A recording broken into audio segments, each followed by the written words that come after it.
T-minus 2 hours and 13 minutes. We are tracking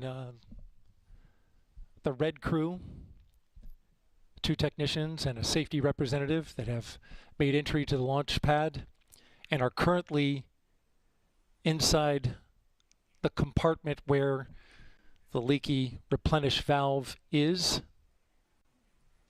Again, the red crew, which is a specially trained crew to work in and around a fully tanked rocket, is inside the compartment area where the leaky replenish valve is. It's on the liquid hydrogen side. Their job is to torque down the bolts, the packing nuts on this particular valve, and that is, as I understand it from the launch team, currently in work. Safety team is watching on cameras that are in and around the launch pad.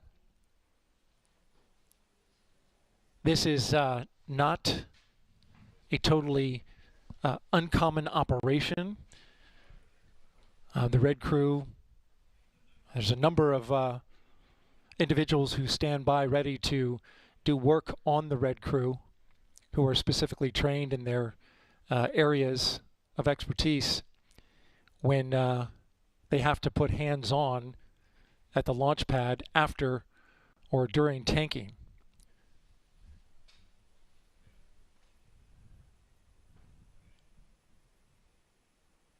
So this is likely to eat into the launch window. An update on the tanks. We are in replenish on both the liquid oxygen core stage and upper stage. We are in stop flow for liquid hydrogen on the upper stage and the core stage. And that stop flow, of course, is related to the intermittent leak on the replenish valve that's on the side of the mobile launcher. We saw the red crew go in. The red crew estimates it'll take about 15 minutes to complete the job. And then they're coming right back out.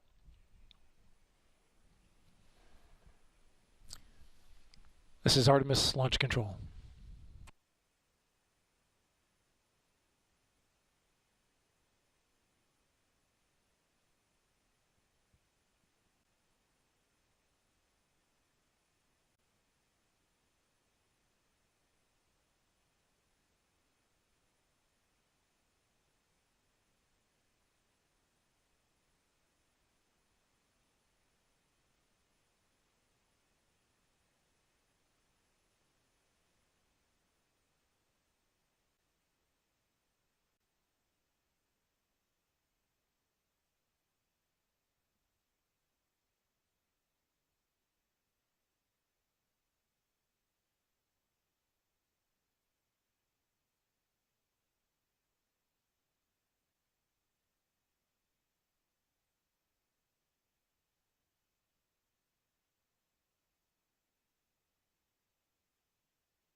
T-minus 2 hours and 7 minutes and counting.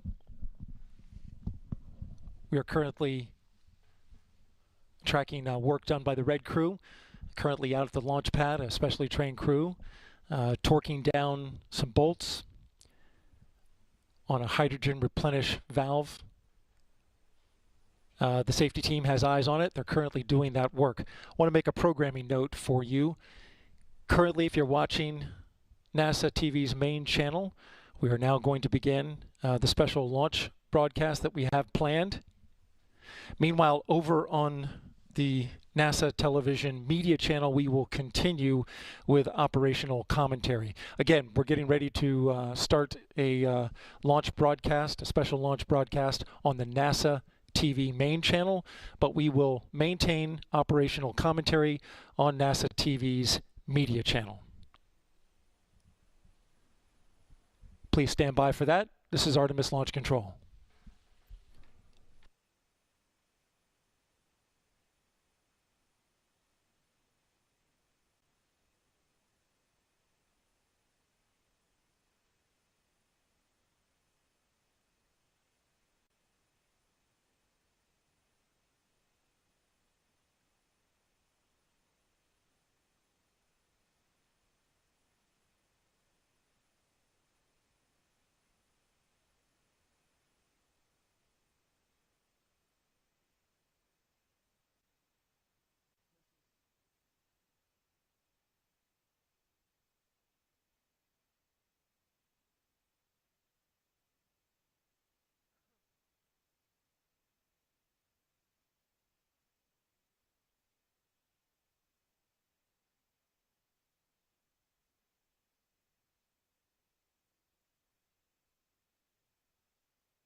"50 years after we last left footprints on the moon, NASA's Artemis I is our first bold step towards getting us back there and pushing us farther than we've ever been before."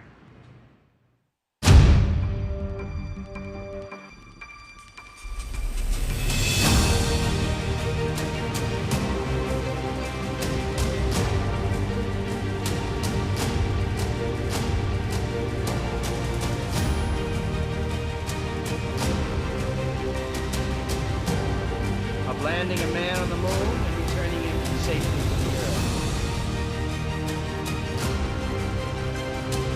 Tranquility Base here. The Eagle has landed.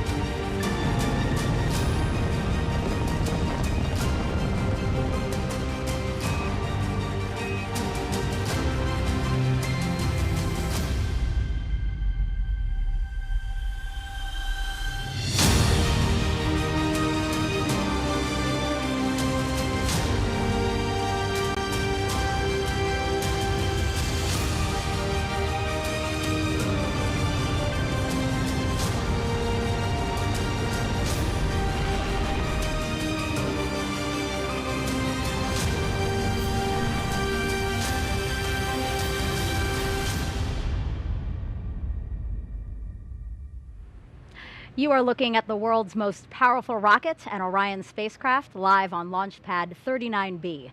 Artemis I embodies the hard work of thousands across the world, determined to explore for the benefit of all. Welcome, and thank you for joining us live at Kennedy Space Center, where the energy here is palpable as we attempt to make history today. I'm Megan Cruz, and this is NASA astronaut Kayla Barron. Kayla, great to have you here again. So awesome to be here tonight.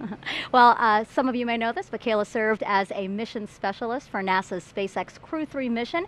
It launched to the International Space Station in November of last year, and she lived and worked there for about 6 months. Today, I am thrilled to have her here with me to talk about this rocket behind us illuminating beautifully the night sky here in Florida. Yeah, it's so awesome to be here tonight. When I first walked up and saw the view from the desk here, I was just blown away by how close it is and what an awesome view it's going to be when we get to launch time. Yeah, it's a magnificent view, and I know you're especially excited about this because if we launch today, this will be the first launch that you actually see from the ground. Exactly. I've never been able to come see a launch in person, except for my own, of course, but that's a little bit different perspective. Very different, yeah. But to be here for the world's most powerful rocket and the first test flight of Orion and SLS is just amazing. Yeah. So our 2-hour launch window opens at 1:04 a.m. Eastern Time. So Kayla, tell everyone, why are we returning to the moon?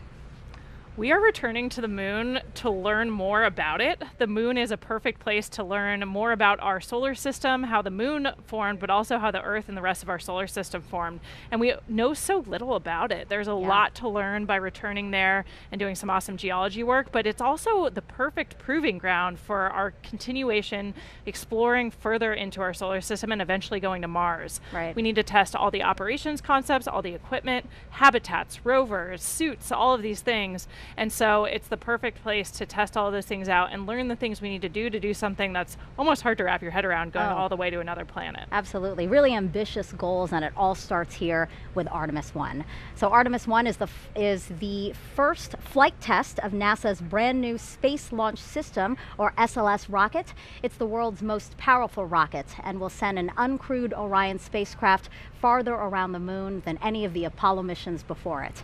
Artemis II will be the first crewed mission around the moon, and then Artemis III will use a brand new human landing system to bring astronauts to the surface of the moon. Future Artemis missions will dock to Gateway, NASA's lunar orbiting space station, before descending to the moon. So Kayla, what must we demonstrate with Artemis I before we put astronauts on board for those future crewed missions? This is our first integrated test flight of the rocket, the Space Launch System rocket, and Orion, the capsule that crew will fly in on Artemis II. And so it's really important for us to put all of those systems together and actually send them to do a mission, test all those systems in real time in concert together. We do a lot of testing before we get to this moment, before we get to launch day, but it's not integrated and we're not actually putting the systems under all of the real world stresses they're going to see. So we want to see the rocket perform, we want to see Orion make it around the moon, go super deep into space, and then come home and successfully re-enter. So the heat shield actually has to withstand the fastest and hottest re-entry we've ever seen in human spaceflight. So that's a big thing we want to see. The heat shield perform successfully, and then of course recover the vehicle, test all of that. So it's a lot, but it's the important first step before we put crew on the vehicle. Yeah, lots of eyes on this one for sure.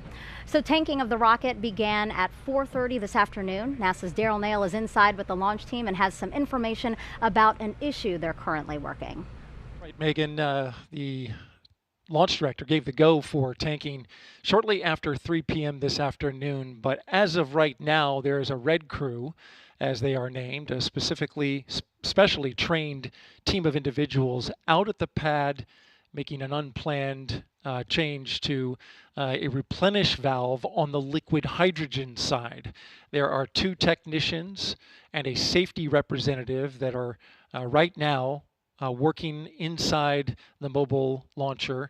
It's in an open air area that has a replenish valve that goes to the liquid hydrogen side of the core stage. Now this happened roughly earlier this evening, probably about an hour ago, when a leak was detected at the core stage liquid hydrogen valve by the launch team here inside Firing Room 1 at the Launch Control Center. Unfortunately, the team here was unable to remedy the leak remotely, and so it became necessary to send a crew of individuals called the Red Crew out to the launch pad to make a hands-on fix, so to speak, to that. Torquing down bolts that are on the valve. They believe that by torquing these bolts down, they'll get a better seal on that replenish valve, and that should remedy the leak. The leak was detected by the hazardous operations team here, and hydrogen went above 1%. Now that's significant for this particular area because it is an open air location, the skid valve that runs the liquid hydrogen into the core stage. And we had reached replenish when this leak was detected. Over on the liquid hydrogen side, of course, there's two tanks on the core stage, liquid oxygen and liquid hydrogen. Both had been topped and gotten into replenish when this leak was detected. Currently, liquid oxygen is topped off and stable in replenish, but the liquid hydrogen is in stop flow at the moment, which will prevent them from proceeding forward with a launch until that leak is remedied. Again, this red crew is inside the area, inside the blast danger area, working inside the mobile launcher, torquing down those nuts that are associated with the replenish valve for the liquid hydrogen side of the core stage. Of course, we'll keep you updated on the operation. In the meantime, I'll send it back to Megan.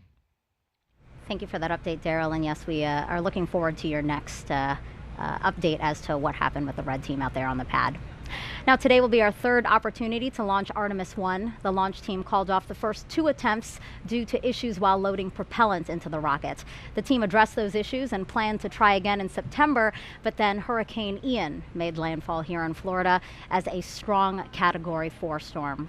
Satellite imagery there shows us the storm went right by launch pad 39B. Thankfully, the rocket was safe inside the vehicle assembly building at the time. The team rolled the rocket back to the pad 2 weeks ago, and it stayed there through Hurricane Nicole, which made landfall last week as a Category 1 just south of Kennedy Space Center. Teams inspected everything after the storm and confirmed they were ready to try and launch today. Now, Daryl is one of a team of people helping to bring you today's uncrewed flight test. We have Jasmine Hopkins nearby, also inside with the launch team, who will interview some key players in our return to the moon. We also have Leah Cheshire inside Mission Control at Johnson Space Center. Dan Hewitt with a new tool we're excited to show you.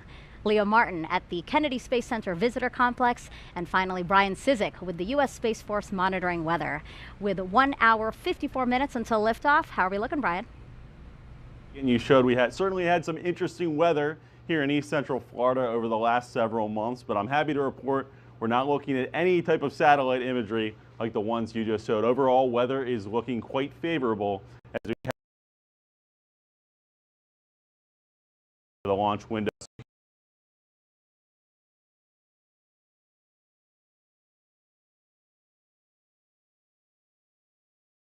Are moving in, so there's a cold front in the Gulf. Not expect the launch window, but they are the upper level winds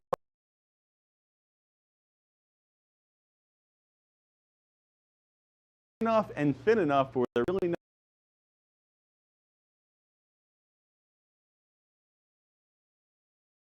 a lot thicker and a little bit lower in the atmosphere in order to hold a charge. So that's what we're looking for. These lightning launch commit trigger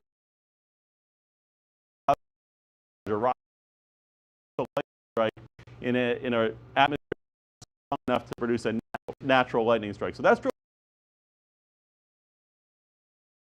go. These clouds, as I said, are high enough and thin enough where they're really not going to be much of a concern, but we are going to be watching it. My colleagues Melody Lovin, Mark Berger, and the rest of the launch weather team will be watching this very closely as we head closer to T0. So let's take a look at the graphic.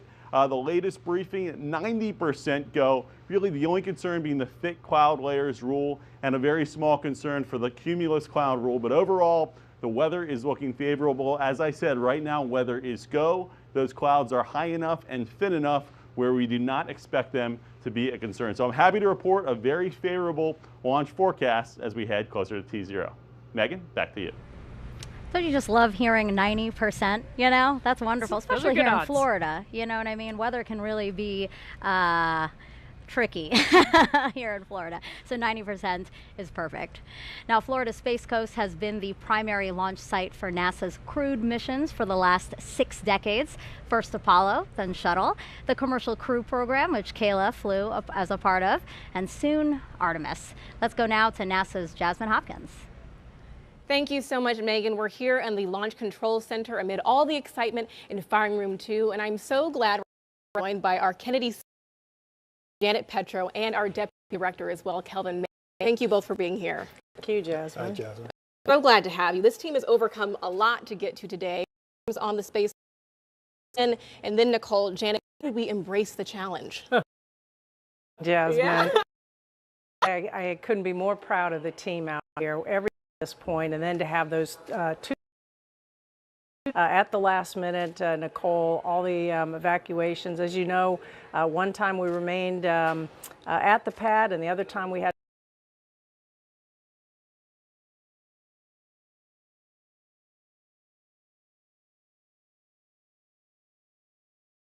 to roll back to the VAB. But I across the workforce, whether it was our program people, across the agency,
So if you're here along the Space Coast and interested in that, make note of those frequencies now. Or you can watch today's launch with live commentary in Spanish. That broadcast starts at midnight on NASA en Español's YouTube page, which we're showing you now at the bottom of your screen. Now, Kayla, why did NASA choose the name Artemis for our return to the moon? Well, in Greek mythology, Artemis is the twin sister of Apollo. So it's really a connection back to the Apollo era, the amazing things we did as part of the Apollo program. But we wanted to give a nod to the future. You know, Sure. it's a new set of missions. We're with new objectives. So it's a connection to the past with an eye towards what we might do as part of the Artemis generation. Yeah, let's talk about what those future ambitions might be. I mean, landing the first woman and first person of color on the lunar surface, that is a worthwhile ambition. Oh yeah, absolutely. I think we've come a long way since Apollo in so many ways in the space program, but one of the ways we've evolved is our astronaut corps more closely reflects the nation it represents now. Sure. So those crews will be more diverse, and we think those diverse perspectives, not only in our astronaut corps, but our larger team, only make us a stronger one. Yeah, all right. Well, coming up, we are going to hear from some of the Apollo astronauts and learn more about what we will accomplish for humanity by going back to the moon. We'll meet some of the women shattering glass ceilings to bring Artemis to life, including NASA's first female launch director. We'll also show you the Space Launch System up close and what happens when the cutest group of visitors gets the surprise of a lifetime. Plus, we'll take you around the world to show you how people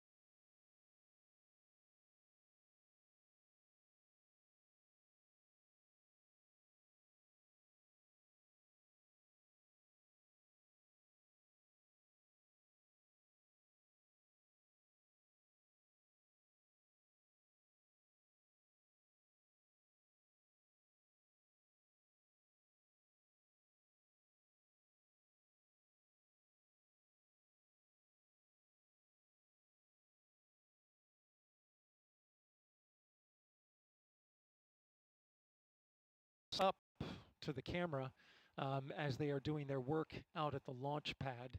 Currently, they're torquing down some bolts to the specification required in order to try and stop what has been described as an intermittent hydrogen leak in the area.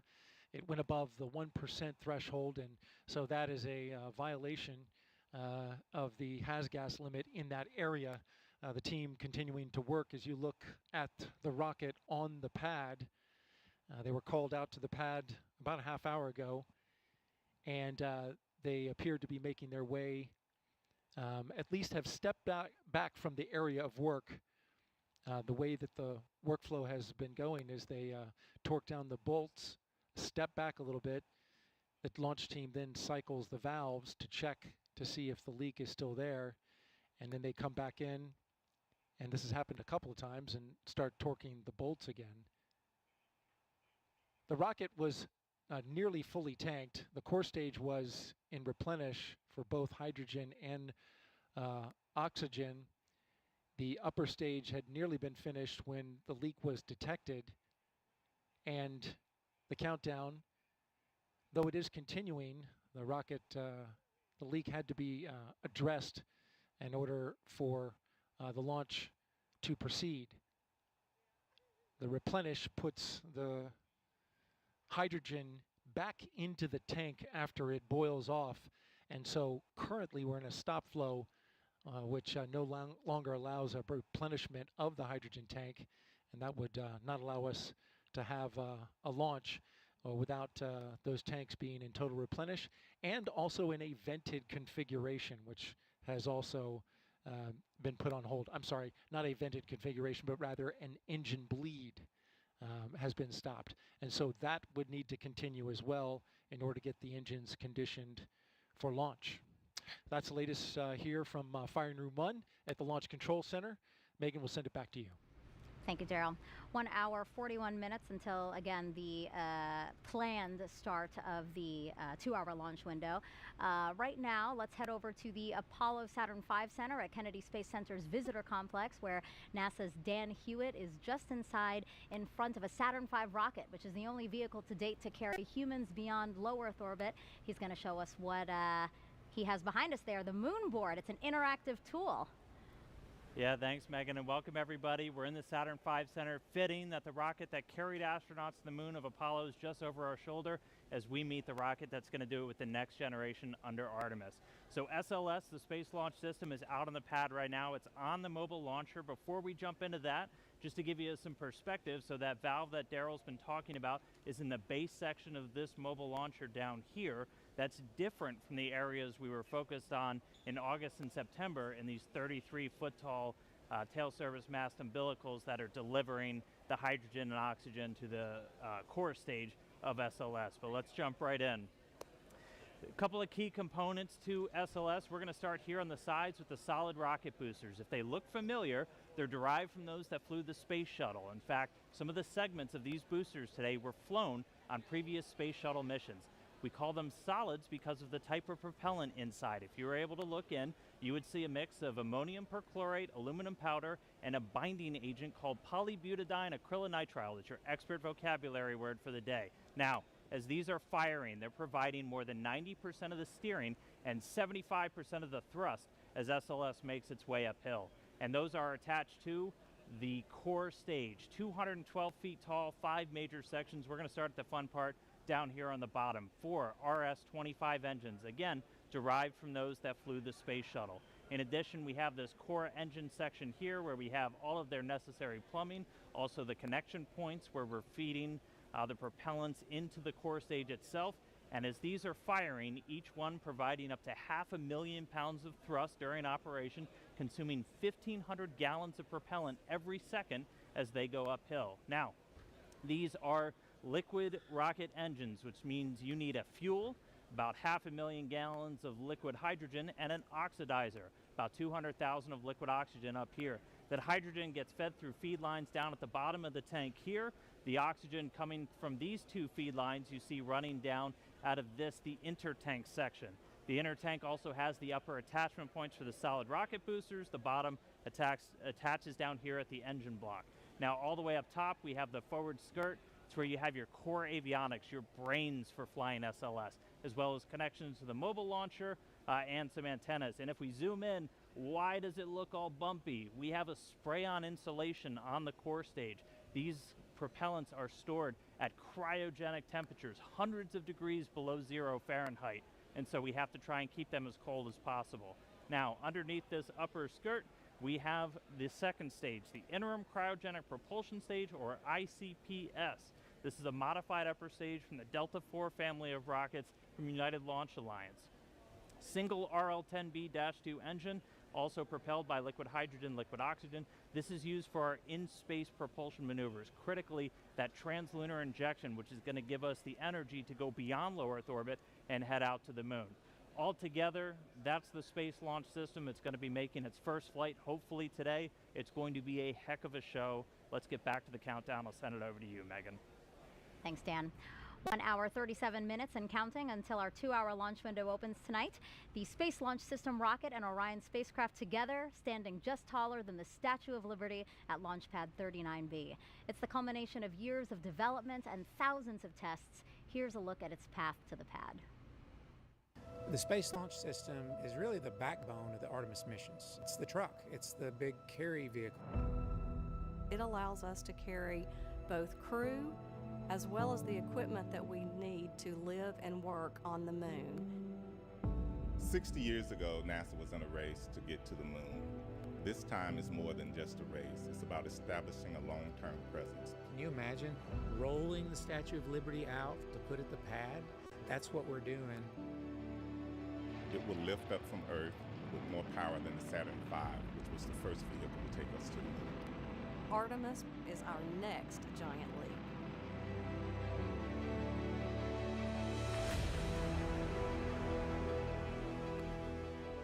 The difference between the Apollo program and the Artemis program is really the focus on sustainability and using the moon as an outpost for further exploration. This time, we're going back to learn how to live and work on the moon. The Space Launch System really is the culmination of our knowledge for 60 years of building rockets.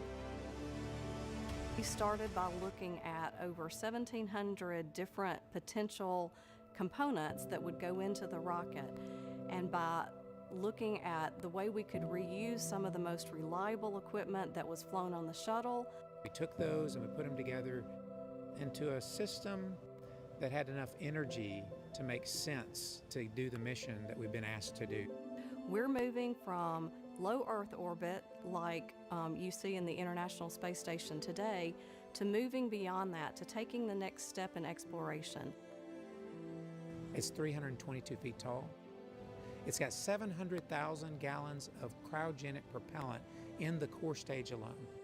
It can produce 8.8 million pounds of vacuum thrust. The Space Launch System is really a national rocket, a national asset too. We have worked with contractors as well as with our NASA experts, our science and engineering department, our safety and mission assurance team. To get the Space Launch System designed, developed, and produced, it has taken thousands of companies across the country.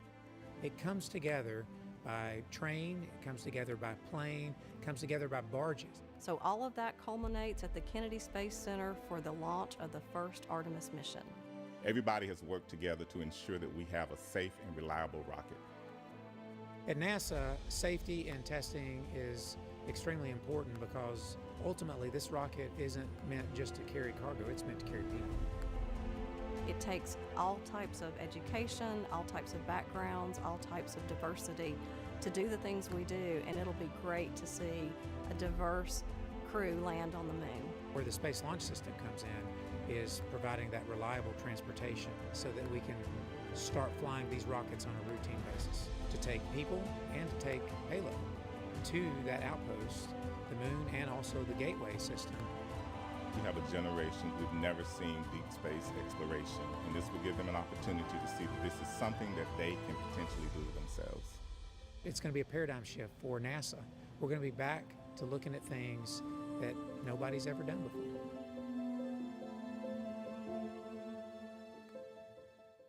A lot to look forward to, and it all begins with launch. Afterwards, our friends at Johnson Space Center in Houston will control Orion once it's on its way to the moon. Let's get an update of operations there with NASA's Leah Cheshire. Thanks, Megan, and welcome to Mission Control Houston, home of the red, white, and blue flight control rooms. But today we're in the white flight control room, which is just across the hall from where you usually see us in the International Space Station flight control room, like this morning when we conducted a spacewalk outside the space station. Now, this white flight control room has been used before during some space station missions, plus commanding Boeing's Starliner. Previously, this room was used for space shuttle missions and was renovated in 2014 to support our use with the Artemis program. Today's flight director is Judd Freeling, a flight director of 11 years who will lead the team through the ascent portion of the mission. After Freeling's shift today, flight director Rick LeBrode will lead the team through the rest of the mission all the way to entry and splashdown when Freeling will step in again. Other console members will be monitoring the various systems on Orion like propulsion, solar arrays, and trajectory, and they arrived on console about 5 hours ago. And you might also be surprised to learn that there is indeed a Capcom or capsule communicator on console today as well. While there are no crew on board, Jay Marshke and other capsule communicators will be training throughout the mission in preparation for Artemis II and beyond. The Capcom is the single person in the room who speaks with the crew, gathering info from mission control team and keeping streamlined communication with the astronauts in space. We're counting down to liftoff when teams here will really jump into action and monitor the first Artemis flight, sending Orion further than any crew-rated spacecraft has gone before.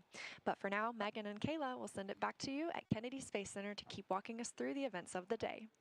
Well, you just heard Leah remind us that no one is inside Orion today. Again, it's because Artemis I is a flight test to prove we can safely return crew from lunar orbit on Artemis II. And when we launch the first crewed mission, NASA has a very diverse and talented core to choose from, including Kayla here. We're looking at video now of some of your friends who got to go to the pad. That looks fun. Yeah, it's always so exciting to see the rocket on the pad because you know you're getting close to launch. So we're all just really excited to see how this test goes today. I wish I could have gone out there with them. You and me, what happened? We didn't get our invite. And I thought this was fun too. Some of your friends also got to fly over the pad in T-38s. Here's video of that now, incredible video. So these flyovers were common during shuttle, right? Yeah, and we still try to do them whenever we can. We actually use the T-38 jet as a training platform. It's a chance for us to practice making real-world decisions in a high-risk environment, practice working as a team, and a good analog for spaceflight. Okay. But we also like to fly by the pad when we can, when we have a rocket out there. It's a way of saluting and thanking the team for all the work it took to get to this moment. That's great, yeah. A worthwhile thing to do because, yes, the team has worked so hard to get to this moment. And you spoke about training. Has training already started for Artemis II for you guys? We've been developing the training, but the crews aren't assigned yet, so they're not in dedicated training flows yet. But our team at Johnson Space Center, where we train for human spaceflight, are working on all of the things that we're going to need to teach the crew and the best ways to go about that. Once we get that crew assigned, they'll be straight into training right up until launch day. Awesome. Cool, cool, cool. All right, I can't wait to hear who gets assigned. And the absence of crew today doesn't mean Orion is empty. There are plenty of other interesting things flying on Artemis I, including several technology demonstrations and science investigations we're going to show you throughout the broadcast. There are also some mementos like these seeds that we have right here, right, Kayla? Yeah, we have an example of the moon seeds that will be flying as part of this mission today. And the idea actually comes from an Apollo 14 astronaut, Stuart Roosa, who flew seeds with him to the moon, hundreds of them, and then brought them back to Earth. And then they were planted all over the country and the world, and they're called moon trees. And so we're kind of carrying on with that idea on Orion for this launch. Yeah, I love that. And the seeds that are flying on Artemis I, it's going to come back and they're going to distribute it to a number of organizations through NASA's STEM program. So it's really a neat idea. And so these moon seeds are part of what's inside Artemis I's official flight kit, along with more than 10,000 other mementos, like this Apollo 8 commemorative medal you see here, a nod to 1968 when humans first orbited the moon, and a bolt from Apollo 11, 1969, when humans first landed on the moon. Those items are on loan to us from the National Air and Space Museum, and once back on Earth, will be exhibited there, so you can check them out. There are also a variety of flags, pins, and patches like these Artemis I patches that will be distributed to people who contributed to this flight. Now, NASA spacecraft, both crewed and uncrewed, have carried mementos like these since the 1960s. Astronauts are also allowed their own personal flight kits. So I was wondering, what did you bring with you for your Crew 3 mission? I actually brought a couple of examples to show you. The moon seeds inspired me to share that I actually brought some vegetable seeds that's with awesome. me. So these are kind of fun. They're dragon themed, so I got dragon carrots and dragon beans since I went up on a SpaceX Crew Dragon vehicle. Sure. And then of course, I think the most important, meaningful thing to all of us is usually pictures of our family and friends. So have like a picture family. of me and my family at my sister's wedding. Friends backpacking in Alberta, Canada, and then my in-laws right side up together on a family vacation. And I also brought some flags, some American flags, and then United States Navy flags, since I'm a naval officer. So things like that, I think it's just so human to want to bring stuff with you, right? Souvenirs, who doesn't love that? Yeah, absolutely. But I think for most of us, pictures of our family and friends, things that connect us back home, are the most important. Yeah, you know, 6 months might not sound like a long time for people, but it is, right? Wouldn't you say? And you're also so far, it's nice to have those tangible things that remind you of home. Absolutely. Yeah, really important for us. Cool, cool. Thank you for bringing those. It was really fun to look at. All right, 1 hour, 27 minutes and counting until launch. And we have our first questions from social media. So let's take a look at the clip here. Kayla, you're going to notice a familiar, handsome face. Hey there, I'm Chris Evans, and I play Buzz Lightyear in Pixar's Lightyear movie. I was wondering, when we fly future Artemis missions with astronauts, how many people can fly on board the Orion capsule at once? My nephew's probably asleep, but he's a big Buzz Lightyear fan, so he's probably going to enjoy watching that question tomorrow. But we can get 4 astronauts in the Orion space capsule. It's a little bit bigger than the Apollo capsule, about 30% more habitable volume. And so instead of supporting 3 crew for about 2 weeks, Orion can support 4 crew for about 21 days. Okay, good. Good first question. Let's take a second question now. Can a microbiologist be an astronaut? Absolutely, and we already have microbiologists who are astronauts, like my training classmate Zena Cardman. So yeah, we hire people from all sorts of different backgrounds. All you have to do is have a STEM degree. Beyond that, you can come from any pathway. So some of us are military astronauts like me, either aviation or I'm a submariner, but we have a ton of people from different scientific and engineering communities, including microbiologists. Yeah, I love that it's so diverse, because I think diversity really adds to what you guys can do. Yeah, and those unique perspectives, I think, make us stronger as a team whenever we're tackling a new problem. Having people with different, not only academic backgrounds, but all of these scientists, a lot of them have different field experience. So like Zena worked in some really extreme environments in Antarctica, in caves, doing a lot of her research. So it's not that different than what we're hoping to do at the South Pole of the Moon. So these perspectives are really important for us to form the best team that we can. Yeah, that's interesting. All right, I think we have time for one more question, so why don't we pull one up? What is the coolest part about Artemis to you? I mean, I think I can't even quite get my head around how it might feel for the crew to orbit the moon on Artemis II and see it up close. And then, of course, on Artemis III to actually land on the moon and conduct a moonwalk. It's just going to be incredible to have that view back of our home planet. And so just the thought of sending human beings back to the moon, it's just super exciting for all of us. I honestly didn't know how you're going to answer that, because there is so many things to look forward to pinpoint, you know, the thing that you're most excited about. I thought that was going to be a hard question, actually. All right, so great questions. Keep them coming using hashtag Artemis wherever you're watching this broadcast, and keep sending those moon-inspired content too. Again, that's hashtag NASA MoonSnap, and we're going to show some of them later in the broadcast. Okay, 1 hour, 24 minutes and counting until hopefully liftoff of Artemis 1, and it's time for another update with NASA's Daryl Nail, who's with the launch team as they were monitoring a leak. Yeah, that's right, Megan. We're inside the firing room number 1 here at the Launch Control Center at the Kennedy Space Center. And currently we have an update on that red crew, which went out to the pad to torque down some bolts on a leaky hydrogen replenish valve for the core stage. And that update is that the red crew has departed the blast danger area. They have completed their work. They got the go at 10 p.m. this evening, 10 p.m. Eastern Time, to go out and conduct work that took roughly an hour from the time they were given the go till the time they left the blast danger area. The technicians, 2 technicians and 1 safety representative, did the work out at the pad on the replenish valve. And now that they are on their way back, the team is now examining the work and whether or not that leak is still there. What we do know is, you may have heard me mention that this put the liquid hydrogen tank into stop flow, and as a result also stopped a required 90-minute engine bleed for the liquid hydrogen side. Teams have come to the conclusion that only a 45-minute bleed is required at this point. They can resume the bleed at the point that they left off, and it'll be enough to meet that requirement for launch.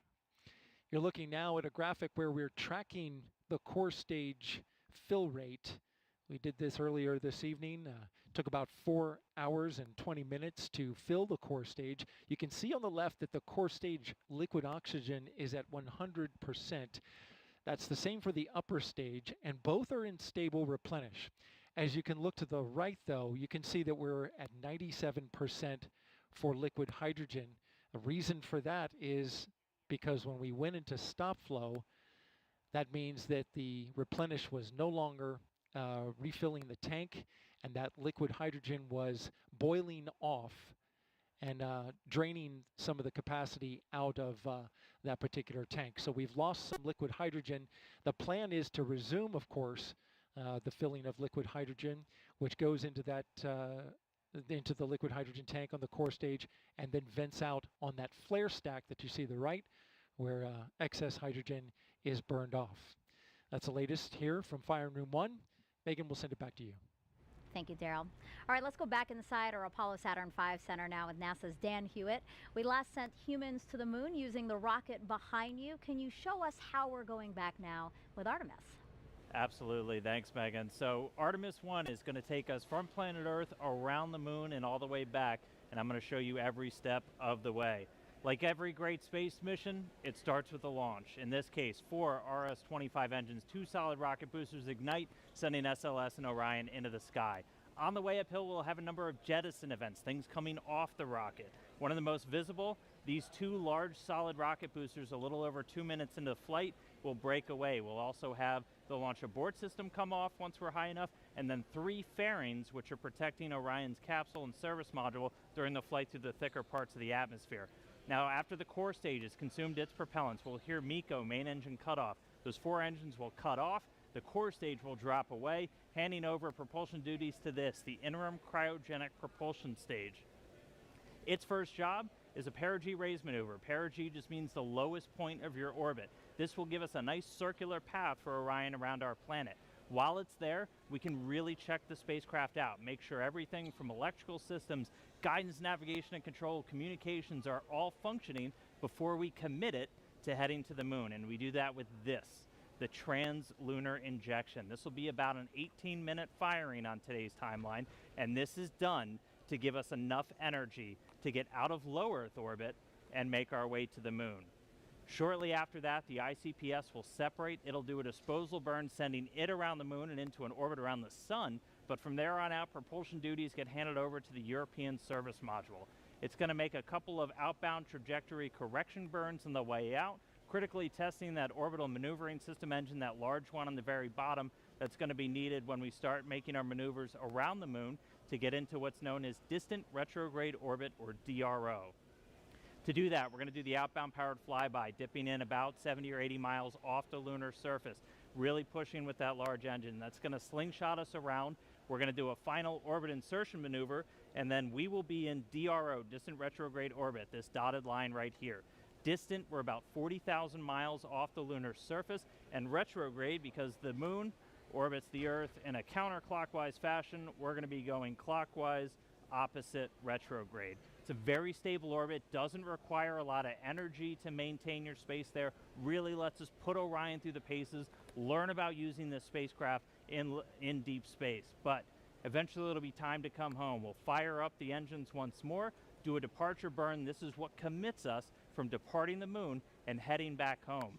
We'll dip in close to the surface once more for the return powered flyby and execute correction burns on the return transit as we target a splashdown in the Pacific Ocean. Before that happens, the spacecraft separate. The European service module's job is done. It drops away to burn up, revealing the heat shield. This is goal number 1 for this flight, is testing that heat shield at lunar return velocities, because when we hit the upper atmosphere, we're going to be moving more than 20,000 miles an hour, heating that up to more than 5,000 degrees Fahrenheit. So really need to make sure that that can withstand that heat of re-entry.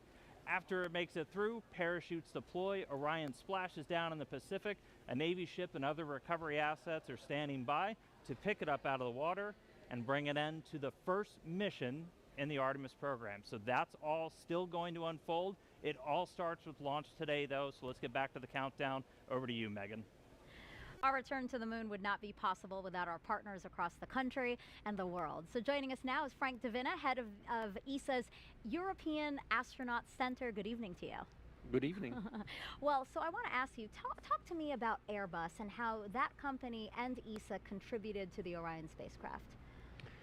Well, Airbus is of course the lead manufacturer and integrator of the service module of our Orion capsule, and that will fly to the moon. So this is a very important part, of course, because without the service module, it's clear that we would not get to the moon or would not be able to return from it. So it's a very important partner for ESA, but there are industries across Europe, not only Airbus, but across Europe, that are contributing to the service module in Italy, in France, Belgium. Really, it's a really European project. Yeah.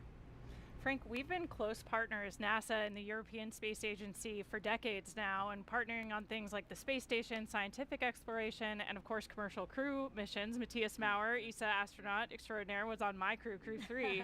Can you tell us a little bit more about what makes these partnerships so important? Well, it's important, these partnerships, because we want to do sustainable exploration of the moon. We want to explore space on a sustainable way.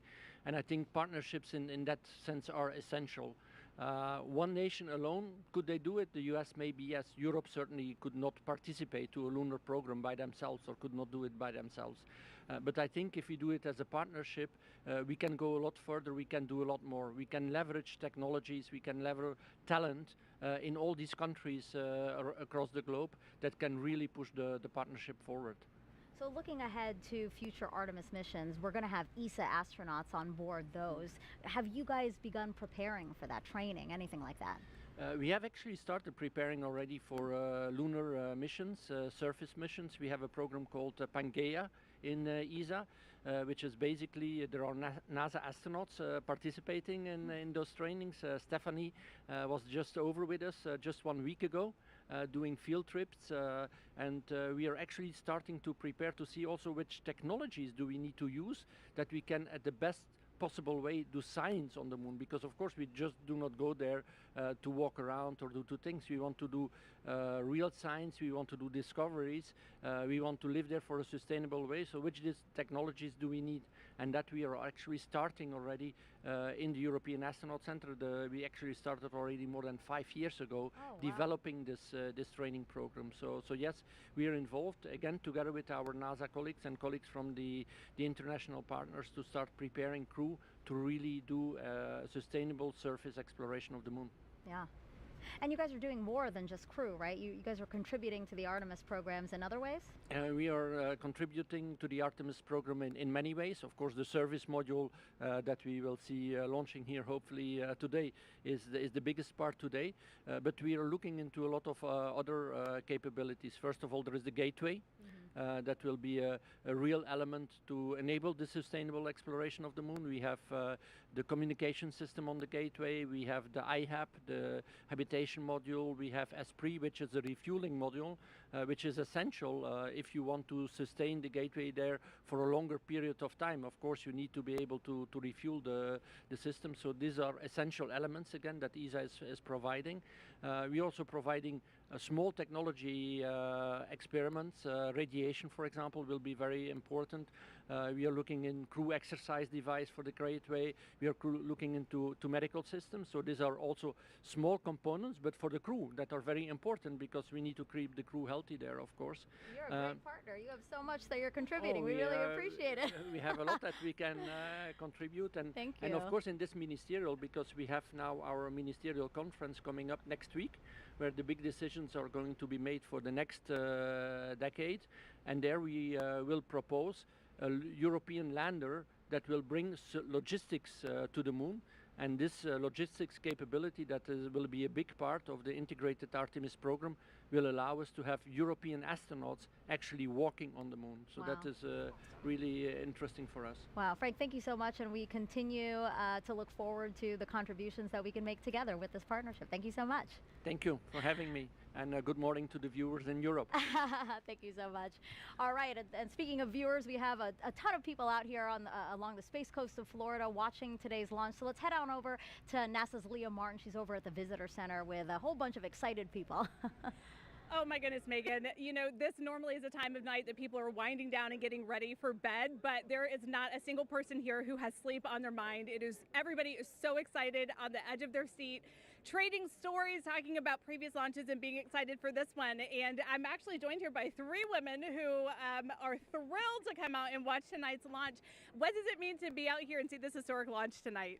It's an amazing moment. I grew up on the Space Coast watching launches, and so to be out here tonight, it's incredible. It's an amazing feeling to be out with all of these people celebrating, and we're super excited to be here. And Isabel, I know that you said that you have been having your eyes on this launch. You've been watching on the previous attempts. What does it mean for you to be here tonight? Well, yeah, this is our 3rd attempt here. We were here for the 1st and 2nd here at Banana Creek, so we're really excited. The energy out here is electrifying, and we can't wait to see this thing go off. Now, this is the first of a series of missions that are becoming increasingly more complex. What are you most excited about for the Artemis missions? Leah, I am so excited to be here. I just feel so honored because, as you know, this isn't just a momentous launch for humanity as a whole. It's so important for gender and cultural minorities across the globe because Artemis is landing the first woman and the first person of color on the surface of the moon. This is this generation's Apollo. And so all of the people who didn't have the opportunity to live through Apollo and be inspired by that have the opportunity today to witness it. And I'm just so grateful to be here. I can't wait to see the positive impact. One more question. This is going to be something that you guys, I'm sure, will remember for your entire lives. How are you marking this? Do you have any special plans of capturing these memories and being able to pass them on to people in your life? Well, my son is growing up here. I didn't grow up here, and so he's going to grow up here on the Space Coast, and I just can't wait for him to just grow up with the Artemis missions. Well, Megan, we're out here. We have our eye to the sky, and we can't wait to see it go. Back to you. Really great interviews, and wow, I saw that drone shot that we had showing all of the bleachers filled with people there to watch the launch. That was incredible. If you're just joining us, welcome to NASA's live launch coverage of Artemis I, our return to the moon in almost 50 years. I'm NASA's Megan Cruz, and this is NASA astronaut Kayla Barron, who flew on NASA's SpaceX Crew 3 mission and returned home earlier this year after living and working on the International Space Station for about 6 months. I gotta ask you, how was that experience?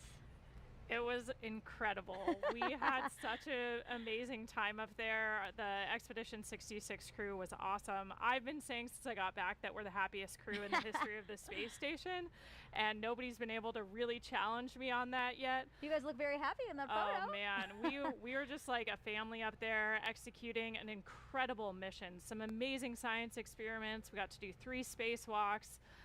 It was just, you couldn't have planned a perfect first mission for me, Matthias, and Raja, and of course our veterans up there, Mark and Tom.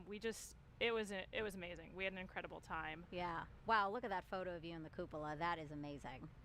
Yeah, the views are beautiful. It's just like every time you look out the window, it takes your breath away. Wow. And now here you are adding some valuable insight into Artemis I. This is our 3rd opportunity to launch NASA's brand new Space Launch System rocket and Orion spacecraft. This is an uncrewed flight test to pave the way for future crewed missions, starting with Artemis II. And Kayla, you could be chosen to fly on some of those future missions. How does that make you feel? Honestly, it's a little unbelievable to me. I could barely imagine what it'd be like to go to the space station until I did it. And just thinking about what it would be like to look back at the Earth from orbit around the moon or even standing on the moon kind of blows my mind. Wow. So yeah, it's hard to even imagine that that's true, but it's a really special time to be at NASA and an even more special time to be in the astronaut office. Yeah, that's a beautiful picture of you seeing the moon, right? Yeah, that's a sort of a moon spotting adventure there. I've got binoculars. One thing that's really cool about seeing stars and the moon from orbit is you're not looking at them through the atmosphere. So you get these very clear views. Oh. And the moon is always super spherical. You never get these sort of slices that look kind of flat from Earth. Up there, you see it in 3D, it feels like. Wow. So yeah, I think we all sort of fall in love with the moon from space in a whole new way. Yeah. Well, today's launch attempt comes amid a very busy year for us at NASA. Some of the highlights include 2 more commercial crew launches with SpaceX, Crew 4 in April, you're seeing there, and Crew 5 last month. In May, NASA and Boeing flew OFT-2, the 2nd uncrewed flight test of the Starliner capsule. The goal is to certify the capsule for regular flights to the International Space Station after a crewed flight test next year. In July, we released the first images captured by our James Webb Space Telescope, and wow, they are magnificent. Pictures like these could help us answer some of astronomy's biggest questions about how our universe began. And then in September, we intentionally slammed the DART spacecraft into asteroid Dimorphos and successfully changed its course. The asteroid wasn't headed for Earth, that's important to say, but the test was to show that we could defend our planet if needed. And recently, 2 other missions that benefit the Artemis program. Last week, we tested a new inflatable heat shield that could help us eventually land humans on Mars. And just 2 days ago, Capstone arrived at its intended orbit around the moon.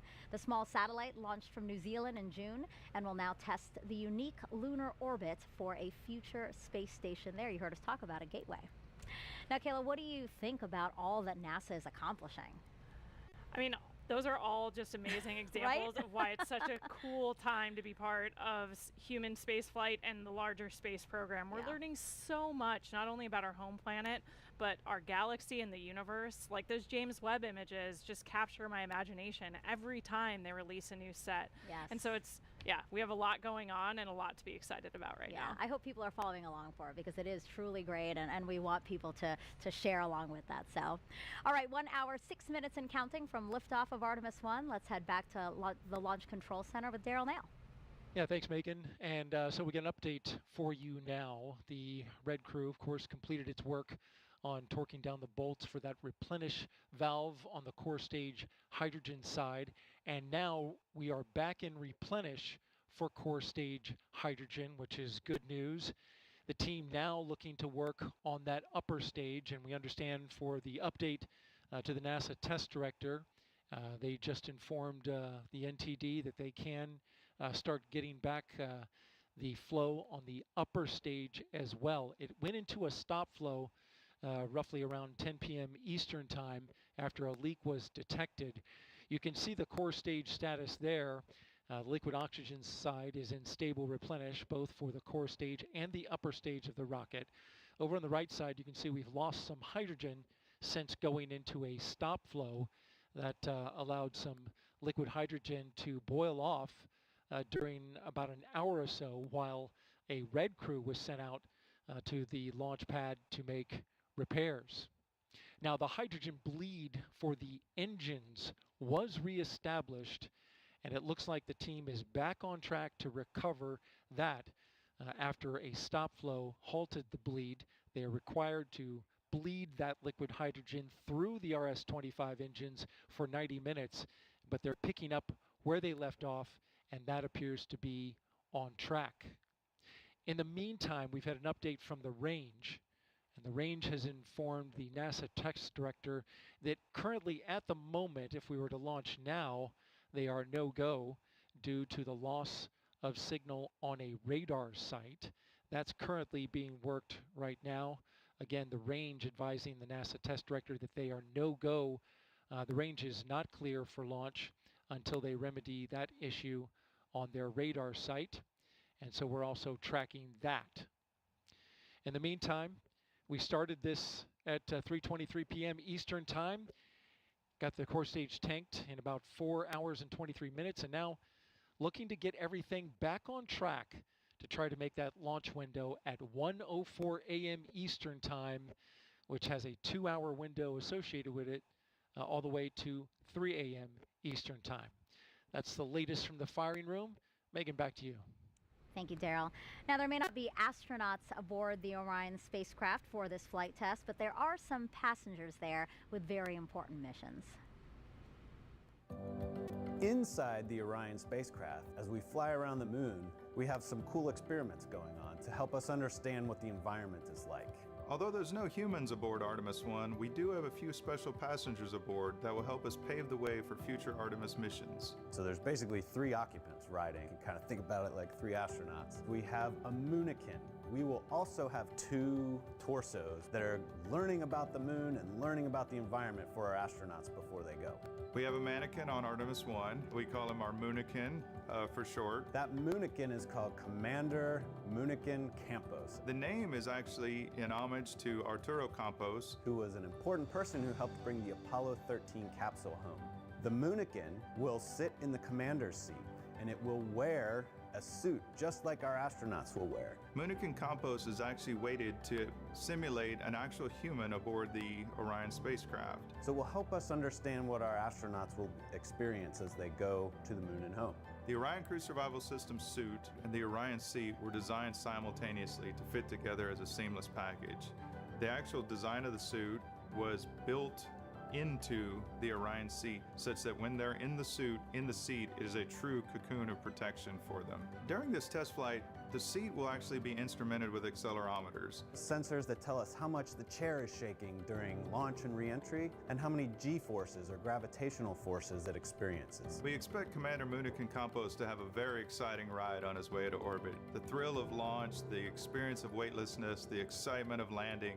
What we learn on Artemis I with our mannequins assistants will help us better understand how a human will actually behave in the seat, both for landing and for launch, to allow us to ensure their safety. In addition to the Moonikin, we'll have two seats that have basically what's like a human dummy, an upper torso that are detecting how much radiation they're experiencing. It's called the Matryoshka Astrorad Radiation Experiment, MARE. MARE is an international collaboration with German Aerospace Center, DLR, and with Israel Space Agency. The MARE experiment consists of two anthropomorphic phantoms called Helga and Zohar that are simulating a female body in a space radiation environment. One of those will be wearing a safety vest, the Astrorad radiation vest, that we hope will help protect our astronauts from radiation. Each one of the two phantoms will be equipped with about 20 battery-operated radiation instruments. So between the two, we'll be able to determine how well we can protect our astronauts from radiation events. Space radiation is a mix of high-energy, heavy-charged particles that originate from the sun. To put things in perspective, 1 year of Earth exposure to cosmic rays is equivalent with 1 day of space radiation exposure in deep space. The purpose of the MARE experiment is to learn more about the radiation exposure as well as the biological effects of different organs. So basically, it's like we have 3 occupants inside Orion that are learning about the moon and learning about the environment for our astronauts before they go. Going back to the moon with new exploration goals and new technologies will help us gain better understanding of the challenges we encounter with deep space exploration. We will have to develop new technology and solutions to meet really difficult challenges. But that's what NASA does. That's what Artemis is all about. And we have one more passenger to tell you about. It's everyone's favorite beagle that's had a special connection with NASA ever since Apollo.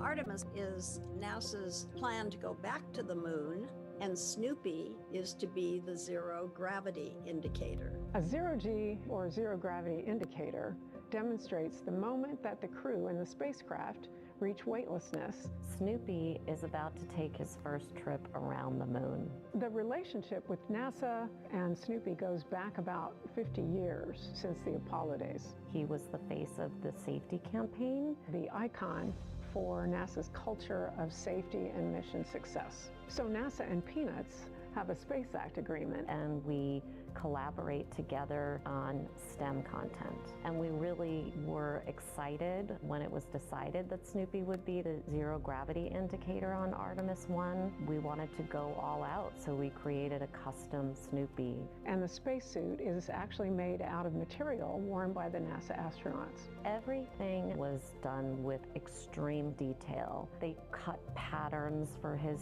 suit, even how his collar worked and how the NASA Meatball logo looked.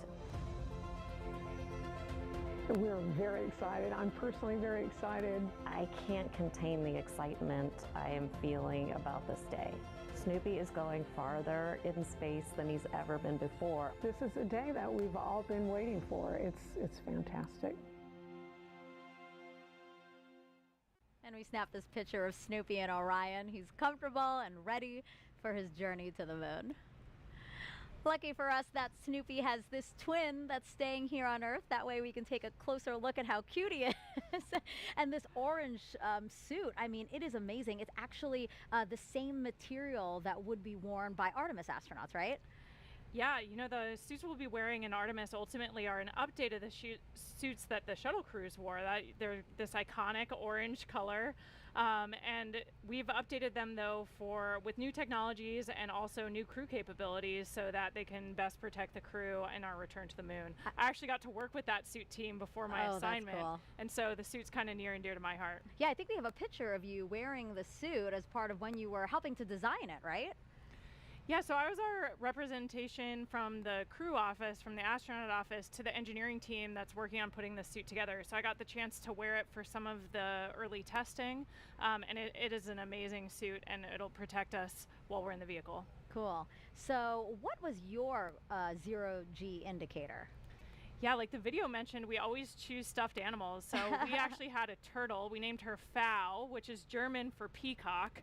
And we chose that because Raj and I are from the turtle training class. So we thought it would be fun to have a sea turtle as our zero-G indicator. But we wanted to have a nod to Matthias, who is a German astronaut, so that's what we gave her a German name, and Tom, who's from the peacock class. So she's peacock colored, and it kind of worked for everybody. I was about to ask, I was like, wait, why is it German for peacock, but it's a turtle? Yeah, exactly. Now I get it. It was, you know, diplomacy, crew diplomacy Now move. I get it. So we had turtle, we have Snoopy here. Why is it always toys? I think the tradition goes back to crews taking stuffed animals from their children and sometimes flying the stuffed animals of their kids. That still happens to this day when a crew selects a zero-G indicator, but they're convenient because they're nice and soft. So if you're going to allow something to bounce around in the capsule, you want to make sure that it won't hurt the crew or any of the equipment. And they're cute. I mean, yeah. come on. Who doesn't want a mascot? Makes you smile, yeah. Absolutely. Well, NASA's workforce has changed over the last 50 years. For Artemis I today, women make up 30% of the launch team. But when we first stepped on the moon with Apollo 11 in 1969, take a look at this picture here. You see this woman highlighted near the center there? That's going to be Joanne Morgan, and she was the only woman in the firing room. She now has a special message for the Artemis generation.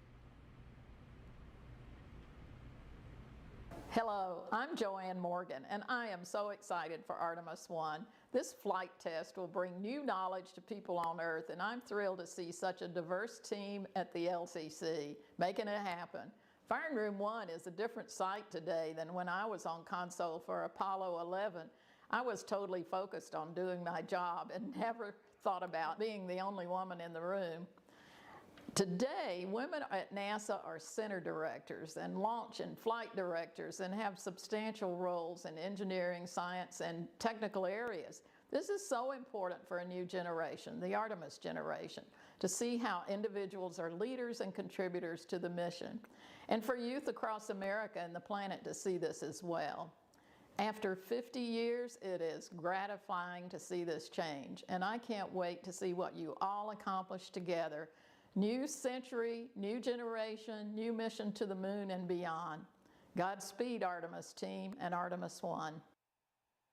I think it's so great that we know she's following along and interested in this mission too.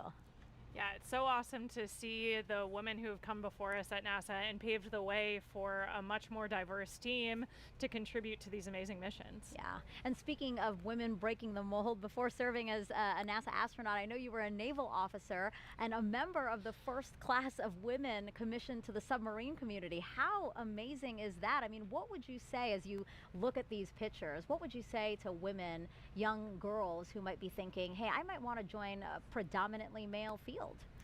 Yeah, you know, I was just really lucky to be in the right place at the right time. I was a senior at the Naval Academy when they announced that they were going to change the policy and allow us to serve aboard submarines. But even before that change happened, I knew that I was passionate about serving in that role and I was dreaming about it. So I think allowing yourself to really examine what your passions are and be brave enough to dream that you could actually do those things. I had awesome mentors who encouraged me along the way and told me never close a door on yourself. You know, you always want to put yourself in the roles you're most passionate about, especially if you're going to challenge yourself. Doing something you love that's hard is so much better than doing something that you're not as well suited to. So I was just lucky I had some awesome leaders in my life who encouraged me to be brave enough to dream so that when those opportunities presented themselves, I was ready to take them on. Yeah, no, that's great. Having mentors is always so important because, yes, sometimes you don't know what path to take, especially if you're blazing your own. So it's always so nice to have somebody to talk through some of that. Absolutely. 52 minutes until the opening of the 2-hour window for Artemis I today. Once it soars off the launch pad, our colleagues over in Houston will take over. Leah, how are things looking in mission control right now?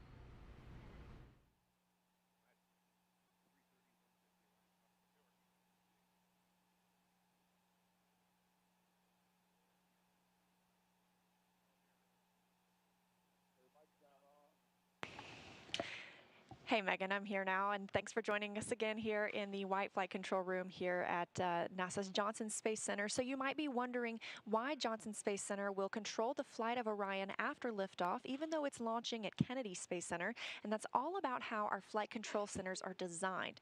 Launch control is at Kennedy, while mission control is in Houston, and we also have the SLS Engineering Support Center at NASA's Marshall Space Flight Center. Ever since the Gemini 4 mission in 1965, all flights have been commanded from Houston after launch, so we have the infrastructure and the experience here at Johnson Space Center to work through long-duration missions with, or in this case, without crew. Additionally, launches must be conducted over water rather than over populated areas, which makes Kennedy Space Center a prime location. Again, we're ready to jump into action once SLS takes flight, and this room will be staffed around the clock until Orion splashes down at the end of the mission. We're excited to continue that work today with Artemis I and throughout the Artemis program, but for now, we'll turn it back over to you, Megan and Kayla. Now, the fully stacked SLS and Orion system was rolled from the vehicle assembly building to the launch pad about 2 weeks ago. We captured this video of the 4-mile, 9-hour journey. It took a special transporter and a special team of people to make it happen. Hear from them what it's like to shoulder the weight of this moment.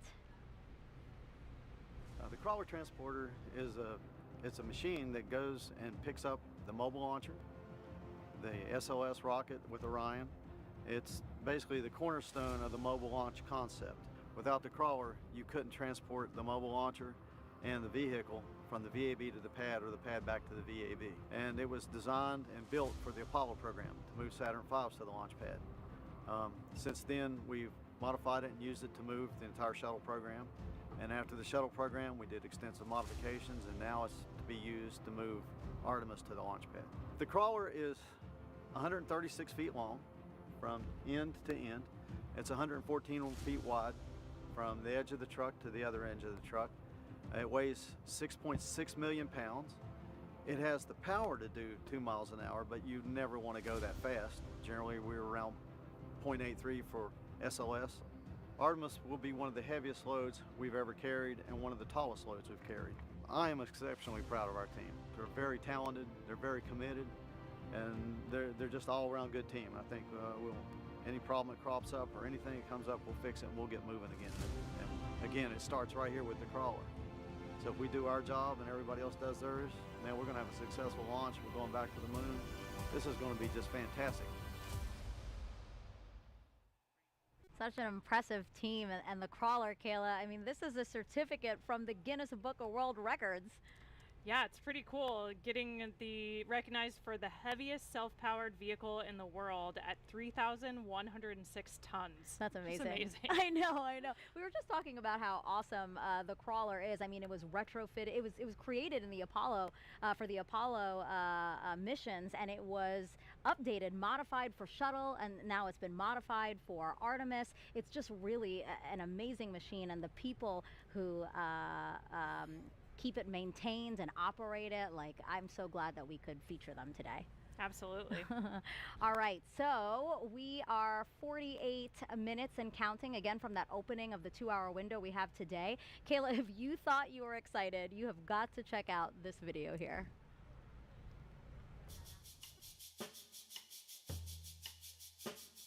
This is really cool. We got some children that are on a bus, and they're going to come here to the vehicle assembly building, and the administrator and I are going to jump on the bus and surprise them. We're going to give them the opportunity to come in and go up the elevator with the rocket. It's so cool! Hello! Look at that thing! Whoa, that's awesome!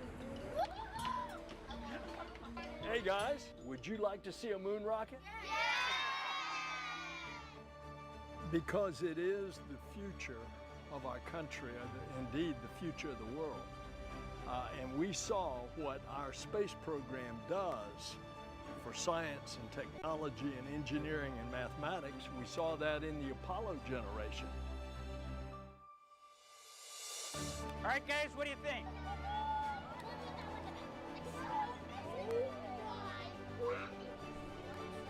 What I hope to achieve today is inspiring a new generation. I mean, the more people that we can get to see up close and personal this rocket, it's awe-inspiring. And I cannot wait till the launch. When America sees our rocket actually launch on a test flight to the moon, you know, it's just going to spark a whole new push for what we are doing. Best day of my whole life ever. It's gonna be incredible. It was a dream come true. This rocket is definitely going to the moon. I think it's really amazing. And I was actually really excited because I've never seen a rocket like this close up.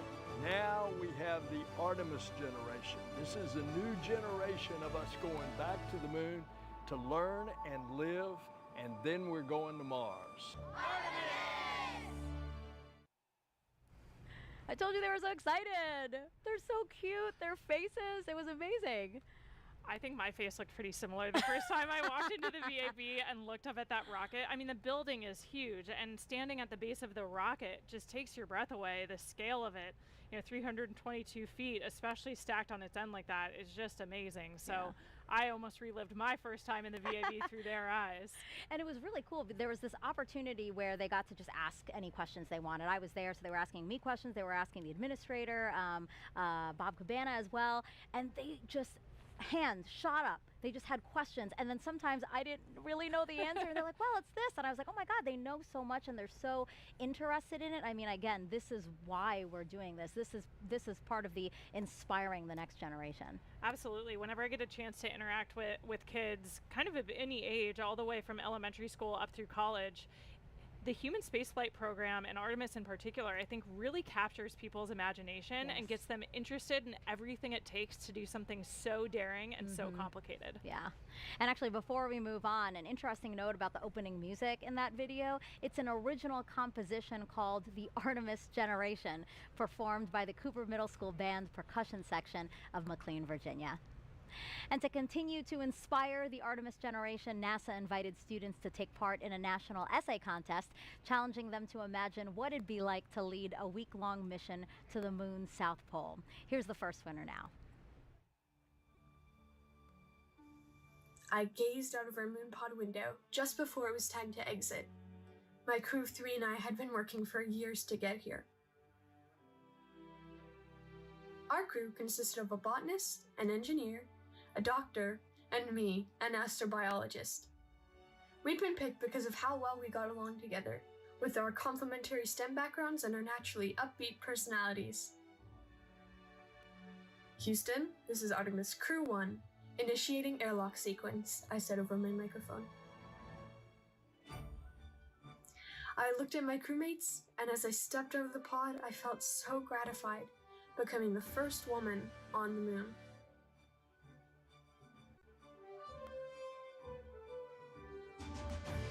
Our purpose was to set up a moon habitat containing the 4 things needed to keep a crew safe: oxygen and clean water, a waste disposal system, the Veggie project for food, and a protective outside shell made of regolith and mycelium.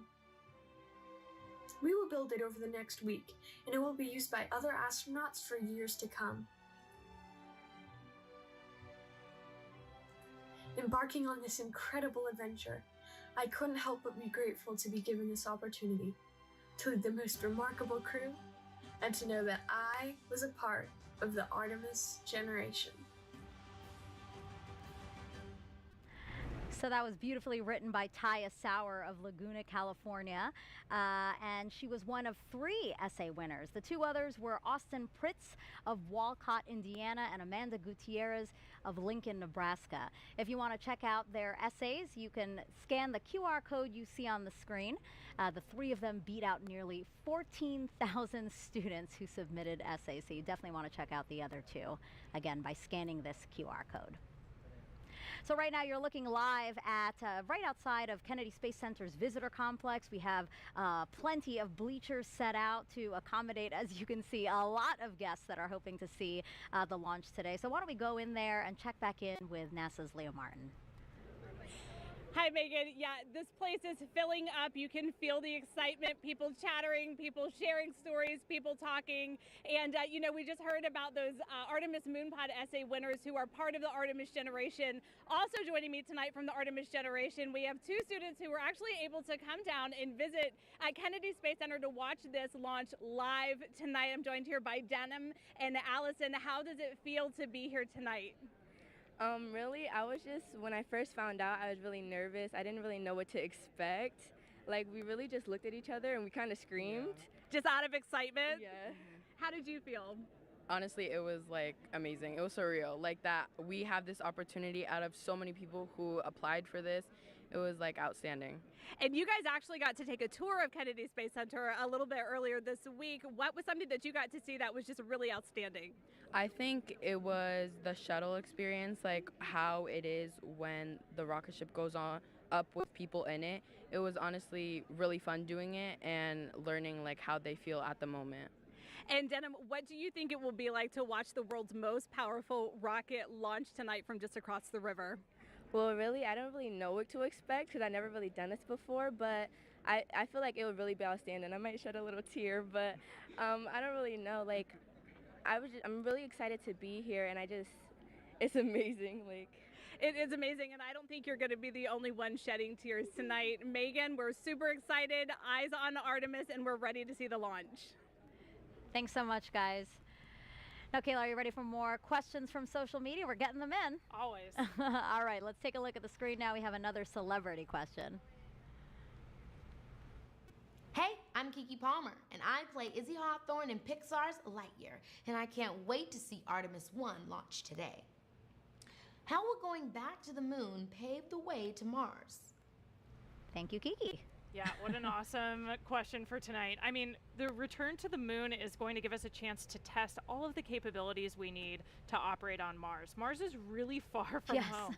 It's going to take us 6 months just to get there, and that's with ideal planetary alignment and expected advances in propulsion technology. Then we'll spend about a year plus on the surface before it's 6 months home. And so the moon is a lot closer. We can get there in 3 days. The communications delay is a lot shorter, and so we can really test our operational concepts a lot closer to home. The moon's super far away. It's 250,000 miles, but that's way closer than Mars. So it's going to give us a chance to test all of our technologies so that we know what we need to develop in order to take that next step. Yeah, we call it the next giant step for a reason. Mars is very, very far, like you said. All right, let's take another question from social media. Kayla, what inspired you to be an astronaut? You know, my journey was a little bit different than some of my colleagues. I didn't grow up specifically dreaming of becoming an astronaut. I don't know what the barrier was there. I was aware of and inspired by the space program, but I never allowed myself to dream of becoming an astronaut until I had served on a submarine, actually. I think that operational experience that's so similar to what we do in the space program, if you think about it, we're sending humans to live, work, and do something of importance in a place where people aren't supposed to be, the depths of the ocean or the vacuum of space. And so I think those experiences gave me the confidence to even dream that I could become an astronaut, and then inspired me to apply in the first place. And that doesn't deter you, again, like being in a place where, we're not supposed to be, a confined space at that. Yeah, I think those parallels, I got a chance to meet an astronaut after serving on my submarine, Kay Heyer, who's also a Naval Academy graduate, class of 1981, and hearing about her experiences working on the space station really made me click. All of a sudden I said, the space station's a submarine in space. Yes. And it sounds silly, but I had never made that connection before, and once I did, I just couldn't stop dreaming about it. Oh, that's so cool. I love that your story isn't, the typical one, as you said. Okay, I think we have time for one more question. Is Snoopy ready and excited? Of course. I think like any crew member, Snoopy's been training for this moment. He knows what to expect in a nominal and an off-nominal launch and all the actions expected of him. So like any good crew member, he's ready to go. And he has his suit that's been tailored to him. It's especially made for him, the way that the astronaut suits are especially made for them. So yeah, I think he's ready. Yeah, seeing the moon up close, he's ready to go. So keep those questions coming. Use that hashtag Artemis and tweet or drop them in the comments wherever you're watching this broadcast. And don't forget those NASA Moon Snaps. Hashtag NASA Moon Snap for your moon-inspired content.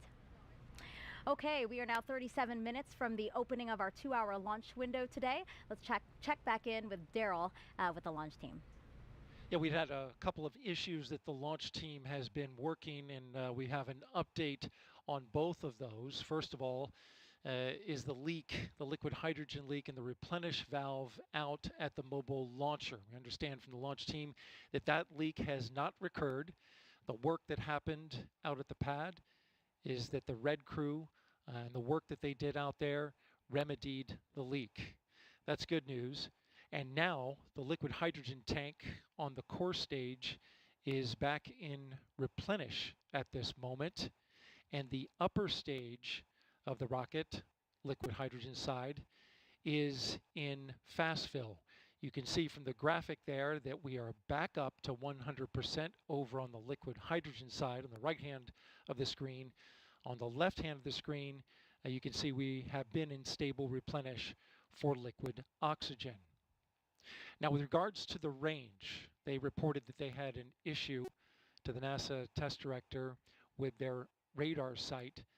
Later found out that that was actually a bad Ethernet switch that was cutting out and not providing them the data. The range reported that they will swap out that bad switch, and they're currently working on that. They advised at the time, about a half hour ago, that it would take them about 70 minutes, or about 25 minutes into that work. They did just recently update the NASA test director to say that it's going to take them a little bit longer because they're going to need to re-verify this Ethernet equipment once they have it installed. Again, that work is ongoing, but at the moment, if we were launching right now, the range is no-go as a result of that bad Ethernet switch. The Dolly Lou file, which helps steer the Space Launch System through the upper atmosphere, has been uploaded to the rocket, and so we're good to go there in terms of other configurations that are ongoing.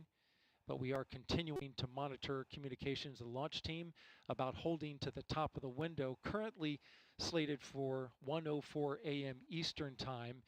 But we do have 2 hours, and we have yet to see whether or not the launch team is going to be able to make enough adjustments in order to hit the top of that window. No slip yet, but we're monitoring their work, and we'll give you an update when we have it. Back to you, Megan. Thank you, Daryl. Really great news about that leak. Kayla and I actually said, wow, that's really great news. So we'll wait on your next update. Let's go back live now to Kennedy Space Center's visitor complex, where we have NASA's Dan Hewitt inside there with our new moon board. Dan, let's focus in on Orion now. It has 3 main elements, right? That's right, Megan. And Orion is the spacecraft that's going to be carrying our Artemis astronauts off of planet Earth and then returning them home. As you said, 3 major components, so we'll jump in here at the top with the first one, the launch abort system.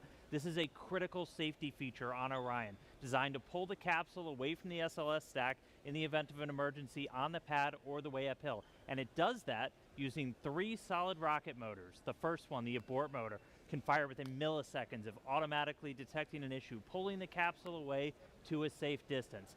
After that, the attitude adjustment motor. This one will fire. We can cancel out any rates, put us into a nice stable glide before we get ready to fire the jettison motor. This is the one that will actually take the launch abort system off of Orion, allowing it to then deploy parachutes and parachute down to safety. I will note the jettison motor, the only one that fires no matter what on a normal mission. It's going to fire once we're high enough in the atmosphere. And for Artemis I, that is the only motor on this that is active. The attitude and abort motors are inert for Artemis I. And that's all focused on protecting this, the Orion crew module. This is where you have your astronauts physically inside. In the capsule, you have everything you need to keep a crew safe, happy, healthy, thriving in deep space. You have a pressurized environment, seats, crew displays, toilet, everything that you need. On the outside, couple of critical features. On the bottom, the heat shield. Remember, this is goal number 1 for this mission, is testing that heat shield. It's an ablative structure made to survive that fiery re-entry at the end of a mission. Along the outside, you see these small gray circles. Those are reaction control system thrusters. Orion can use that at the very end to control the yaw, pitch, and roll as it's hurtling through the atmosphere. We have windows. You need windows to look outside. 2 on the front, 2 on the sides, 1 on the side hatch, 1 up top, in the very top docking hatch. Those are different layers of glass and acrylics for pressure and thermal control. We have a docking system, an uprighting system, parachutes, all for the very end of the mission. Third and final piece, down here at the bottom, the European Service Module. This has all of the propulsion assets for after SLS has done its job. Starting on the bottom, the large orbital maneuvering system engine. This is the one that's providing the most thrust for all of those key maneuvers around the moon. 8 auxiliary thrusters also around the aft to the bottom part of the service module to provide some additional push as well. And then 24 of these smaller reaction control system thrusters. They can be used for attitude control, which way you're pointing, as well as small translational maneuvers moving side to side. We flip the vehicle up, we see 4 solar arrays, each one 24 feet in length, altogether generating 11 kilowatts of electrical power for Orion systems. Inside the service module, you have tanks for things like the thermal control system, potable water when we have a crew on board, and also pressurized oxygen and nitrogen for an atmosphere, which gets fed through this umbilical here to the crew module, along with electrical lines. That's also what's going to separate us at the very end of the mission. So that's Orion. It's going to be making its first flight around the moon on Artemis I. Can't wait to see it, taking those selfies around our lunar neighbor. Send it back over to you, Megan. Thanks, Dan. That last component Dan talked about, the European Service Module provided by the European Space Agency. Let's go to Jasmine for that. Thank you, Megan. We are back in Firing Room 2 with the Launch Control Center, and joining us now is Philippe Delou, ESA's Program Manager for the Orion European Service Module. You have quite the title there, a big title for a big job, I'm sure. We are very glad to have you here, and we understand that the European Service Module is powering Orion that's going to send humanity farther than ever before. Philippe, how is it getting us there? Yeah, thank you. Good evening, everyone. So yes, the service module accommodates the propulsion system that contains among the tanks and the pressurization of the system the engine, all the engines, 33 engines in total, among which the main engine, which is going to perform the burns to put Orion into the moon orbit and then back on the trajectory to return to Earth. The other engines are used for attitude correction during, attitude control and trajectory correction during the travel to the moon.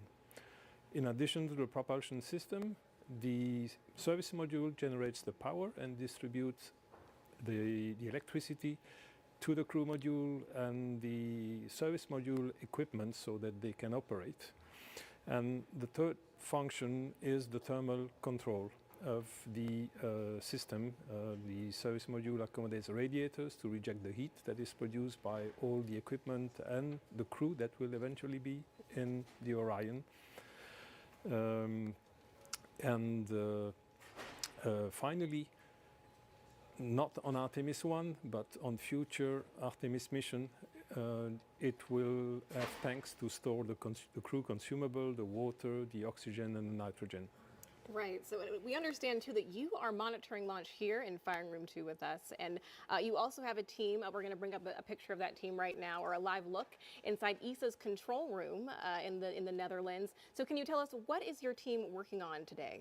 Yes, well, the ESA team is not only back in the Netherlands, it's one aspect, but we have also a significant team in the control room in Johnson, in the Mer control room. And their role is to monitor the telemetry from the service module to make sure that all parameters are within their nominal behavior, that the operations are performed also nominally, and for sure identify if something goes wrong, if something goes not nominal. And if something non-nominal is identified, then they will have the role to support the NASA team to troubleshoot the anomaly and prepare the recommendation to be brought to the mission management team for a decision on how to operate the vehicle forward. Great, we're really glad to hear that your teams are monitoring here, Johnson in the Netherlands as well. And this has been a huge collaboration. There were 10 countries that contributed to the European Service Module. Can you tell me about that teamwork? Indeed, it was a real teamwork of about 60 companies across 10 European countries. Well, together with the prime contractor, we have selected the finest companies available in Europe to build a state-of-the-art equipment which is needed to go back to the moon with humans. Right, we're going back to the moon and farther even beyond. Thank you so much, Philippe. I really appreciate you being here tonight. You're welcome. Thank you very much. Of course, of course. Megan, back to you. Now it's time to check back in with Mission Control in Houston. Leah, how are things over there? Things are good over here at Johnson Space Center, which is just one part of an agency-wide effort with many NASA programs doing their part to make future missions a reality. When the first woman and first person of color travel to the moon, they'll be wearing a state-of-the-art launch and entry spacesuit called the Orion Crew Survival System. When they set foot on the moon, they'll be in another all-new next-gen suit, both being developed at the Johnson Space Center and through partnerships with commercial providers. During those spacewalks, astronauts will collect samples for further study of the moon. The Astromaterials Research and Exploration Science Division at JSC is preparing to receive rocks, soil, and ice collected from the moon's south pole, which has a unique crater impact history and ice deposits that have never been sampled. And leading the effort to advance capabilities for science, exploration, and commercial development of the moon is the Commercial Lunar Payload Services Initiative, or CLPS. More than a dozen American companies are developing science investigations and tech demos. Additionally, we need a sustainable presence, a specific station in orbit to facilitate continuous lunar access and serve as a home base or a jumping off point for new deep space exploration missions. This is where Gateway comes in. It's a multi-purpose lunar space station being developed by a worldwide effort led out of JSC. NASA is again teaming up with international and commercial partners to create this essential component. Artemis and Gateway will enable NASA's Human Research Program to better understand how the human body adapts beyond low Earth orbit, ensuring future astronauts traveling to the moon and Mars have the tools to keep healthy and thrive in new environments. And with that, we're going to turn it back over to Megan and Kayla at Kennedy. Thank you so much.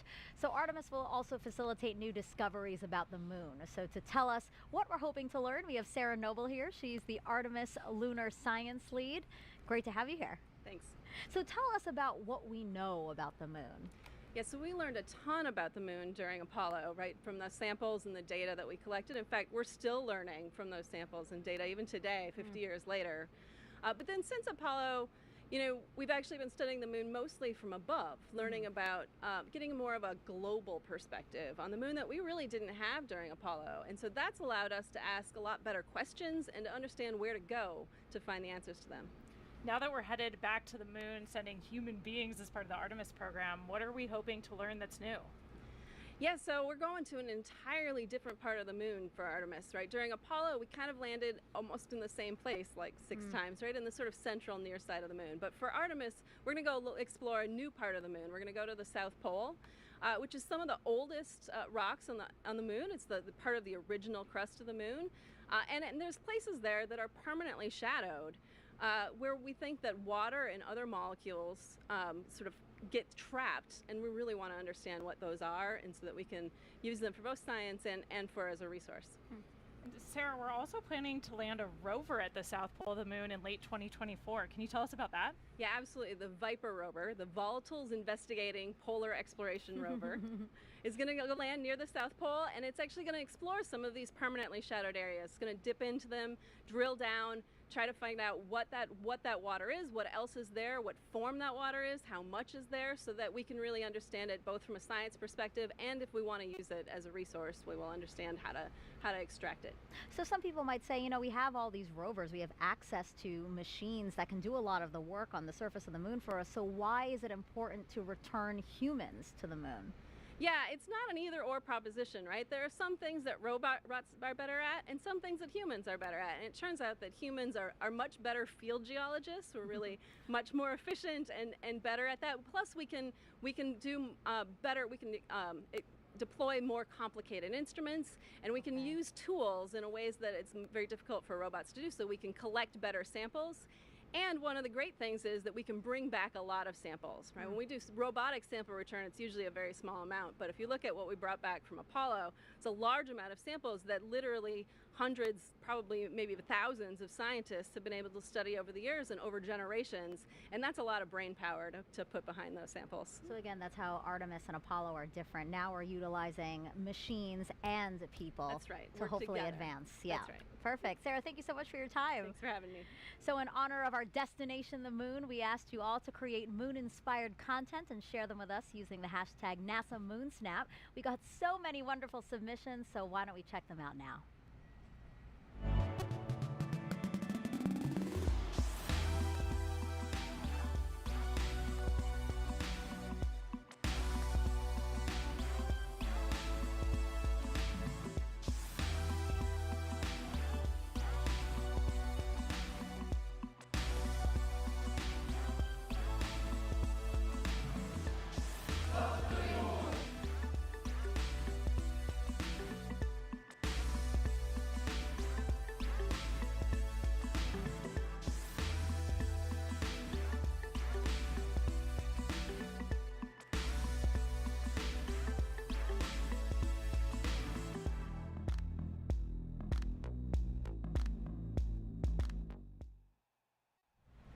That was a really cool look at all the different kinds of creations, recipes, and also art, and it was great to see what people submitted. Yeah, it's awesome to see the creativity out there and how people are engaging with this mission in so many different ways. Yeah. So I know that you didn't submit it yet, but you did create a moon snap, so to say. So why don't we take a look at that picture? Yeah, this is one of my favorite pictures of the moon that I was able to take from orbit. I think for me, it kind of reminds me of that iconic picture of moonrise or Earthrise from the moon from Apollo. And it's kind of that in reverse. I think there's something about seeing the moon from orbit around the Earth that makes it seem a little bit easier to imagine what it'd be like to have that view from the moon looking back at our home planet. Yeah, you should definitely submit that because that's an amazing photo. Did you take that yourself? Yeah, out of the cupola window aboard the space station. Wow, the resolution's great. The cameras we have up there are incredible. Yeah. It's awesome. So I haven't taken a moon snap, so I had nothing to submit. So how do you feel about creating a moon snap with me? Let's do it. All right, well, take that, if you don't mind lifting it up, and we're just gonna snap a photo here. Oh, lighting. Perfect. So I just created a moon snap. I love it. I'm going to share it. And again, this is just to encourage people to really get involved in this mission. So we will continue to collect and share those photos. So again, if you have a NASA moon snap, just use that hashtag. Okay, Artemis I comes amid a very busy year and exciting year at NASA. Some of the highlights include 2 more commercial crew launches with SpaceX, Crew 4 in April, and then Crew 5 last month. In May, NASA and Boeing flew OFT-2, the second uncrewed flight test of the Starliner capsule. The goal is to certify the capsule for regular flights to the International Space Station after a crewed flight test next year. In July, we released the first images captured by our James Webb Telescope, and oh my, those are really beautiful, fascinating photos, and they're going to really help us answer some of astronomy's biggest questions about how our universe began. And then in September, we intentionally slammed the DART spacecraft into asteroid Dimorphos. Boom, look at that. And we successfully changed its course. The asteroid wasn't headed for Earth, but the test was to show we could defend our planet if needed. And recently, 2 other missions that benefit the Artemis program. Last week, we tested a new inflatable heat shield that could help us eventually land humans on Mars. And just 2 days ago, Capstone arrived at its intended orbit around the moon. The small satellite launched from New Zealand in June and will now test a unique lunar orbit for a future space station there.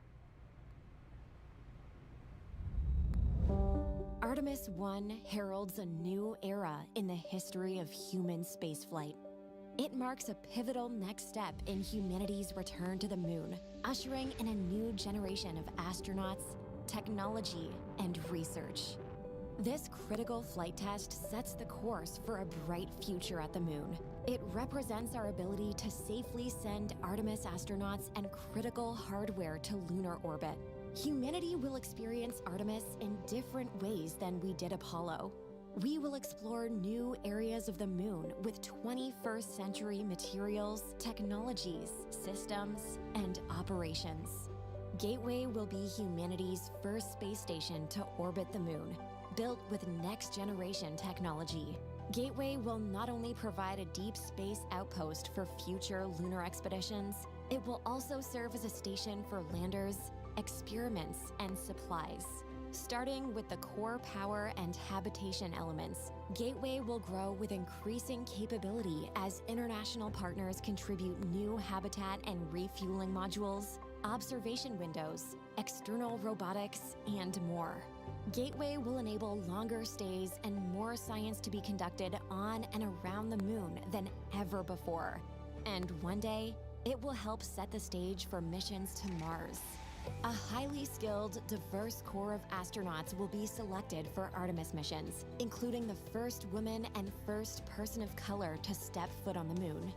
Aboard Gateway, the crew will conduct exciting research from their unique deep space vantage point.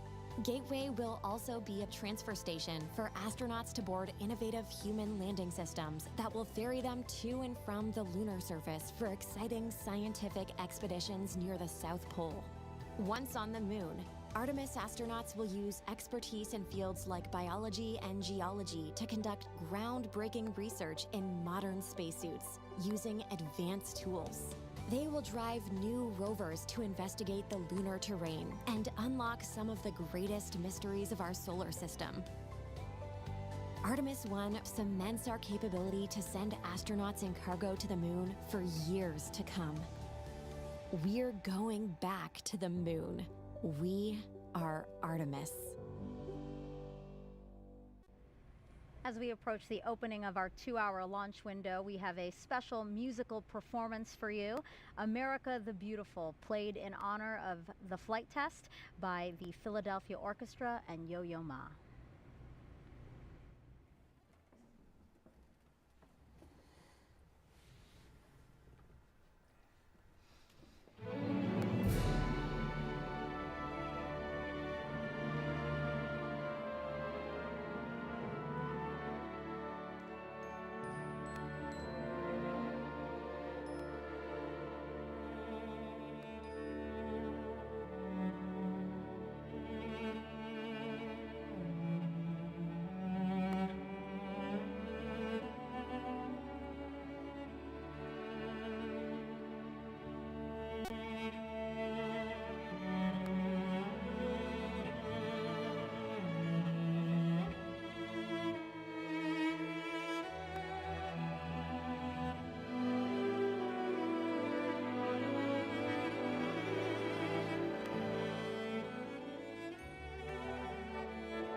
Truly beautiful performance. It really has me feeling quite emotional right now. Yeah, perfect tribute for tonight's launch. You know, it's just, it gives me a sense of pride, really, to just remember that our country continues to lead our nation in space exploration. So, and as such, the White House is closely watching this historic launch.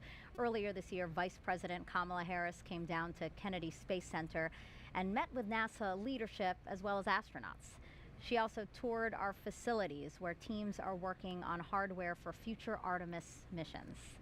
Before leaving, she signed a piece of the Orion spacecraft that will fly on Artemis III. She's doing it right there, which will return astronauts to the lunar surface. Okay, Kayla, time for more social questions. So let's take the first one. You know now the drill. It's going to be a celebrity question, so let's take that. Hey guys, I'm Jack Black and I'm super excited for the Artemis I launch today.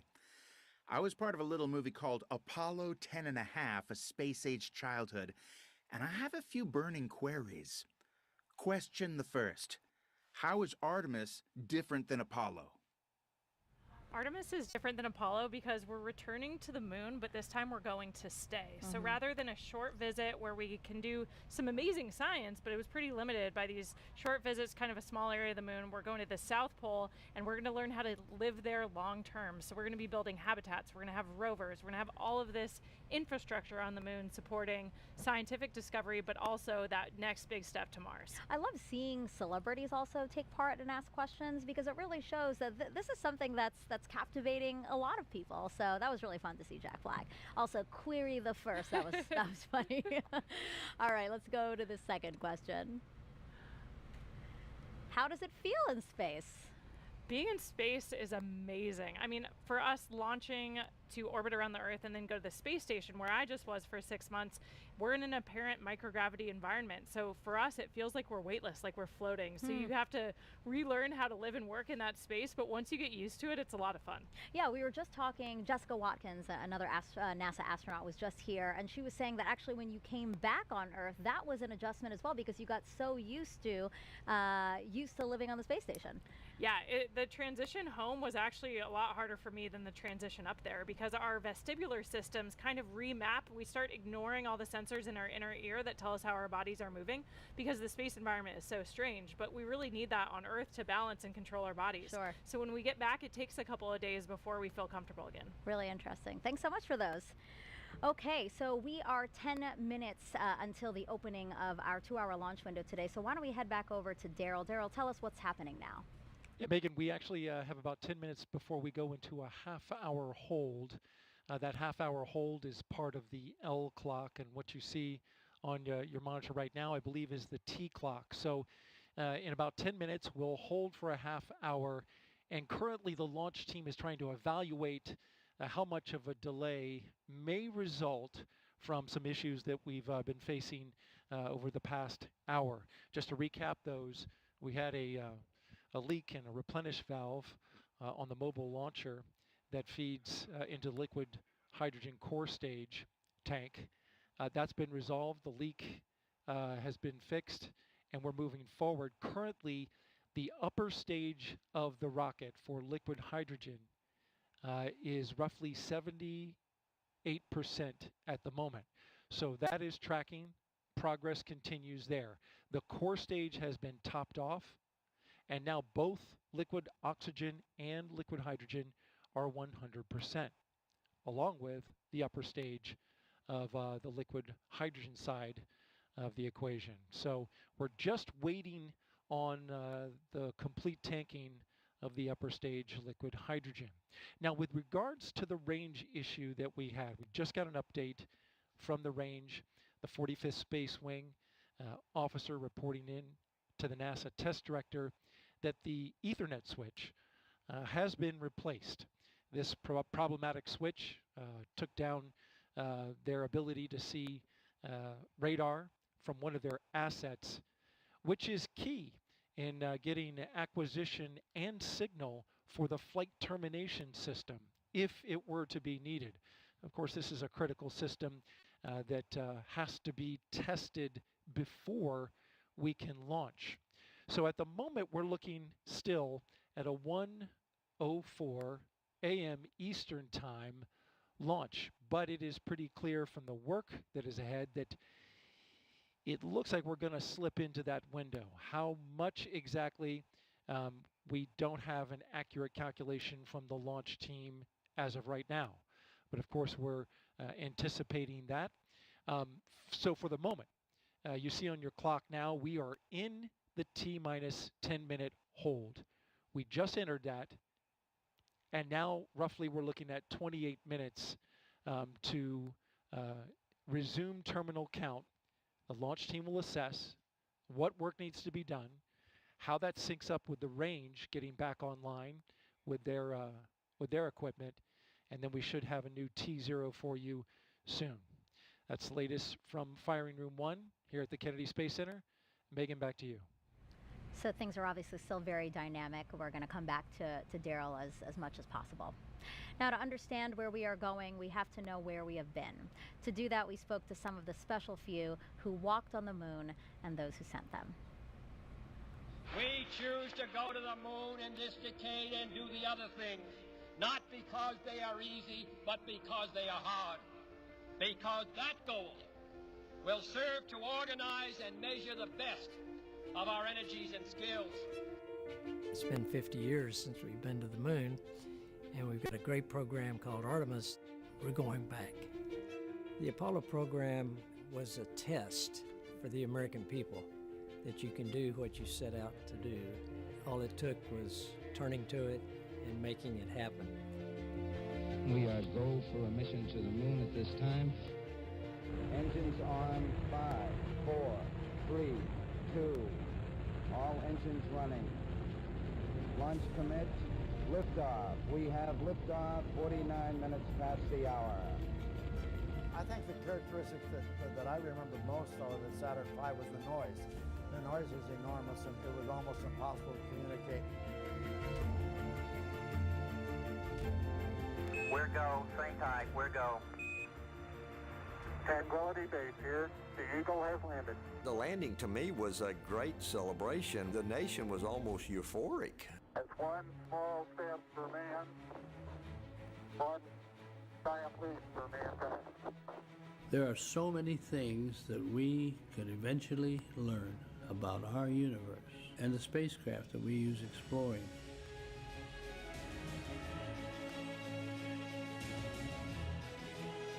We are a nation of explorers. During Apollo, we were on national TV literally every day because we were doing something visible that Americans could see and they could feel and say, look what we are doing.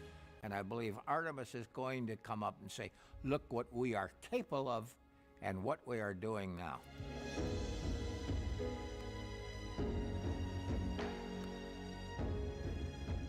Artemis will stand on the shoulders of Apollo. They're going to have the eyes of the world on them when they start down this trail. The science of a space flight is one that will continue to inspire. Going to the moon generates technology, more communications, more computer technology, more sophistication in manufacturing that help us in everyday life. We have a generation that is ready, a generation with that technology, a generation with the education. Artemis represents the future in space. It is our next big step, and it is time to take it.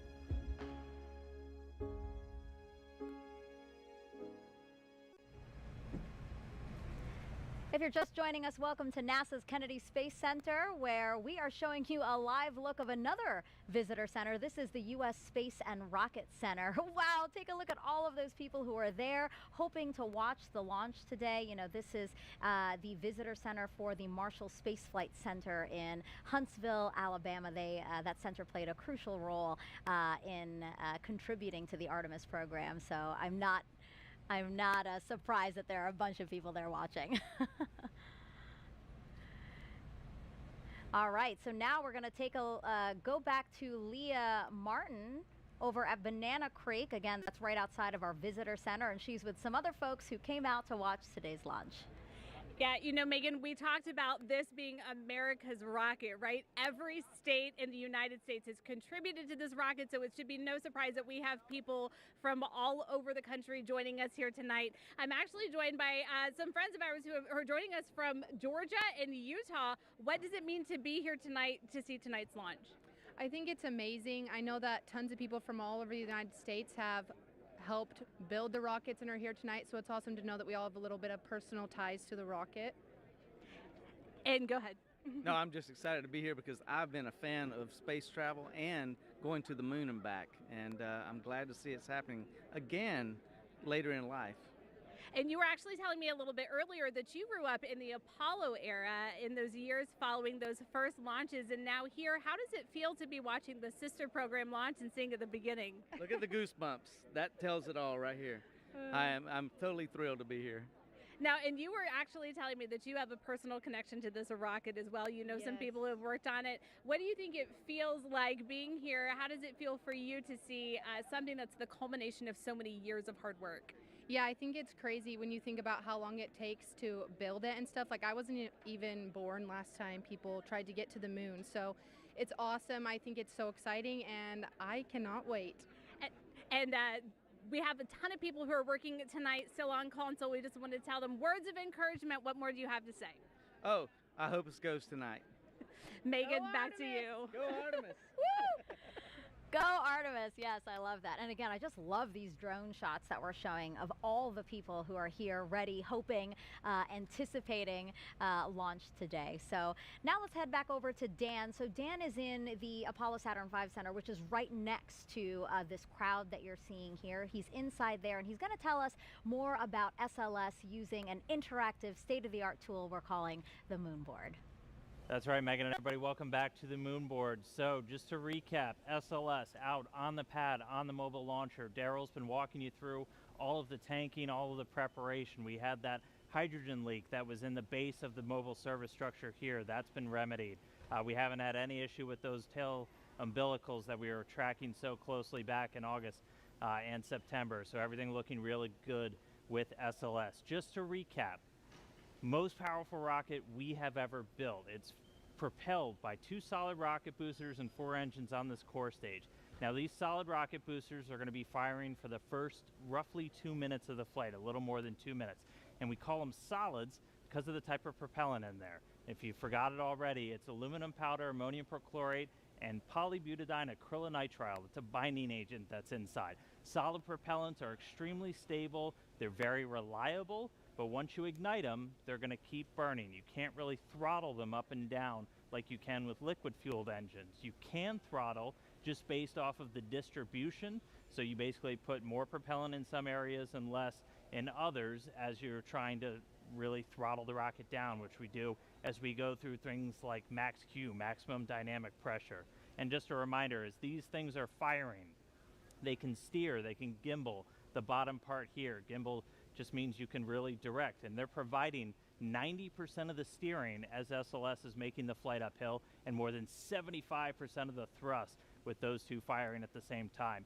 And again, they're attached to this. This is the core stage, 212 feet tall, the largest single stage we've ever constructed. It's been through the green run test, a lot of preparation for this flight today, and it is propelled by these 4 RS-25 engines. Now these are liquid fueled rocket engines, so you have a fuel and an oxidizer, and one of the great things about liquid fuel is you can throttle them in real time. You could kind of like the gas in your car, you can go faster or a little bit slower. So these throttle up to 104% of their rated thrust at the time of liftoff. We throttle them down as we go through max Q, so the maximum amount of pressure on SLS in the way uphill, and then throttle them back up until they've consumed all of their propellants. And they're consuming that propellant at more than 1,500 gallons a second. That is just an astronomical amount of fuel that's running through these engines to produce that thrust. Each of these up to 500,000 pounds each during their operation. And of all the different components, we've got this engine block section down here. You have all of the associated plumbing, everything to feed those propellants down to these engines. You also have these 2 attachment points here, and that's where we actually tank the SLS rocket. So a lot of focus on those in the previous attempts. They've cooperated spectacularly so far today, and we've been able to fully tank this core stage. And a reminder, you have a fuel, about 500,000 gallons right here of liquid hydrogen, and then an oxidizer. You need those 2 together, and then an ignition source. That's what gives you your reaction, your thrust, your basically controlled explosion that then comes out of those rocket engines. So fully tanked. These are cryogenic fuels, hundreds of degrees below zero, so we've got a spray-on insulation across the entire vehicle. As it's sitting out there in the Florida air, it's a little bit warm tonight, but we need to keep those hundreds of degrees below zero. It takes a lot of energy to do that, so the less you have to use to keep them cold, the better, which is why we have that insulation. So we're going to be seeing SLS take flight for the first time tonight as we clear all of those final issues. Again, this is going to be one heck of a show when this thing launches into the night sky. So with that, send it back over to you, Megan. If you're just joining us, welcome to NASA's Kennedy Space Center for live launch coverage of Artemis I. I'm NASA's Megan Cruz, and this is NASA astronaut Kayla Barron. It's been great having you these past 2 hours. It's been so awesome to be here for this historic launch tonight. So right now we are awaiting a new T0. The launch team had to work through some issues, and they're doing a great job at working through those issues. So now we're just waiting to see a new T0, since we had been aiming for the top of the launch window, which opened does open at 1:04 a.m. Eastern Time. Now, today is a big deal. Apollo 17 in 1972 was the last time humans stepped foot on the moon. That the rocket you see right there behind us, illuminated in the darkness there, is the first step back towards getting us to the moon. Now, Artemis I is the first integrated flight test of NASA's deep space exploration systems. That's the ground systems here at Kennedy Space Center, the Space Launch System, or SLS rocket, and the Orion spacecraft. We will send an uncrewed Orion spacecraft farther beyond the moon than any of the Apollo missions before it. For Artemis II, Orion will have astronauts on board as it orbits the moon. Then future Artemis missions will land the first woman and first person of color on the surface of the moon. So Kayla, why do we want to go back to the moon? The moon's a super interesting place to study. It can tell us a lot about the Earth, its own formation, but also more about our solar system. And we also want to return this time in an international partnership for a permanent presence on the lunar surface that'll teach us everything we need to know to travel onto Mars. Mm-hmm. And what about for you? I mean, you have the possibility of maybe being selected for those future missions, because the Artemis program can choose from any of you guys, any of the NASA astronauts.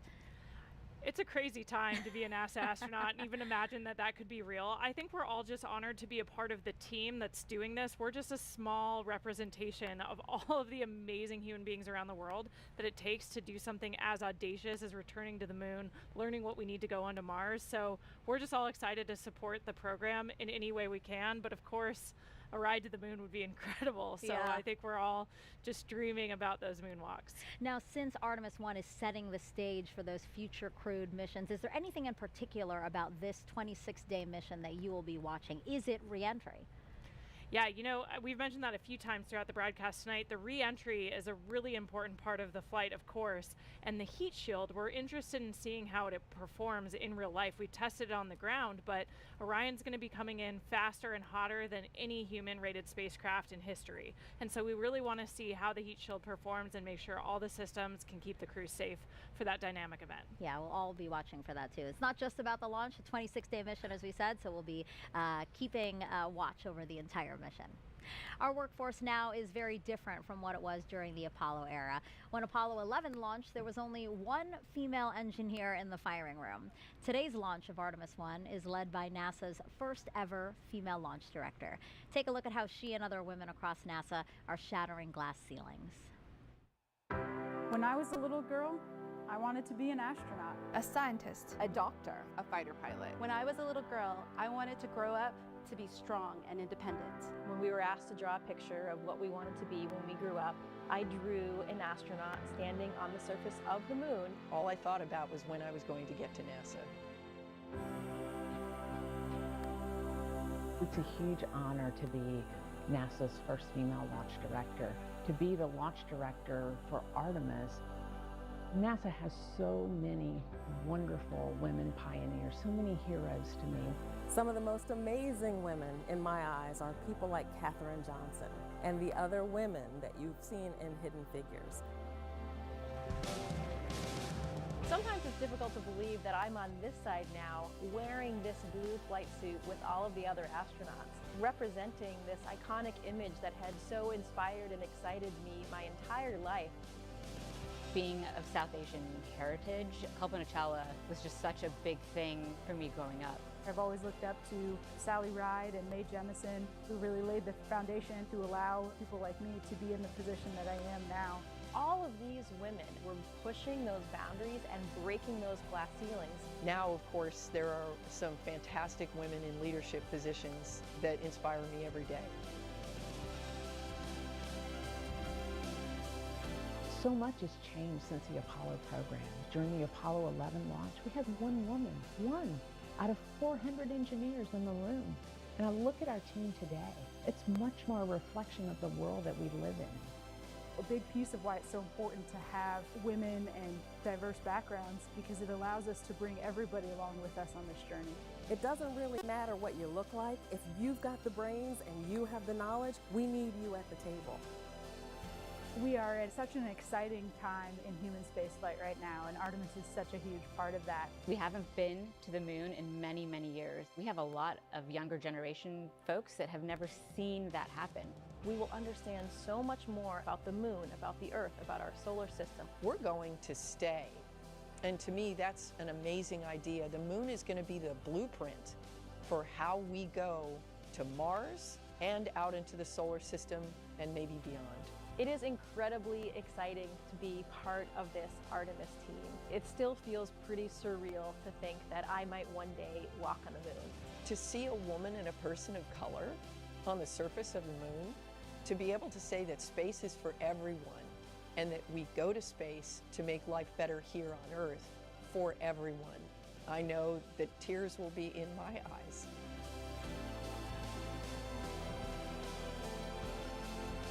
My message to women and girls out there is to find your passion, whatever that is. Don't let anyone tell you what you can do or can't do. Only you can realize your dreams. Space is for everyone.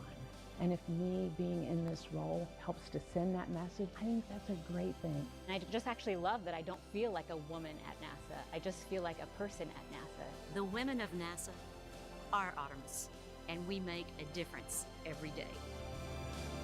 I am NASA's Spacewalk Office Hardware Manager. I'm the Program Scientist for Space Biology. I'm the Director of NASA's Johnson Space Center. I am Artemis. I am Artemis. 私はアルテミスです。Yo soy Artemis. As som Artemis. Ana. Je suis. Ich bin I Artemis. am Artemis. I am Artemis. I just love the way that that video ends with you and all these other women saying, I am Artemis. What do you think? Why is it so powerful to just hear those three words, I am Artemis? Why does that resonate so much? I think it just represents how far we've come since the Apollo era and how we take advantage of the incredible diversity our country has to offer. Having seats at the table for everyone, you know, spaces for everyone. You heard that a few times in the video, and I think we're proving that out every single day in our work, not just at NASA, but with our international partners. I think it's so important to our ability to succeed on these really complex missions. Yeah, I thought that was a very powerful video, and I'm glad that people got that message, young girls in particular. Another person who you saw in that video is Pam Melroy. She's a former astronaut and NASA's deputy administrator. So why don't we head over to Jasmine Hopkins, because Pam is there with her now. Thank you so much, Megan. Yes, I am honored now to be joined by Pam Melroy, NASA Deputy Administrator. This is just a fantastic night. We just saw that powerful video with you among so many of the great women here at NASA. What is so important about us now being ready to send, you know, the first woman, the first person of color to the moon? Yeah, I loved watching that video. Just inspires me. So many of those women are my friends, but also they're just such fantastic engineers and scientists and just so many roles at the agency. I've always thought one of the strongest teams that you could ever find is a family, and families have men and women, and so our teams are stronger, I think, when we have that balance and that diversity.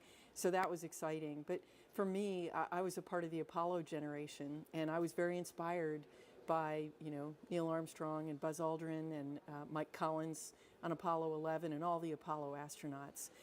I just cannot even imagine the inspiration, though, for a little girl. I mean, it never occurred to me that I wanted to be an astronaut, but of course there were no women astronauts then. I think what's going to happen now with the Artemis generation is that that first woman and the first person of color is just going to have a huge impact on the next generation. Right, we are just watching with bated breath, and I know that it's going to mean so much to little kids to look up to them. And we understand too, this is a huge, I mean, when we launch Artemis, it's going to be a global accomplishment. We have the Artemis Accords, which are helping us make sure we explore peacefully. Can you tell us more about those? Yeah, it's really important actually, especially because you know, unlike in Apollo where it was actually just a few countries that had the capability to go to space, now those capabilities are proliferating throughout the world. And so what we do with the rocket is really important, and how we go is just as important. And how we go is as teams and with our partners and with a sense of the responsibility that we have as we go out into the solar system to do it peacefully for scientific purposes and responsibly. Right. Pam, you have a great sense of teamwork, and this is definitely not our first time. You know, there's a lot of things that go into testing out a first-time vehicle. There's actually dynamic activity going on right now. So how does this first flight test of SLS compare to other first times, you know, with Shuttle or with Saturn V before that? Well, I can do even better as a test pilot, right? So there's a history there. In fact, the amazing thing about this is so first flight of a first aircraft, you actually taxi it out to the end of the runway and then run down the runway and come back and check all the data. And then you might take off once and go around the pattern and come back and land. This is a little bit like taking off and going to fly a full mission on your very first flight of an aircraft. And so everything has to be right.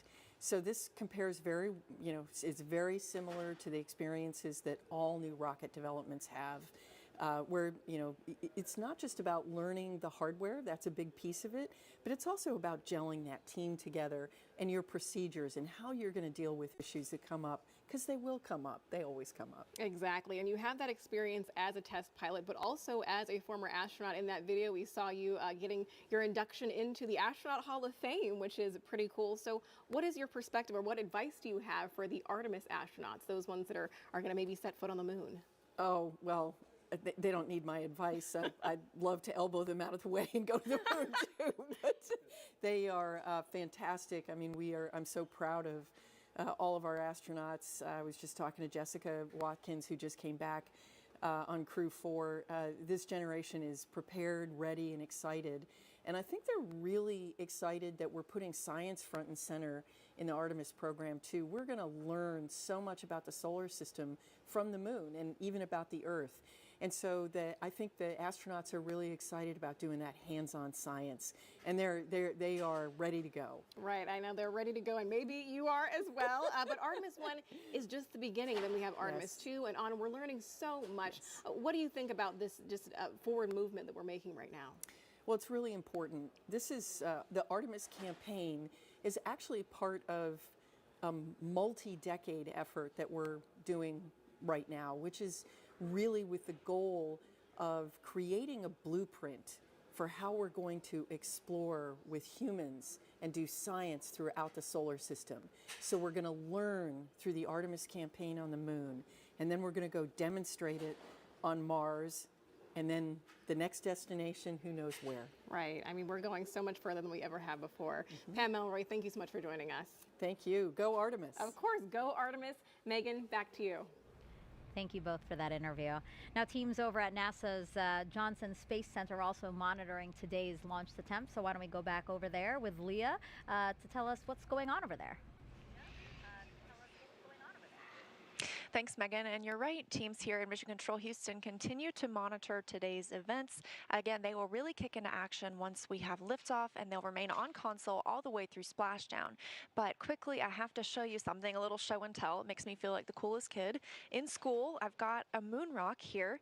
I hope you can get a good shot of it. It is from Apollo 15, 1971. And when it was brought back to Earth, it was part of a larger rock. In total, it was 21 pounds. This is, of course, a smaller section of that. But we're looking forward to the Artemis program and being able to go back to the moon so that we can continue to gather these kinds of samples, but this time at the lunar South Pole. We've never been there, and we've never brought samples back from that area, so we're really excited to see what might differ in those samples and the ones that we have here. Now, of course, we've got a whole laboratory of scientists that are able to study study all of those samples. We just opened some up for the first time earlier this year so that we're able to test with new technology everything that we can learn about these samples that we brought back now 50 years ago. So hopefully within the next few years, we're bringing some new ones back to use that same experimental process on and tell us a little bit more about the moon. But just had to show this off. Apollo 15 moon rock. We're looking forward to having some Artemis ones here at Johnson Space Center. With that, I will send it back to you at KSC. You were a cool kid before you even had the moon rock, so. But now you're even a cooler kid. Now, the name Artemis was chosen because in Greek mythology, she's the twin sister of Apollo. NASA's Leo Martin is over at the nearby Kennedy Space Center Visitor Complex, where thousands have gathered to watch today's launch attempt. Hi, Megan. I'm actually joined here tonight by a very special group of guests here from Stennis visiting Kennedy Space Center. Why don't you tell me, Ryan, what it is that ties you to tonight's launch? So we were lucky and privileged enough to be able to test the core stage of the SLS rocket that's going to launch today. We got to green run, which is a full duration hot fire. It's a very historic time for us at Stennis. It was so exciting to be a part of. It was 7 years of hard work by a lot of really great people. And Jack, sorry about just that. so excited to be here to see it. And Jack, you were actually telling me that you know firsthand, how much work has gone into tonight's launch. What does it feel like to be here tonight, seeing the rocket fully integrated on the pad, ready to go? Man, I'm just incredibly grateful to be a part of this history and just really excited to see this thing launch. And Barry, you were telling me that you know also firsthand, the adversity that these teams have overcome to be here tonight. Do you have a word of encouragement, anything that you'd like to say to the teams all across the United States right now, both at Kennedy and at JSC, who are just sitting in these seats ready to get the rocket launched tonight? Sure, persevere. I mean, it's hard work, but it's so well worth it. We spent many hours doing the testing and trying to get ready for this moment, and I think we've forward that information to those guys, and we also give them the encouragement to continue on so we know they can do it. Thanks so much, Barry, and I think it would be great if just on the count of three we can give them a great big go Artemis. 1, 2, 3. Go Artemis! Back to you, Megan. That was amazing. And that's just, people who were actually able to come here to Florida. There's many people who are joining us from around the world who couldn't obviously make the trip out here. So let's take a look at some of those watch parties there. Here's Space Center Houston. It's the visitor center over for Johnson Space Center in Houston. And you can see a lot of people there after hours because you know that visitor center is closed right now. People are waving. I love it. Wow, look at that. Whatever that is, it's awesome. amazing. I don't think I've ever noticed that when I'm at Space Center Houston. Maybe it's new. I know, but yeah, just look at that crowd. It's really fun to see, again, all these people who are captivated, young and old, by today's launch attempt and the beginning of the Artemis program. I know that they're probably looking at the clock and wondering when we might see the launch today. So lovely to see all those people.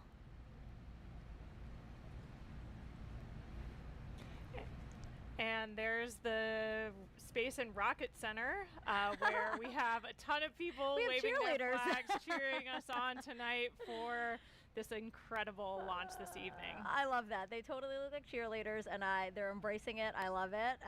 And yeah, this is the U.S. Space and Rocket Center. This is the visitor center over in Huntsville, Alabama. As I've said before, Marshall Space Flight Center there is super instrumental in what the Artemis program is doing.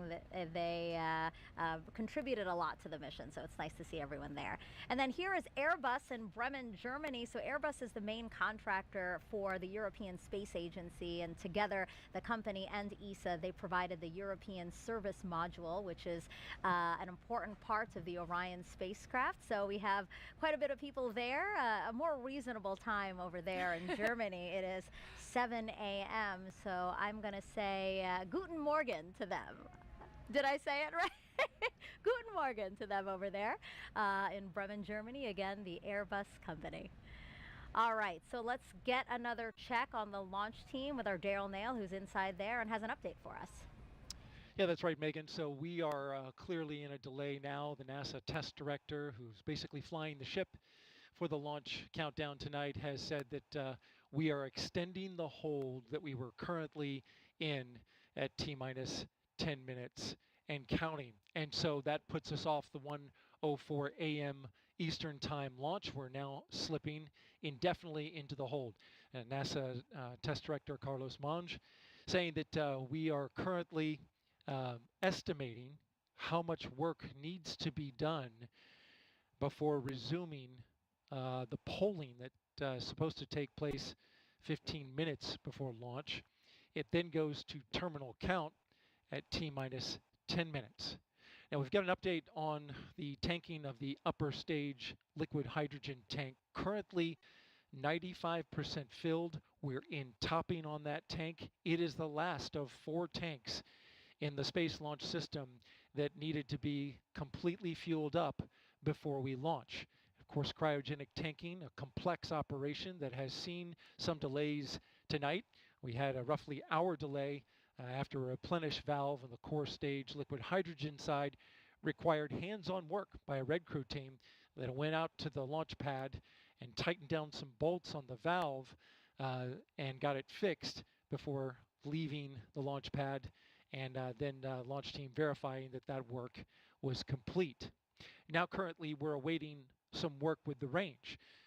The 45th Space Wing, which oversees the range here and makes sure that the airspace and the ocean out over the flight path is clear, and also has the responsibility to destruct the rocket should it go off track. They have been working on some issues with their equipment and sending a flight termination signal to the rocket. There is testing that must happen with the flight termination system that was delayed by a bad Ethernet switch.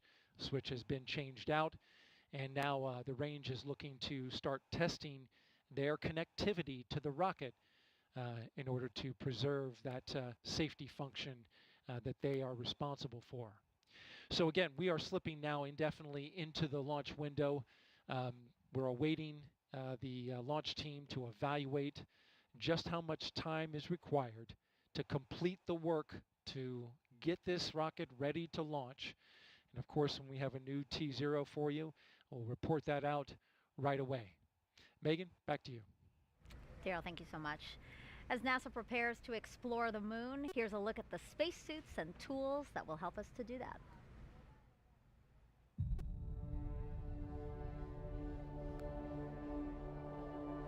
Watching Apollo footage of astronauts doing geology on the surface of the moon is a really great way to think about preparing for Artemis, for putting people on the lunar surface once again. We learn a lot in how they did science operations on the moon and what it's like to work on the moon. You see them doing geology. You see them taking rock samples, putting in a drive tube to take a core sample. You see them bouncing along the surface of the moon on the lunar rover that they used in Apollo 15 through 17. So it's a great way to help drive technology development for the next generation of spacesuits and geology sampling tools. There's these facilities that help us train like we are on the lunar surface. You know, these 1/6G offload systems or putting people in the aquatic environment are great ways to train the mobility part, right? Like, what can you do and how different does it feel to be in 1/6G and do these tasks? We've been training astronauts in geology and geoscience for decades now. The Apollo astronauts had literally hundreds of hours of training in geology before they flew to the moon. It's often said that the Apollo astronauts had the equivalent of a master's degree in geology by the time they flew to the moon.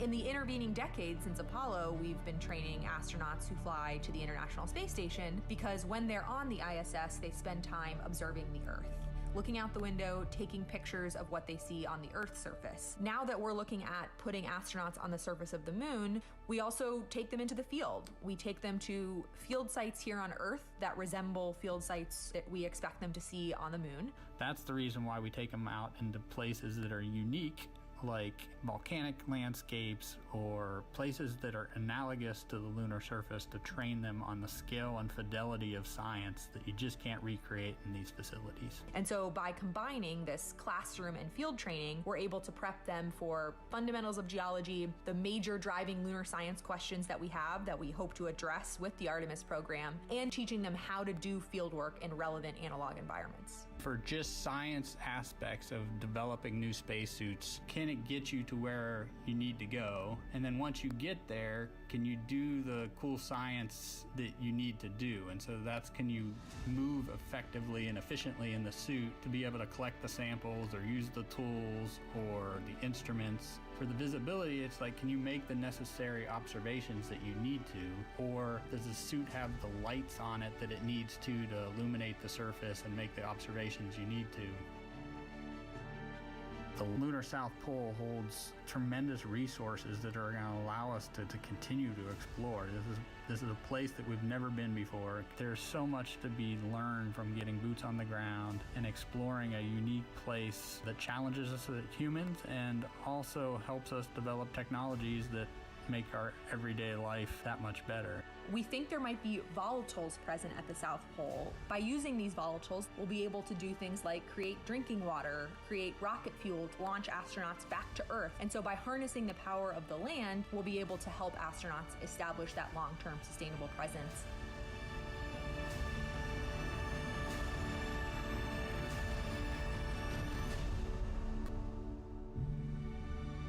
It's human nature to explore. Pushing our boundaries and exploring our universe is, I think, just one of those things that's just stuck in our human nature, and that we need to do it in order to understand the world around us, including our Earth and our solar system.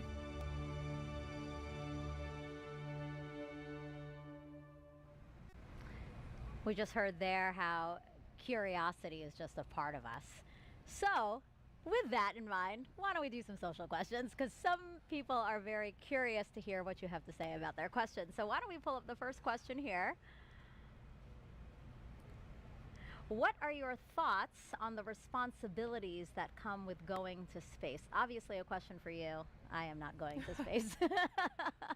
Yeah, the opportunity to travel to space comes with a lot of responsibility. I think for all of us, it's a huge honor to be a part of these teams, and the work we're doing is so critical in supporting scientific discovery on the ground. So on the International Space Station, we're a national laboratory.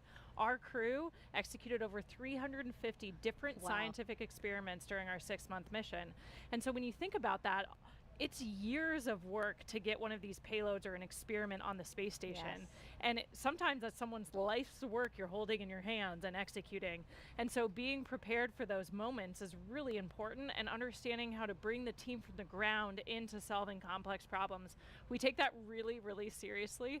And of course, we want to share what that experience is like. Only a few people have been able to go to space. And as we commercialize space, as low Earth orbit becomes more accessible, that'll change. But still, it's only available to some of us. So we really want to share what that's like and the perspective we gain from our time up there. It's really great to see and hear that you guys acknowledge that, right? Like that this experiment that you're holding, that you're working on for 6 months, somebody has been working on literally for years. I mean, I've talked to some scientists and they're saying, oh, this has been my life's work, 20 years of my life's work. So yeah, that was a really good question. I like that question a lot. Okay, we have another one from social media here. Astro Kayla, have you considered what you might say if you had the opportunity to be the first female to set foot on the moon's surface? No, I have not considered that.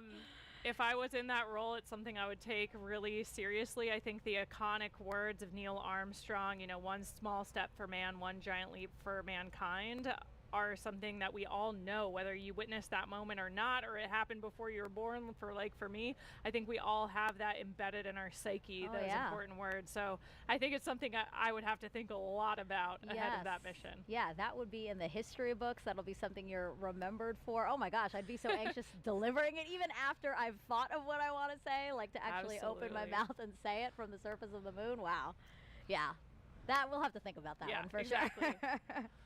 Okay, let's see another question here. Oh, why is the spacesuit orange in color? That's an awesome question that I wish I knew the answer to. Megan and I were actually talking about that earlier when we had Snoopy up here. It's a continuation of the same suit that we used during the shuttle era, and I was kind of hypothesizing that maybe it's to help forces if for some reason when we landed in the water we had to get out of the capsule for some reason, it would be easy to see us. But that I'm gonna have to take a phone a friend on that one, I think, to know the real answer. I'm sure somebody will be commenting on social media right now with what the real history behind the orange suit is. I'm trying to think about it too. I'm thinking, does it have anything to do with SLS being orange because of the foam match insulation? your vehicle. Yeah, Why not? maybe it's that. I don't know. I don't know. We got stumped. That was our first one that we got stumped on. Do we have another question? All right. If you could name one of the moon's craters, what would you name it? Oh man. What would you name it, Megan? I don't know. That's a big decision. I thought you might say the name of your zero-G graph. Oh, FOW? Yeah, maybe. I don't know. That's a pretty big responsibility, I think, to name these geological features. And a lot of the craters on the moon already have names. So I'm sure there's some that maybe they haven't named, they're too small, or we haven't explored them yet. But a lot of them already do have names. Like, we're going to be exploring the edge of Shackleton Crater as part of Artemis mission. So a lot of them are already named and mapped. Yeah. Thanks for throwing it back on me. I was like, I don't know. Do you think our parents or husband or fiance are now upset that we didn't say them? I don't know. I mean, I don't think so. I think they understand. All right. These are big decisions. This is. All right. Last question here, for this segment at least. What will Orion do when it gets to the moon? So for this mission, Artemis I, it's actually going to orbit the moon and then go into a distant retrograde orbit. And so it'll get really close as 62 miles, and then go way past the moon and way deeper into space than we've ever been before. So yeah, the Orion vehicle will be checking out all of its systems. We're going to be analyzing that data from the ground, and then we're going to see that it can survive re-entry and a successful splashdown off the coast of San Diego. Yeah, that was a good question too. Okay, well, again, just keep those questions coming. You know, we're entering into this launch window, and we do have time, so we'd love to hear from you, and we'd love to try at least to answer most of your questions. So you've been hearing throughout the broadcast all the different science that returning to the moon will enable us to do. So there's actually something called the Prime 1 mining experiment, and that's going to robotically look for ice and other resources below the lunar surface. NASA's first Polar Resources Ice Mining Experiment, also known as Prime 1, will robotically look for ice and other resources below the lunar surface. Thanks to data from spacecraft orbiting the moon, scientists believe that the polar regions contain water ice in the form of ice just below the surface. With the right technologies, that ice is a game-changing resource that can be mined and used to produce propellant and breathable oxygen for future explorers. Under NASA's Commercial Lunar Payload Services Initiative, the agency selected intuitive machines to fly and land Prime 1 on the moon's south pole. Prime 1 will land near the Shackleton Crater to drill into the lunar soil in an area that could contain water ice. Prime 1 is made up of two instruments, Trident, the regolith and ice drill for exploring new terrain, and M-SOLO, the mass spectrometer observing lunar operations. Trident will drill up to 3 feet into the lunar surface, extract lunar soil, and bring it up to the surface.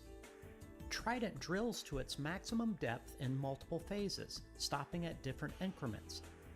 As it reaches each desired depth, it will pause and retract the drill string to deposit lunar soil on the surface for analysis. This is where M-SOLO comes in.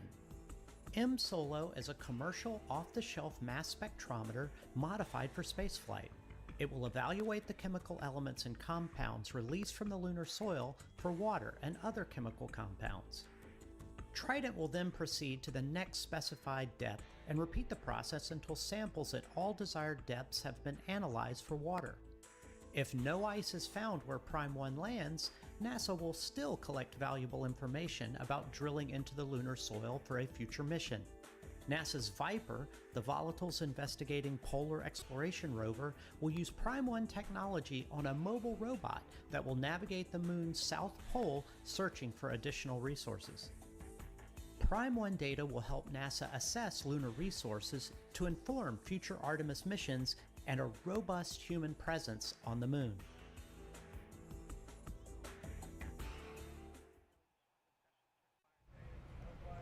So we are still awaiting a new T0 for today's launch attempt, but for more on what to expect when we launch for this first day, let's go to NASA's Dan Hewitt. He's inside our Apollo Saturn V Center at the KSC Visitor Complex.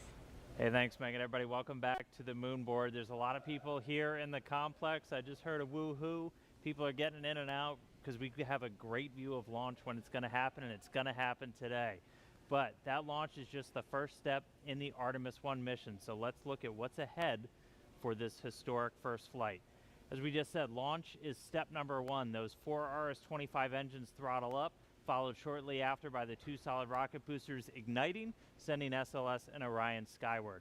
Now on our way uphill, we'll have a number of jettison events. You'll be able to see things coming off of the SLS rocket.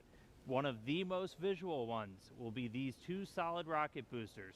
Now they'll expend their propellant a little over 2 minutes into the flight. They will separate. We'll see them flare off onto either side, and then the core stage continues to fire. We're also going to see the launch abort system come off the top. Once you get high enough in the atmosphere, it's no longer required. You could actually do aborts using engines on Orion and its service module. I will also note that on the launch abort system, it's got those 3 solid rocket motors. The jettison motor is active. The abort and the attitude ones are not for this flight. We don't have people, so we're not flying a fully active abort system. We also have 3 fairings that are there to protect Orion, the service module and the crew module, as we're flying up through the really dense parts of the Earth's atmosphere. Next up, we'll hit core stage separation. So we've got 4 main engines. We'll hear MECO, main engine cutoff. Those engines will shut down, the core stage will separate, drop away. It's eventually going to splash down in the ocean. And that hands over the propulsion duties to this, our upper stage, the Interim Cryogenic Propulsion Stage, or ICPS. Its first job is to execute what's known as a Perigee raise maneuver. So the Perigee is the lowest part of your orbit. You have a Perigee, that's your low part, and an apogee, that's your highest point. We're going to raise up the Perigee, and that's going to actually put us in a nice circular path around the planet. And while we're there, that gives us time to check out Orion. We're flying it in space for the second time, the first time in this fully integrated stack with SLS. We'll be able to look at all of Orion's systems, make sure those solar arrays are capturing the sun's energy and turning it into electrical power for Orion's systems, make sure the communications are working, all of our guidance, navigation, and control. That is your time to make sure you have a healthy spacecraft before you do something that is going to send it to the moon. And that's next up on our list. That's the trans-lunar injection. For today's launch profile, that's going to be a firing of about 18 minutes of that single engine on the upper stage. Now that engine optimized for a vacuum, it's producing about 24,000 pounds of thrust. So it's a pretty big engine, and it's doing that because we need enough energy to be able to send our payload, Orion, beyond low Earth orbit and send it on a path to head out to the moon. Now after that burn is complete, ICPS separates. It's going to do what's called a disposal burn. So it's going to send itself on a path from Earth around the moon and slingshot out into what's known as a heliocentric orbit. So it's going to completely leave the Earth-Moon system and go into orbit around our sun.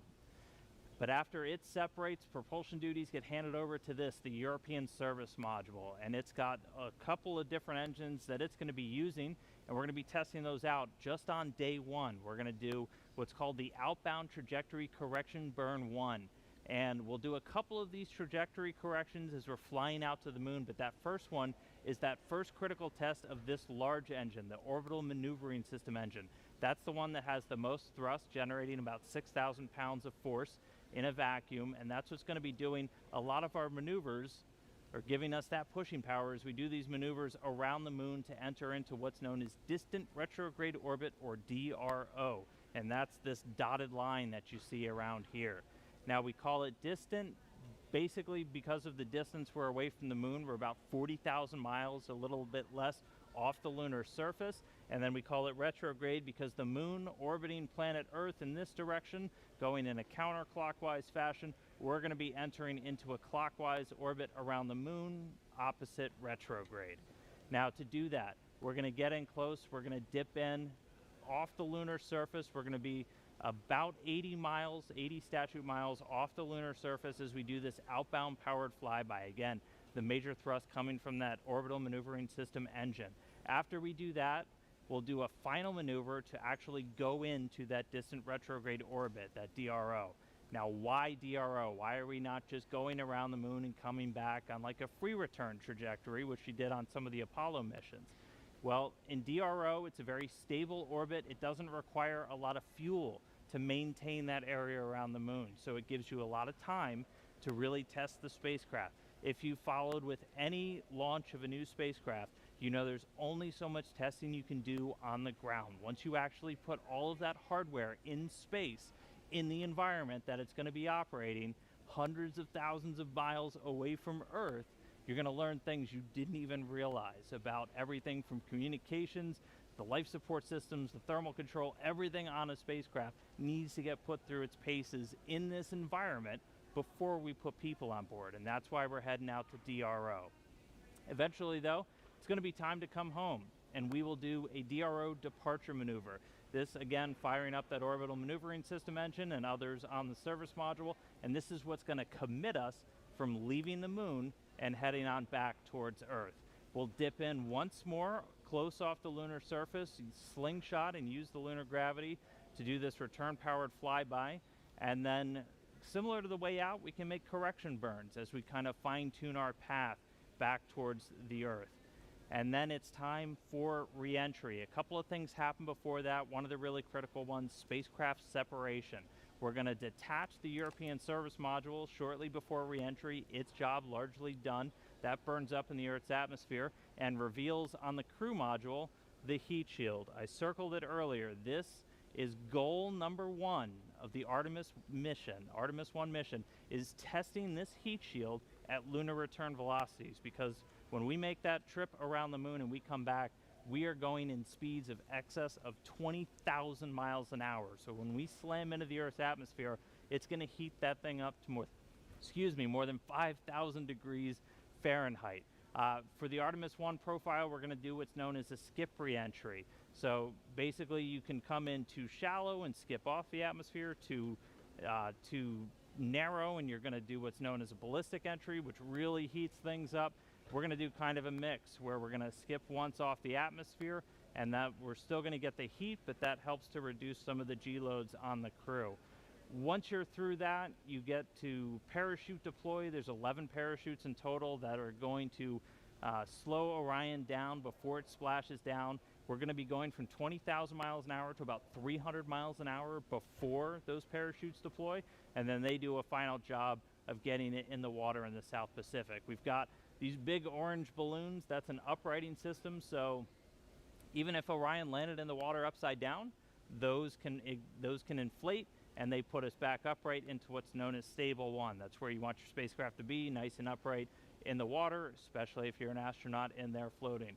Now, we also have a large U.S. Navy ship with a big bay that's going to basically come up and swallow Orion into its deck, and you've got a couple of other assets in the area to help recover hardware, the forward bay cover, parachutes, things like that. But that's scheduled to happen 26 days after a launch today. So that's 26 days from liftoff here in Florida around the moon to a splashdown in the Pacific, and that will be the first mission in the Artemis program, the farthest we've ever sent a human-rated spacecraft in history, and just the first step before we put people on board. So that's a look at everything still to come. We're counting down to that launch. I'll send it back over to Megan and the team at the host desk, guys. A very comprehensive look at that. Thank you so much, Dan. If you're just joining us, welcome to Kennedy Space Center and our live coverage of Artemis I, an uncrewed flight test that will return us to the moon in nearly 50 years. But you know, some might ask, why the moon? Well, here's why. We are going. The history history of this agency is marked with broken barriers, once viewed as impossible, with science fiction turned reality, with innovations that have spun industries all their own, and with demonstrations of peace for all humankind. We soar in the skies of our home planet. We maintain a human presence just outside of gravity, and we touch points all across the solar system and beyond. We're going back to the moon, and this is why. The moon is a treasure trove of science. It holds opportunities for us to make discoveries about our home planet, about our sun, and about our solar system. The wealth of knowledge to be gleaned from the moon will inspire a new generation of thought and action.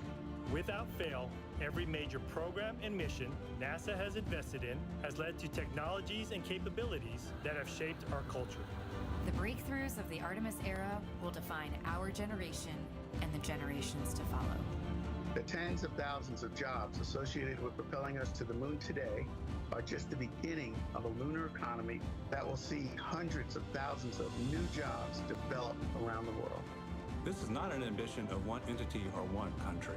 The exploration of the moon is a shared effort, woven together by a desire for the greater good. Why the moon? Because the missions of tomorrow will be sparked by the accomplishments of the Artemis generation today.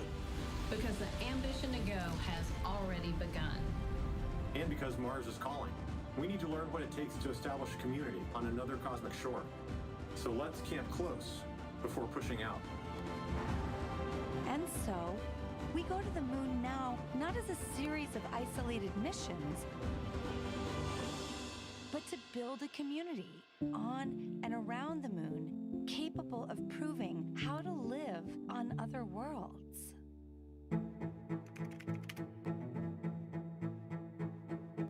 We'll use the lessons from more than 50 years of peaceful exploration to send a new generation to the lunar surface to stay.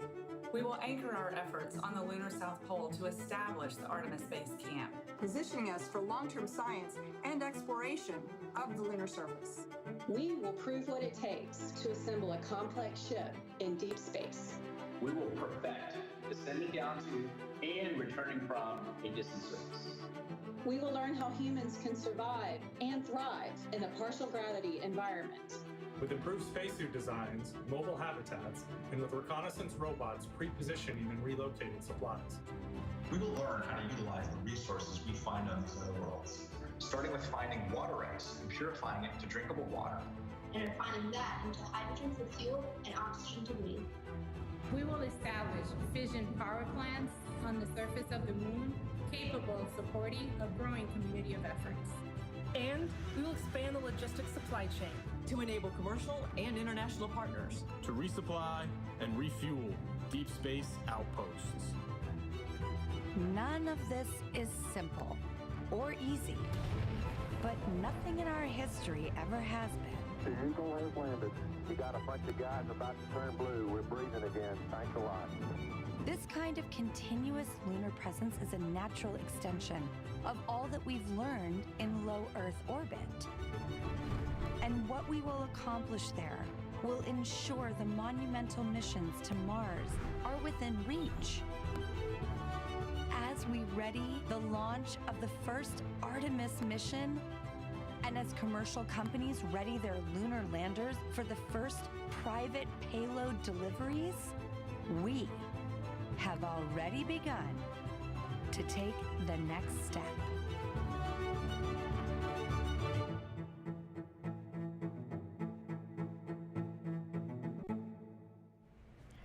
Throughout this launch broadcast, our NASA's Leah Martin has been introducing us to people over at the Kennedy Space Center Visitor Complex who have come out for hopefully the maiden voyage of Artemis I.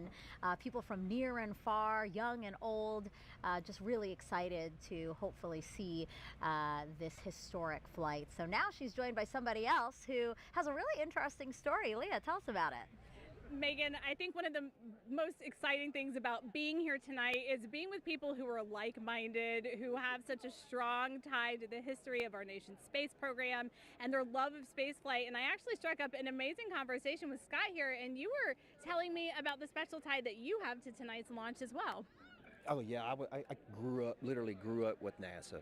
My father went to work with the NACA before NASA, went to work for Dr. von Braun, followed him over to Marshall Space Flight Center, and became, when it became NASA.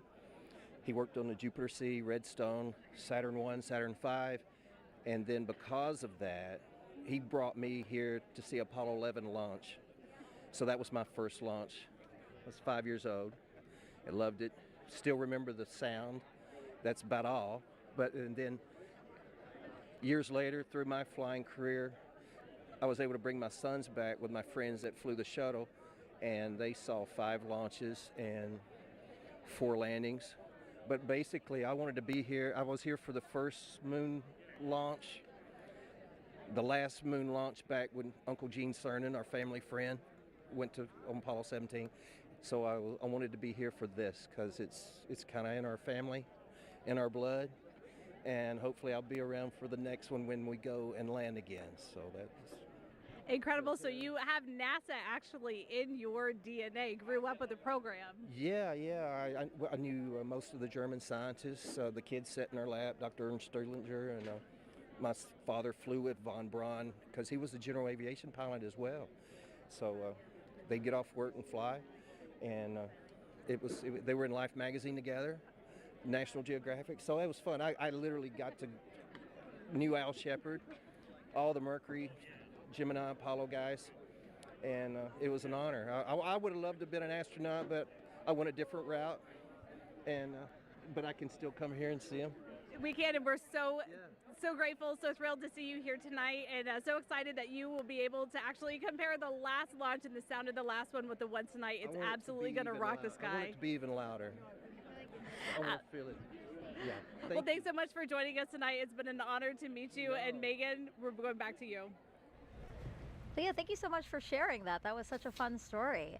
Here we are now at Space Center Houston. This is a live look inside of the visitor center there. Lots of people hoping to see the launch today. I love this guy in the front with his NASA shirt representing. And again, just seeing children and young and old, just all these people who feel captivated and are excited about our next giant leap into deep space. So glad to have them here. Oh my gosh, I love this. Yeah, the team in Marshall and Huntsville there is always ready for their shot, waving their flags. They're super pumped. That's the home to the SLS program office, so they have a dog in the fight tonight, seeing Artemis launch for the first time. Is that an inflatable astronaut in the center? Do you see that? I think somebody is dressed up as an astronaut. Look at that. Yeah, they're representing. Ready to go. I love this. Yeah, I'm so glad that they're there. Again, these visitor centers are closed to the public, but the people there decided to hold a watch party. Oh, and look, that's our exciting friends in to see. Germany are ready for us this time. I know, they clapping. anticipated the delay. They look pumped and ready to go. So these are employees of Airbus. Airbus is the main contractor for the European Space Agency, and together they provided the European service module for the Orion spacecraft. So really, we should be applauding them. They shouldn't be applauding. Thank you so much, guys, for your contribution to the program, and can't wait to see Orion and SLS launch. Okay, so now let's head back over to Daryl Nail over with the launch team so we can hear any updates about a new T0. Yeah, Megan, thank you. And a clearer picture is starting to emerge as the launch team now reports out that they only have a few minutes left of work to do before they're ready to pick up polling. And we're also hearing that some of that polling, which kicks off with the mission management team, is also now just about 3.5 minutes away. Now, we are currently still in that hold. But the launch team, NASA's test director, is continuing to move the team forward. We've wrapped up work on the upper stage and the lower stage. You're looking now live inside Firing Room 1, where Launch Director Charlie Blackwell Thompson is overseeing her launch team. We've had a number of delays that have put us off the T0, but we are starting to track to a T0 close to around a quarter till, top of the hour. But we do need to have some polling that takes place. I'm pausing now because I'm listening in to the teams as they communicate.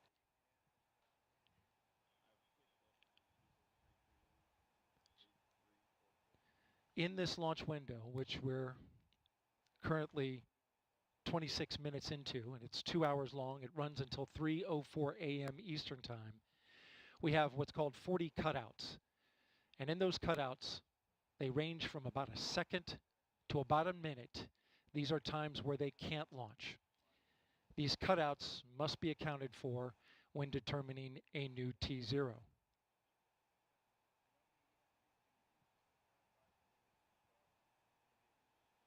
The upper stage of the rocket, which was the last to get ready and configured, just recently the team cycled the liquid hydrogen valves, which is required, and they are currently working on the LO2 valves, liquid oxygen valves in the upper stage. That work is almost done.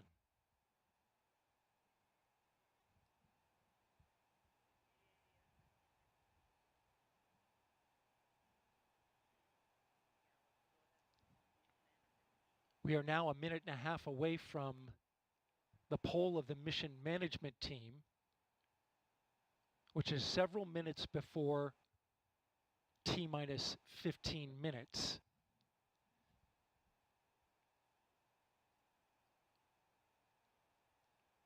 When that poll starts, we'll get a clearer picture of our T0.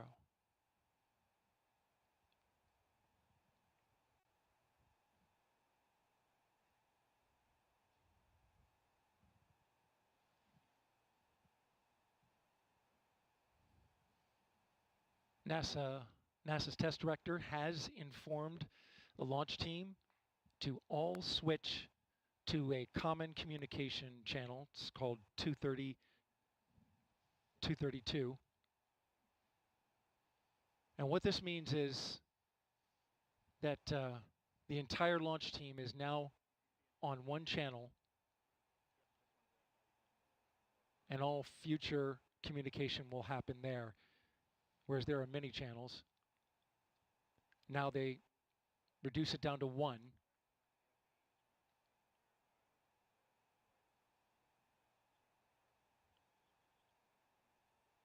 Just heard from NASA test director Jeff Spalding. Jeff Spalding's on. They swapped out. There are currently no constraints to launch. Great news. Again, no constraints to launch.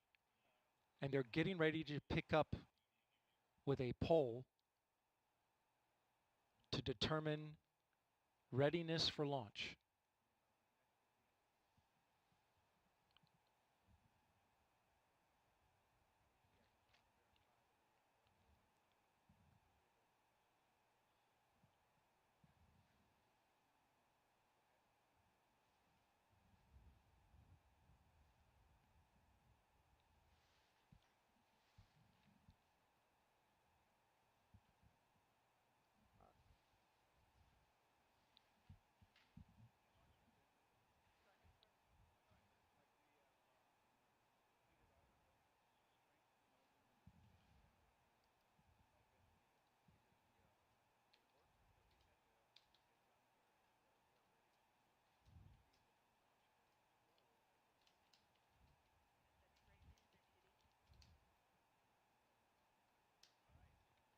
Okay, NASA test director Jeff Spalding getting ready to conduct the readiness poll, so we are getting close. We're going to pull up the audio now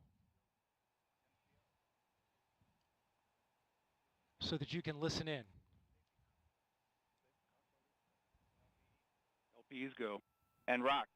Rockets go. All right, copy all.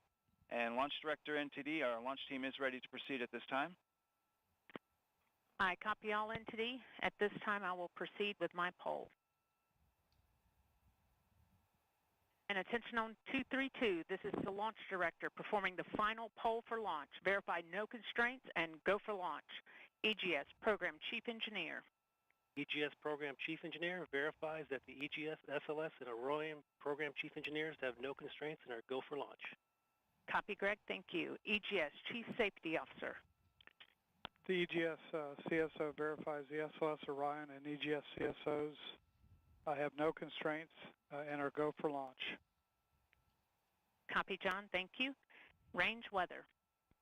Weather has no constraints and weather is go for launch. Copy, LWO. And Mission Manager.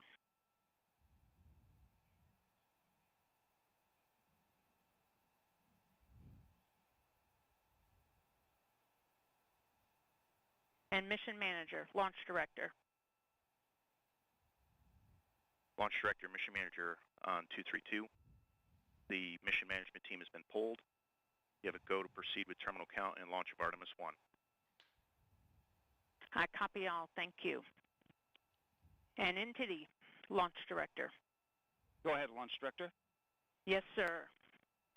On behalf of all the men and women across our great nation who have worked to bring this hardware together to make this day possible, and for the Artemis generation, this is for you. At this time, I give you a go to resume count and launch Artemis I. Copy, Launch Director, and thank you. All right, we do have a couple of steps to configure, and then we will be ready to resume the clock. CVSE, NTD. CVSE here. Initiate recording of Orion cameras at this time. In work. NTD. RSR here. Perform the booster ignition SNA arm rotation enable. NDT, RSR, booster ignition SNA arm and rotation enable is complete. And I copy. Thank you. Okay, so there you heard the poll from Launch Director. Early.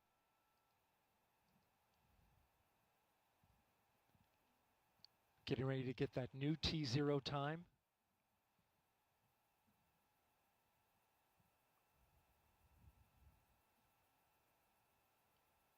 The poll that you heard was the NASA Test Director's poll. And all right, and we have verified no cutouts at this time. And all personnel, we are going to resume the clock. GLS, you can resume the clock on your mark. GLS copies. Countdown clock will resume on my mark. 3, 2, 1, mark. GLS mainline has been initiated. Okay. T-minus 10 minutes and counting. We are T-minus 10 minutes away from liftoff of Artemis I. As you can see, the clock is now moving. Let's put that up. T-minus 9 minutes and 47 seconds. The L-minus 15 poll complete. Show 06:47:44 is the new liftoff time. Affirm. Okay.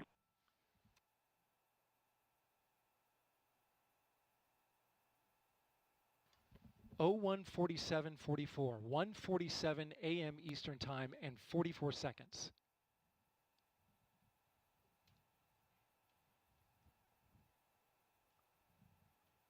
We went straight into terminal count.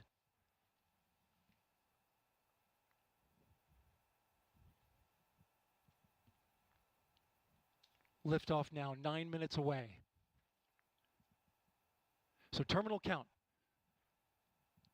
Control has been given over to the GLS, the ground launch sequencer, a computer and software that is doing all of the commanding and monitoring of the Space Launch System.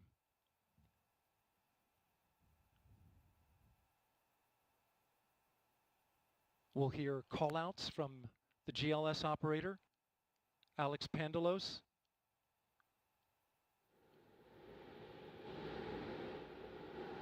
As well as NASA Test Director Jeff Spaulding. GLS is pre-tensioning the umbilicals at this very moment. You can see them as they run down the rocket. That's getting them ready to detach. At liftoff, those arms will swing away. We'll let go of the rocket in a clockwise direction.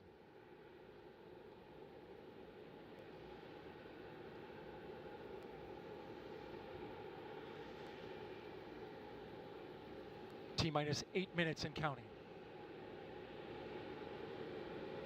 The GLS is performing up to 100 commands per second,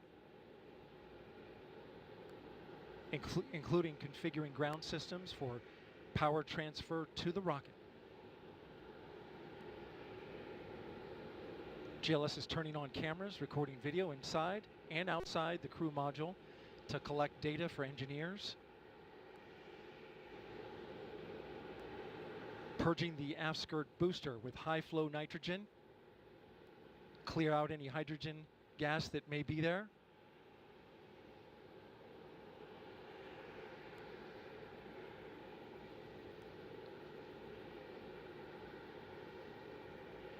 You can see the crew access arm is already retracted.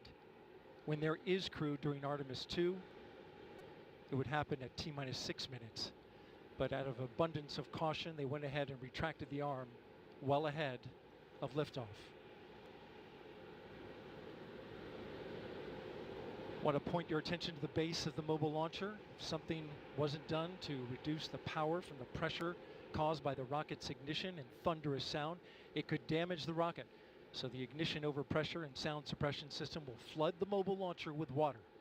You'll see that sequence start at T-minus 17 seconds. Now coming up in less than 30 seconds, the ground launch sequencer will start bringing the high energy systems online, starting with core stage pressurization.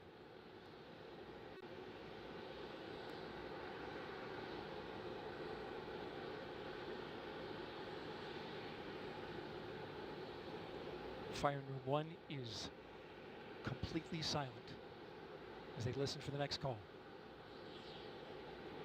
GLS is go for core stage tank pressurization. The core stage tank is now pressurizing to flight levels. The replenish valve to the liquid hydrogen tank now closing. The liquid oxygen tank will come a little later. Now we're arming the Orion Ascent pyros and transfer to internal power.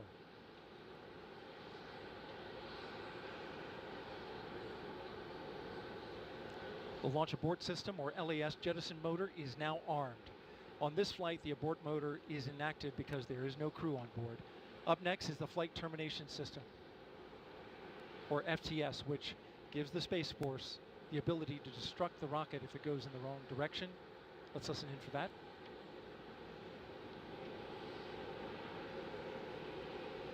GLS is go for FTS arm. The flight termination system is now armed. Coming up at 4 minutes and 40 seconds, a big moment. This is where the RS-25 engines and their bleed go to high flow. It's been a little tricky to dial in. GLS is go for LH2 high flow bleed check.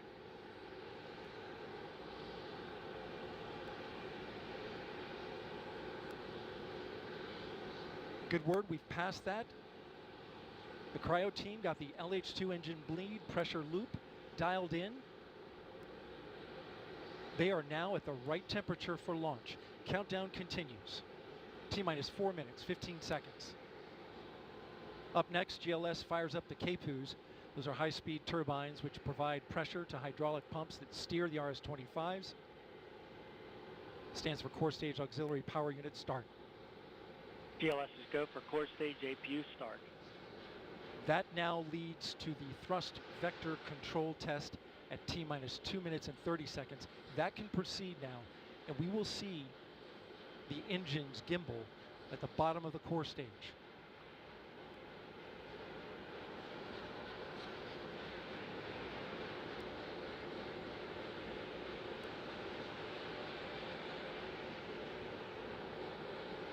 At T-minus 3 minutes and 10 seconds, you will hear the go for purge sequence 4.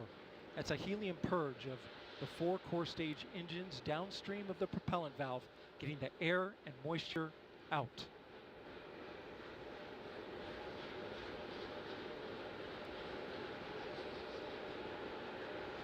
GLS is go for purge sequence 4. And in just a few seconds, GLS will close the core stage LOX vent, liquid oxygen. The white vapor cloud caused from the super cold gaseous oxygen condensing the water in the atmosphere will disappear. You see it coming out there now. And there it goes, it's closed.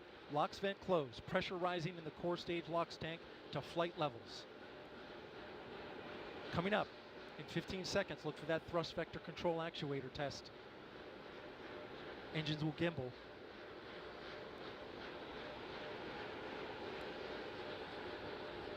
And there they go. The 4 core stage RS-25 engines gimbaling around, testing the ability to steer the rocket into space. They will operate at 109% performance. Each RS-25 throwing down 500,000 pounds of thrust. All 4, 2 million pounds. All together with the boosters, 8.8 million pounds of thrust. GLS go for upper stage to internal power. Now the upper stage has gone to internal power. So power is removed from the rocket's upper stage, the ICPS, and it's been switched to battery power. The same milestone is coming up for the core stage at T-minus 1 minute and 30 seconds.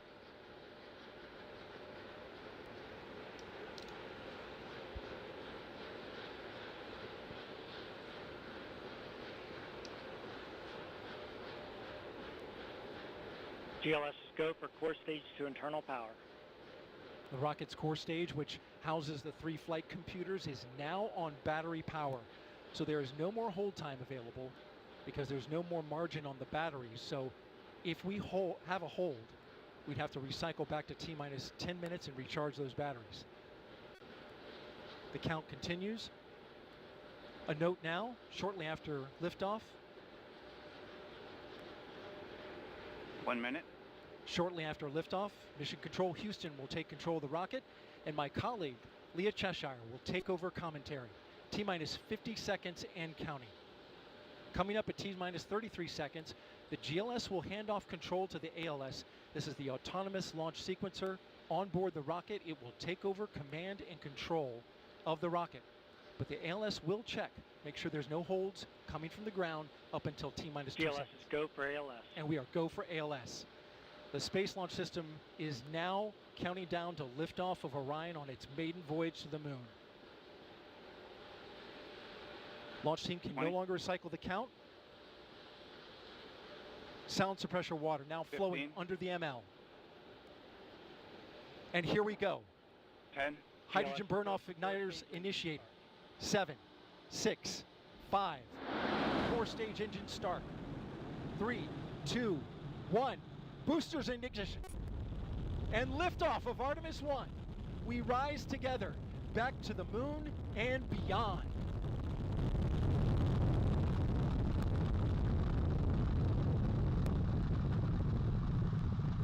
All 4 RS-25 engines on the core stage and 2 solid rocket boosters now propelling the vehicle at 128 miles per hour.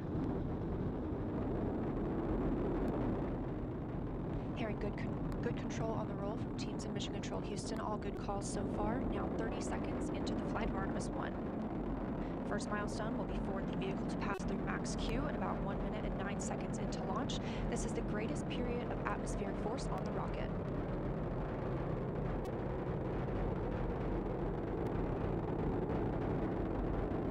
SLS now traveling 607 miles per hour.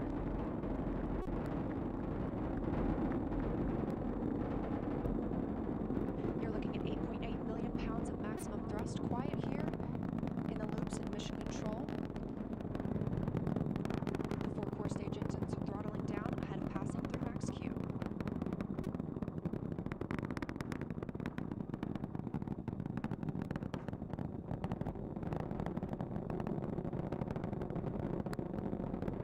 Now 1 minute, 21 seconds into the flight, traveling at 1,420 miles per hour. The 4 core stage engines are back at maximum thrust.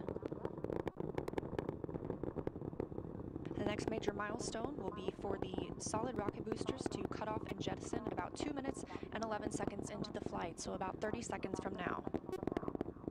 Again, quiet here in Mission Control Houston as teams continue monitoring the flight of Artemis I. We're now 16 miles downrange from the launch pad at Kennedy Space Center, traveling over 2,800 miles per hour.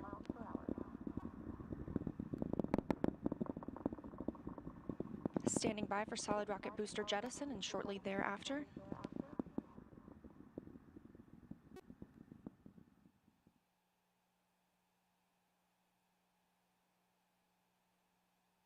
Confirmation that the solid rocket boosters have separated, these 177-foot boosters. Now the core stage continues to power the flight of Orion, all four RS-25 engines firing, traveling over 3,400 miles per hour, 46 miles downrange.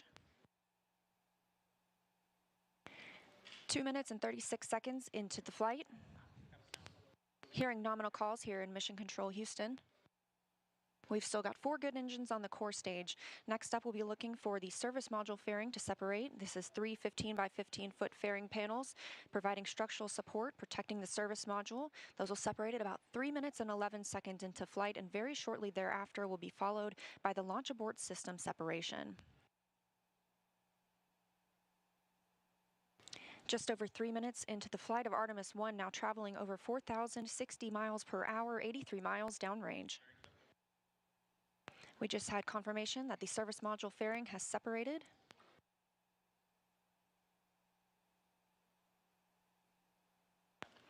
And that the launch abort system pyros have fired, separating those from Orion as well. For future crew members,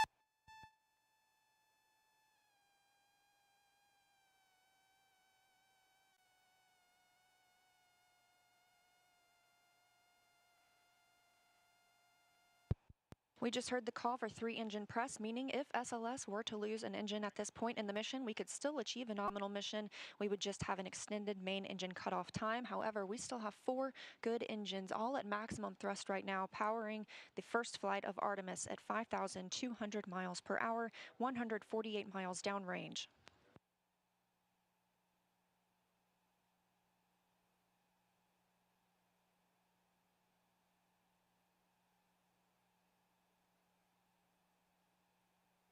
We're 4 minutes and 16 seconds into the flight of Artemis I.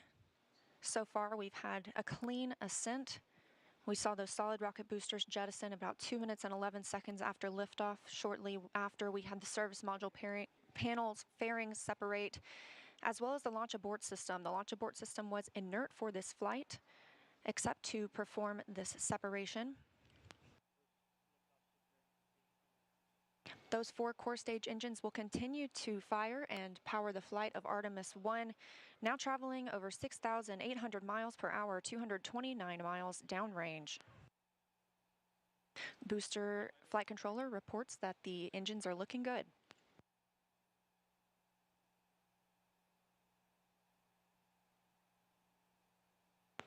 Our core stage main engine cutoff time is about 8 minutes and 3 seconds. We are now 5 minutes and 11 seconds into the flight, 7,656 miles per hour. Again, 4 good core stage engines, those 4 RS-25 engines. The last time those core stage engines flew, they were taking space shuttles to orbit, and now with upgraded capabilities, they're launching the future of human spaceflight.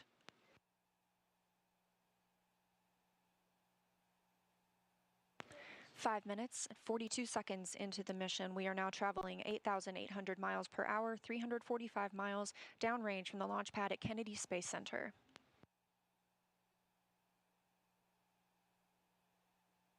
Again, we are anticipating core stage main engine cutoff at about 8 minutes and 3 seconds. And about 10 seconds later, we'll see core stage separation, at which point Orion and the interim cryogenic propulsion stage will be flying free. Now traveling over 10,000 miles per hour, 6 minutes and 15 seconds into the flight of Artemis I, 427 miles downrange. Quiet here on the loops in Mission Control Houston. Teams continue to monitor this first flight.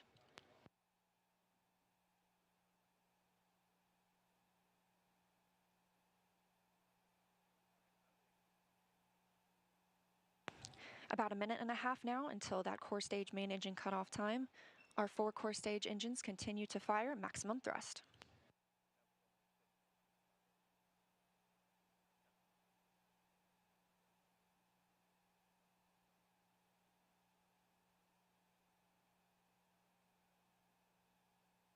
Coming up on 7 minutes since launch today, now traveling over 12,800 miles per hour, 563 miles downrange. Again, still quiet here in Mission Control, Houston.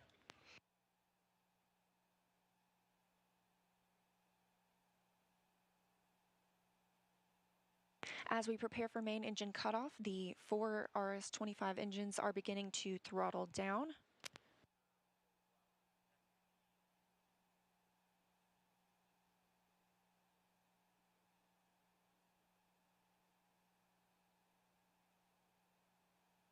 "30 seconds now until core stage main engine cutoff. All 4 engines continue to throttle down.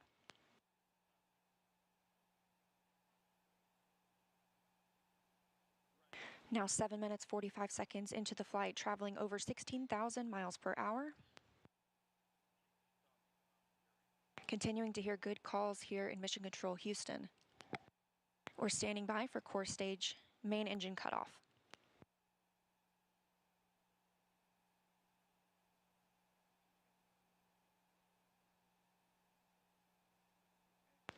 And we have confirmation of core stage main engine cutoff.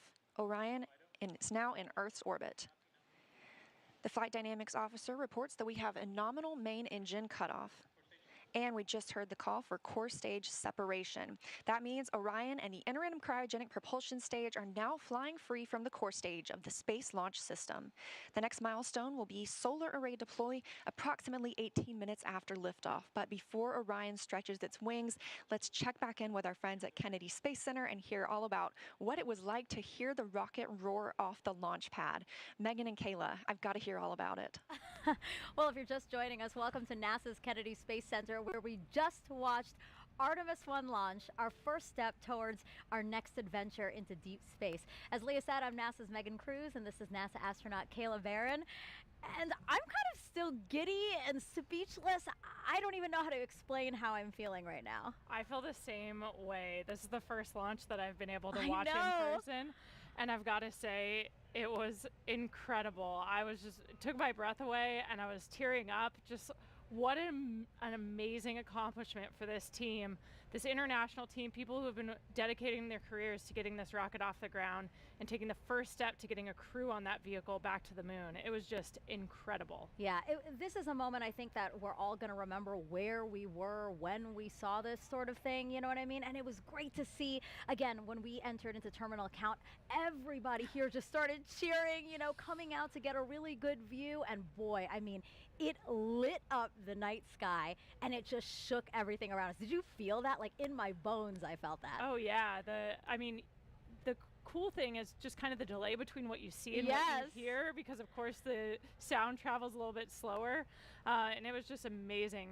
The ground shook. We could hear the thrust pushing that rocket into space. 8.8 million pounds of thrust. Yes. It's incredible. It was amazing to see here live in person. How does it compare? So this is your first launch on the ground. How does it compare to your launch when you're in the capsule soaring towards space? I mean, equally emotional, I think. We train for everything, and so when we're in that capsule waiting for launch, we're just running our procedures. You could almost, you know, trick us and say that we were in the simulator and it wasn't real, but like in that moment of liftoff, when the thrust builds underneath you, like we saw it today, it's just hard not to be overwhelmed by the emotional experience, the excitement, the joy of that moment. It's incredible. Yeah, I think we can't say it enough. This team really deserved this moment. They've been working so hard for this moment. When I heard that we got into terminal count, it was, I felt a sense of relief and excitement for them that I think everybody here did. You know, we really wanted them to succeed. We really wanted to see the launch today. And wow, I will never forget this. Me neither. It was an incredible experience to be here and see that happen. Yeah. Was there anything that was particularly surprising to you? Again, this is your first launch. You know, what were you expecting? You know, I think we also had a nighttime launch for our launch. And so I think one thing you underestimate is how much it lights up the night sky. We were able to watch it all the way through that trajectory. We were able to see the boosters separate and everything. So it was just an incredible view. It's amazing how much you get to see of the flight path when it's at night and sliding up the sky. Yeah, and I don't know if you noticed this, but we see the moon here, and the trajectory of the rocket looked like it was flying towards me. You know what I mean? I was like, oh my God, that's so poetic. It's so beautiful. I'm so glad we launched today. Yeah. Wow. Congratulations to the team. It's incredible. We're going to head over to Daryl, who was at the launch team. Daryl, you got to count us down through that, through liftoff. I mean, how was that being in the launch control center with them? Well, Megan, it was something else. I got to tell you, you're looking live inside the firing room where Charlie Blackwell-Thompson is about to address her team after a whole lot of hard work and preparation to get to this moment. Let's stand by and listen to her now. Comm check. But you can't hear it in the room. Can you guys hear me? No. Hey, Jeremy, can you see if you could turn something on the microphone? The press site can hear me, but the room can't. The room can't. You can hear me? Because the guys...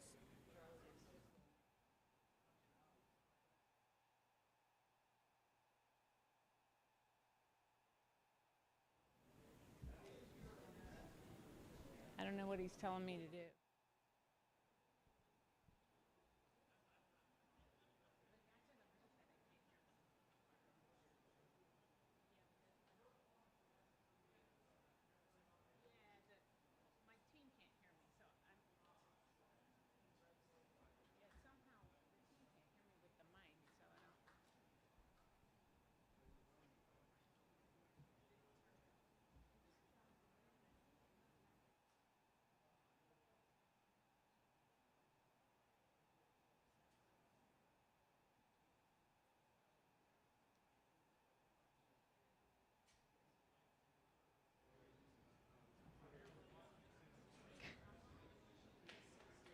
Is here.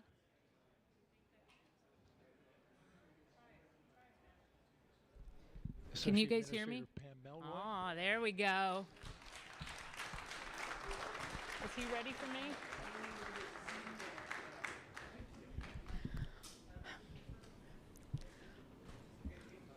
Well, for once, I might be speechless. So you guys know I have talked a lot about appreciating the moment that you're in, and we have worked hard as a team. You guys have worked hard as a team for this moment. This is your moment.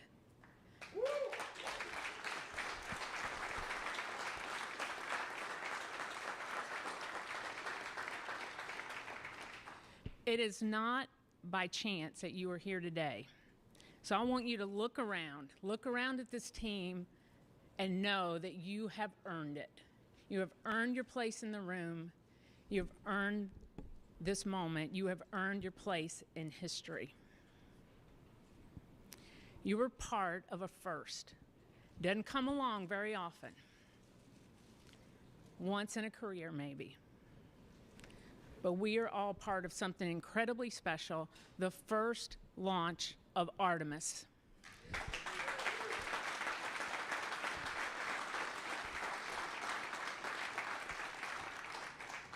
The first step in returning our country to the moon and on to Mars.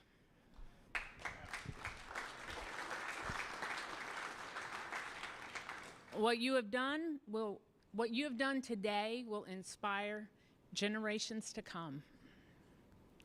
So thank you.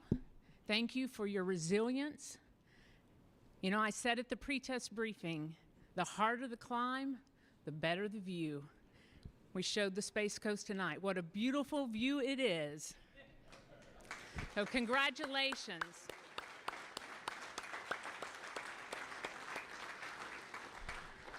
So we got a couple of traditions here in launch control.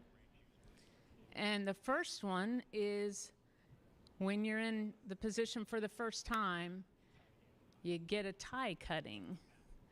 And so I have my launch director scissors. And I'm going to get my tie cut by a couple of legends that are here. And then anyone who wants their tie cut will be making the rounds in the firing room. You got your console chiefs. If they want to do it, that's fine. If you want me to do it, you might have to wait a little while, but I'll stay all night if I have to. It'll be my pleasure to cut ties. So I'm going to take care of mine, and then I have one other presentation that I want to make this evening.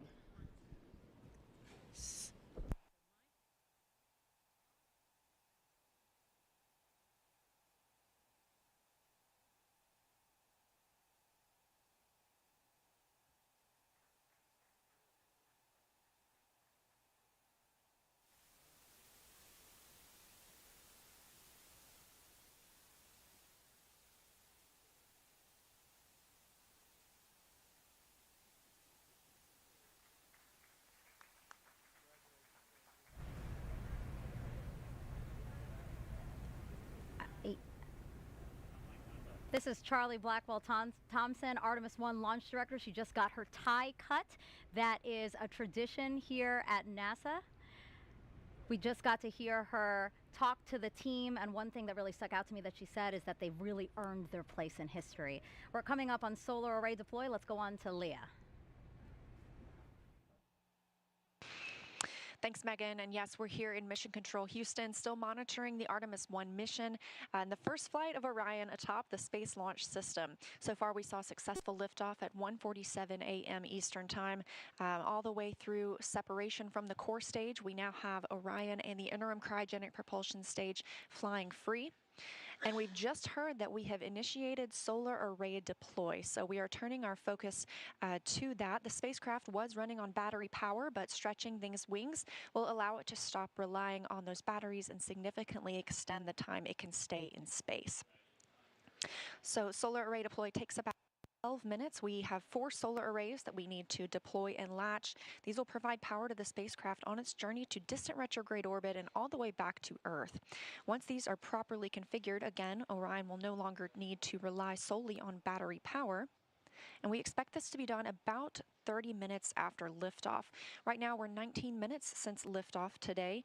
Orion is now traveling 17,175 miles per hour. We're continuing to hear good calls here in Mission Control Houston from the flight controllers monitoring the mission. A little bit about these solar arrays as we wait. Again, we heard the call that the deploy has been initiated. We'll hear a little bit more about that once they start to unfold. These 4 solar arrays generate 11 kilowatts of power, which is enough electricity to power 2 3-bedroom houses, and they have a wingspan of 63 feet. Just one of these 6.5 by 6.5 foot panels has 1,250 solar cells. So you're looking at a total of 15,000 solar cells. Now, we just heard the call that all 4 solar arrays have been released. So we initially heard the initiation call. That command had been sent. Now those 4 solar arrays are released. Again, this is about a 12-minute process. These solar arrays will deploy straight, and you're getting a live view right now. This is really exciting. They'll eventually be swept back against the vehicle prior to translunar injection burn to prevent any loads from breaking or damaging the arrays. And on the end of each solar array is a camera that will capture imagery for us throughout the mission, along with a few other cameras placed outside and inside the spacecraft to help us monitor and perform various other inspections. Of course, if you recall the Apollo capsule design, there were no solar arrays. We had fuel cells instead. So this design with arrays gives us the opportunity to stay in orbit longer since we practically have no limit to the energy available for use from the sun. Coming up on 21 minutes since liftoff. Orion is attached to the interim cryogenic propulsion stage. You can see those 4 solar arrays unfolding now. And again, Artemis I is a flight test. It's paving the way for a sustainable presence at the moon. Looking forward to the future, Gateway will be our space station in lunar orbit. And we have some similarities and differences in the solar arrays unfolding right now on Orion and those that'll be on Gateway. So like we're seeing now, these are deploying autonomously. The Gateway solar arrays will as well. And while these generate those 11 kilowatts of power, the 2 rollout solar arrays, or ROSAs, on Gateway will generate 60 kilowatts of power. That ROSA design is currently being tested aboard the space station. We have 2 new ones installed and a spacewalk conducted earlier today, preparing for another set.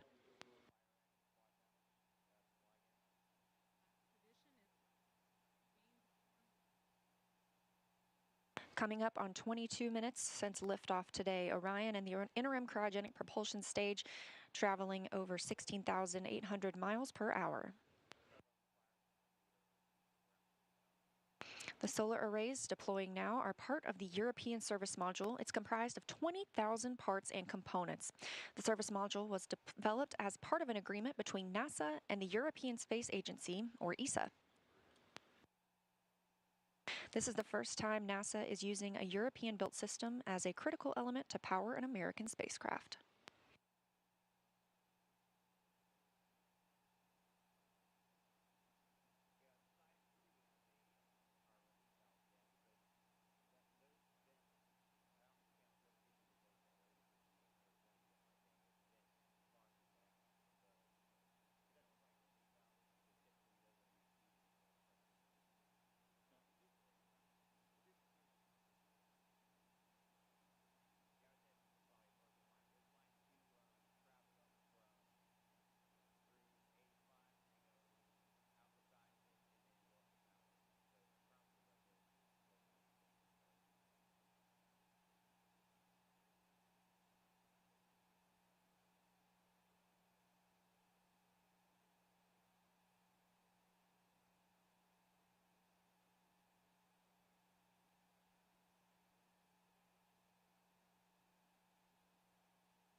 Coming up now, in 24 minutes into the flight of Artemis I, spacecraft now traveling at 16,500 miles per hour around the Earth. We are in solar array deploy, and we have confirmation all 4 arrays are deployed.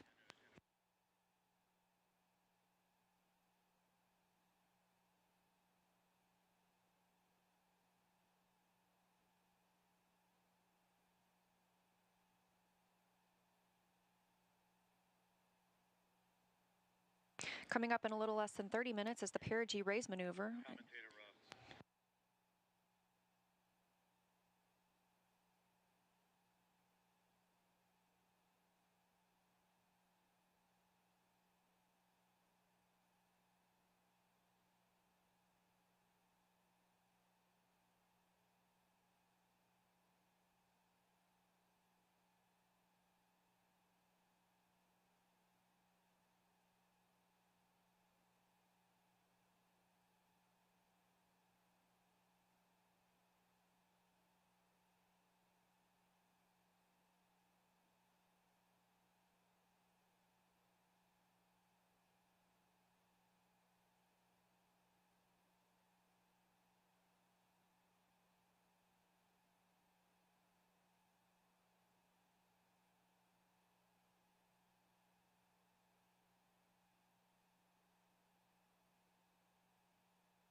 And with our launch at 1:41 Eastern Time this morning, we are looking for a Perigee raise maneuver about 53 minutes into today's flight. Again, we are now 25 minutes and 47 seconds into the flight, and we have a complete deployment of all 4 solar arrays. Orion's journey to the moon continues as planned. Again, looking forward to that Perigee raise maneuver. That'll be coming up again at about 53 minutes into the mission, so about 27 minutes from now. During the Perigee raise maneuver, the interim cryogenic propulsion stage will use its RL-10 engine to lift the lowest point of Orion in Earth's orbit. The current orbit is more of an oval shape than a perfect circle, and this burn will raise that point closest to Earth and make the orbit more circular. This will also include a checkout of Orion's systems and any adjustments to the solar arrays. It'll be a short burn, less than 30 seconds long, but critical to keep us on track, and it also prepares us for the next engine burn to send Orion to the moon. That's the translunar injection burn. That'll come up a little later, which is a longer burn, another firing of the RL-10 engine on the interim cryogenic propulsion stage.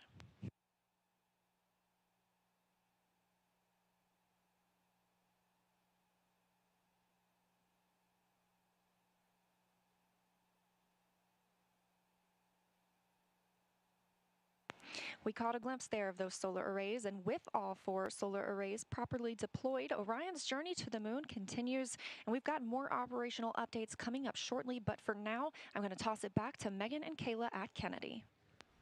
Leah, thank you so much. Our return to the moon will be different than the last time. We plan to explore more of the lunar surface and learn how to live and work there. With more on our destination, let's bring back NASA's Dan Hewitt with our new moon board. Hey, thanks, Megan. I gotta be honest, we ran outside to catch it. I'm still shaking a little bit. That never gets old. That is always one of the coolest things you'll ever see in your entire life. And that rocket was massive and loud and just so cool. All right, the moon. This is why we call it the moon board, but the moon, you know, since the dawn of time, humans have looked at the sky and shouted at our neighbor, "I'm gonna walk in your face." And in the 60s, we actually did it. 6 times, starting with Neil Armstrong, Buzz Aldrin, Apollo 11, 1969, followed by 5 more successive landings, each time delivering 2 human beings to the surface of the moon. Our last one was Apollo 17, and that was in 1972, Gene Cernan and Harrison Smith stepping off for the last time. Now, we have not sent humans back since then, but they accomplished a lot under Apollo. Lots of technological advancements, deployed science instruments, brought back hundreds of pounds of lunar rocks and regolith, teaching us about the moon and also about our place in the solar system. The moon is fascinating because it doesn't have a lot of the geological processes we have here on Earth. You don't have erosion, you don't have wind and water wearing down rocks, you don't have plate tectonics that are constantly recycling the crust, and so everything out there is really old. In fact, one of the rocks brought back on Apollo 15, called the Genesis rock, was dated to be 4 billion years old, so from the primordial beginnings of our solar system. But as Kayla said a little bit earlier, those missions were measured in days, their spacewalks in just hours. With Artemis, we're looking to go and we're looking to stay. And we're not looking around the equator like under Apollo, we're looking at the lunar South Pole. Now, why? So we haven't sent people since the 70s to the moon, but we haven't stopped studying it. We've had orbiters like the Lunar Reconnaissance Orbiter, which has literally just been flying loops around the moon, taking high-resolution images of the surface, so high resolution that you can look them up. They have images of all the different Apollo landing sites, and you can actually see the footprints, the paths they left in the lunar regolith of those sites. We had a mission called L-Cross, which slammed a probe into a crater on the moon, sending out material, some of which potentially hadn't seen direct sunlight for billions of years, and then analyzing what shot out. And through missions like that and others, we've been able to find that there is water ice trapped in those permanently shadowed areas on the moon. A lot of them center around that South Pole. We have already identified 13 potential landing sites for the Artemis III mission. And these are where we're going to send our astronauts around the lunar South Pole to access that water ice. Now, why water? Why are we caring about water? Well, it serves a lot of purposes. Obviously, for humans, you need that to breathe. You can split water apart, get oxygen for breathing gas for an atmosphere. If you have a lunar base, you can split it into oxygen and hydrogen. That's rocket fuel. We just launched the most powerful rocket in history using those constituent parts. And so you can start to live off the land. We can use that, something called in situ resource utilization. And really, the whole point of that is to use the moon as this proving ground.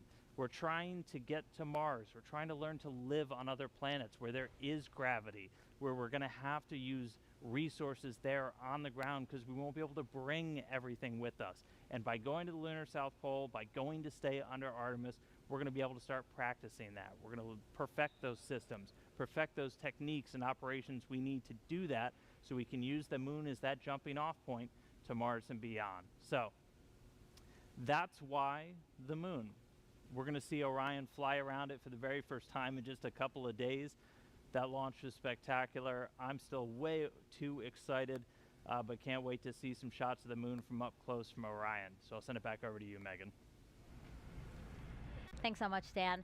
So right now we're actually joined by members of the Red Crew. You'll remember from watching the launch coverage that the Red Crew was sent out by the launch team when the launch team identified a small leak on a hydrogen valve inside of the mobile launcher. Well, now here they are. This is Trent Annis. Trent, can you just introduce everybody else here on your team? Yeah, so this is Chad. He's our safety guy. And behind me is Billy. And he's the experienced hydrogen tech out here. And the three of you guys really, I would say, saved the day today. I mean, really, you guys had to go in there to what's called the blast danger zone. You guys are specially trained to be able to do operations on the pad while cryo is loading. Talk to us about getting that call, being told, hey, you guys need to go in there. And it was the first time for all three of you. Yeah, all I could say is we were very excited. I was ready to get up there and go. Really? How are you guys feeling? Very comfortable, very confident in the test team and the procedures and our training. We did a great job. Walk us. Oh, sorry. Go ahead. So how gratifying it must be for you guys, because you train for this eventuality, but don't always get to do it. Billy was saying that he's been a Red Crew team member for 37 years, and this is the first time he's been called to go into the blast danger zone. So I know for us, when we're training for all of these eventualities, whether it's a spacewalk or robotics operations, you really want to put that training into practice. How do you guys feel like it went today? Amazing. I still can't believe it. It's surreal to me. It's just insane. Yeah, kind of walk us through what you were thinking. So you get there and what, is it just like game time and you're really focused, or, you know, how are you feeling? Yeah, I'd say we were very focused on what was happening up there, just making sure we knew what was happening. Because the rocket's, you know, it's alive, it's creaking, it's making venting noises, it's pretty scary. So on zero deck, my heart was pumping. Mm-hmm. My nerves were going, but yeah, we showed up today. I think as soon as we walked up those stairs, we were ready to rock and roll. And they were telling us a bit about it while you were working on it. You guys were actually just torquing down the valve to prevent or reduce the leak rate or stop the leak, is that right? That's right. Just the packing gland, it was a little loose, so went up there and tightened her up. You're probably still like in this, oh my gosh moment, like all of us are. You know, has it actually hit you, like the role you played today in making Artemis I launch? You know, I still can't believe it. Like, it's, like I said, it's surreal and just amazing. I don't know about you guys, but they're nodding along behind you for sure. Anything you want to say to the launch team? Again, this is a big day for the launch team, for you guys, NASA, but really the whole world. I mean, this is a historic launch that I think we'll all remember. Really. You know, we had a lot of people here helping us out, a lot of teams, firing room. I'm sure that was hectic. And, you know, NASA, Boeing, all the other companies did a great job, and we're glad to be part of it. One thing I always like to say is spaceflight is a team sport, and I think you guys perfectly demonstrated that today, right? Like, none of us could accomplish this on our own. It takes a really complex team. Nobody can be an expert in all of the systems, all the technology, all the workarounds we might have to do to get a rocket off the pad. So thank you for the role you played in that team today. It's awesome. Thank you. Yeah, thank you so much, guys. I appreciate you coming by to talk with us. All right, it's now been about 35 minutes since liftoff of Artemis I. Orion and ICPS are now free flying, so let's head back to Leah again to talk about how the journey is going so far. Thanks, Megan. And it has been a pretty smooth ride so far. And we are now, again, like you mentioned, coming up on 36 minutes since launch. That puts us about 17 minutes into the Perigee, until the Perigee raise maneuver. That's going to be the maneuver that lifts the lowest point of Orion's orbit around the Earth and puts us where we need to be ahead of the translunar injection burn. The translunar injection burn is that really long burn that we're going to need to send us on to the moon. So we've been treated to some exciting views from the spacecraft today, including, and we hope to see some from inside the cabin, but we expect to continue receiving photo updates throughout the mission. It takes a team, though, to bring the imagery of Orion down to Earth, so let's meet them. The imagery that we're collecting on Artemis I and the mission itself is preparing to carry humans to the moon. The Orion Imagery team is going to be monitoring every aspect of visual spacecraft performance for the entire duration of the mission. The first time that we're going to be live streaming digital video from its spacecraft back down to the Earth from the vicinity of the moon. That's never been done before. What we'll be transmitting live streaming will be lower resolution, more compressed, because we have to fit it into a thinner pipe, if you will. Every one of these cameras is in its position where it is and it's configured the way it is for a very specific reason. We're going to be monitoring anything that we can see with the cameras for spacecraft performance. The imagery teams at NASA are composed of dozens and dozens of very highly trained, very specialized people, engineers, technicians, analysts. If we can see it, we're going to try and keep an eye on it. Imagery has been invaluable throughout the history of NASA. We flew cameras on Mercury, Gemini, Apollo, all of that stuff that we saw with the astronauts around the moon. It helps us detect the unknown unknowns. It allows us to see things that we didn't anticipate happening before. So when we do fly people on Artemis II, we can have a high confidence that everything is working the way it should.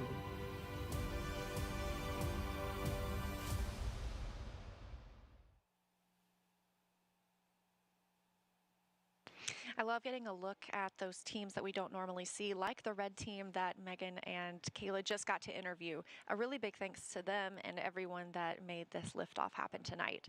So we are going to toss it back to Megan and Kayla now at KSC. Again, we're about 15 minutes away from Perigee raise maneuver.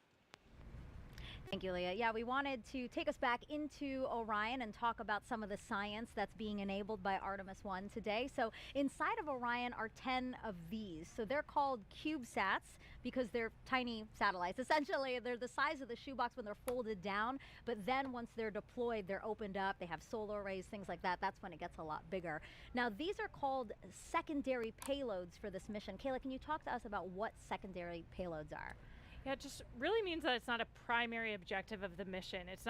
We're not relying on the success of these Cubesats for overall mission success. It's kind of a bonus payload, right? A chance to deploy these satellites that have different sensors on them and collect some awesome data to support other research objectives. Yeah, and I know battery life was a concern for some of them, but all 10 were deployed, and scientists, I'm sure, are eager to see what kind of information that hopefully they'll be able to get. And they're just some of several research projects on this flight that will help gather data about the moon and more. Artemis I is paving the way for us to explore deeper and deeper into space. I think Artemis I is significant on so many levels. It is a new frontier to do science. So the primary objective is to test the Orion spacecraft integrated with the Space Launch System. And it is designed to carry out the boldest of the bold missions. But it's more than just learning how to travel in space. We're taking a lot of cool science along with us on this first mission to the moon. So as NASA plans to go back to the surface of the moon and then onto Mars, we want to spend more time there, and that's riskier business. So the more we learn about the moon itself and the environment where we'll be operating, the better we can prepare. We have 10 Cubesats we call secondary payloads, which are small scientific spacecraft of their own that will each be conducting their own scientific mission. All of these payloads in some form or fashion will help us going forward. They are going to be studying the moon. And they're going to help us understand what is the moon made out of, what types of rocks, what types of regolith, what types of ice, what's mixed in with water that might be present. One of them actually is going to attempt to land on the moon. They're going to be studying the sun. Understanding and studying the space environment or the space weather. Some different propulsion systems. These novel ideas will ultimately turn into the technology and the systems that we want to use going forward. There's a lot of cool things going on between all these Cubesats that make up our secondary payloads. Additionally, inside the Orion, we'll be flying an experiment to study space biology. Space biology is where we study the underlying changes that Earth-based biological systems undergo when they're in space. Or basically, how does life respond to the space environment? The level of ionizing radiation that you experience when you go beyond the Van Allen belt, so you go beyond the protective magnetic sphere that we have around us, you then get exposed to higher levels of ionizing radiation. So we are flying several space biology experiments. We will take a series of materials, plant seeds, fungi, the yeast cell, algae, and ride along the trip. And then when it comes home, we can analyze how they responded to that environment. This research will help us thrive in space. It will help us to go further and stay there longer. In addition to space biology, we'll be learning about how to make astronauts more effective in the Orion in the future. An example of that is something called the Callisto Technology Demonstration. Lockheed Martin built the Orion spacecraft for NASA, and we'll be flying a secondary payload that's a demonstration payload called Callisto. So we took the technology from Amazon for Alexa and the WebEx technology from Cisco, and so we built a digital assistant, if you will, a custom space-qualified Alexa. Alexa, how does the life support system work? Orion's life support system is the environmental control and life support system works. And so this payload is a demonstration mission to show how astronauts in the future could use this technology as an innovative user interface. So there you have it. I hope you agree with me. This is exciting. I am just over the moon excited for the Artemis I launch. The science we'll conduct on Artemis I lays the groundwork to ensure that we can safely conduct scientific activities at the moon with our astronauts going forward. This really is the stepping stone for us as we take that next giant leap in space exploration. So a lot of great science also happening on the International Space Station. I got to speak with astronauts Jessica Watkins and Samantha Cristoforetti while they were still on board about the research there that will benefit future Artemis missions. Jessica, Samantha, your primary job on the space station is to maintain the orbiting lab and conduct science experiments, more than 200 before Crew 4 returns home. Jessica, can you tell me about one of the experiments that will help return us to the moon with the Artemis program? We do a lot of experiments where we are looking into developing new technologies that will enable us to go further into the solar system. And one of those technologies was the AstroRad experiment. Radiation is one of the challenges that we face when we think about going further into the solar system. And so this vest is an option for providing the crew member with protection. And then one of the mannequins on Artemis I, launching here later this month, will also be wearing the vest. We'll get a sense for its effectiveness on board as well. Samantha, I know that you've been doing a lot of work to test how we would grow crops in space. What crops are you growing on Space Station right now, and what's unique about them? Indeed. Actually, right next to us as we are talking to you, we have a little space station vegetable garden. It's called X-Root, and in a few weeks it will be full of fully grown, hopefully tomatoes and carrot plants. I don't have much of a green thumb, I must confess, but when I harvested those plants and I could really like breathe in all that smell, even if there is no soil, it still has that smell that you would associate on the ground with walking, through a vegetable garden after a rainy day, when there is that moisture in the air, and that was just so pleasant after, such a long time living away from any kind of natural environment. It was very, very pleasant for me. If it makes you feel any better, I also do not have a green thumb. So what about water? How are you testing critical life support systems like water to hopefully help us stay off Earth longer than we ever have before? Sure, yes. So we kind of use the tagline that yesterday's coffee becomes today's coffee. So there's a process by which we can filter our urine, and so we are at the point now where we are able to recycle about 96% of the essentially of our water on board, and are continuing to test new technologies to get even closer to the 98% utilization rate that we'll need for the moon in particular. Samantha, what are you most excited about for Artemis I? Seeing that gigantic rocket take off, and I think it will be just a sign of all those great things to come. Jessica, you could one day walk on the moon as part of the Artemis program. How does that make you feel? The idea of being able to explore the surface of another planetary body, especially for me as a geologist and a planetary geologist specifically, is just super exciting. All of the science that we're going to be able to conduct from the surface of the moon. Jessica, Samantha, thank you so much. And before you go, I'd love to see a flip.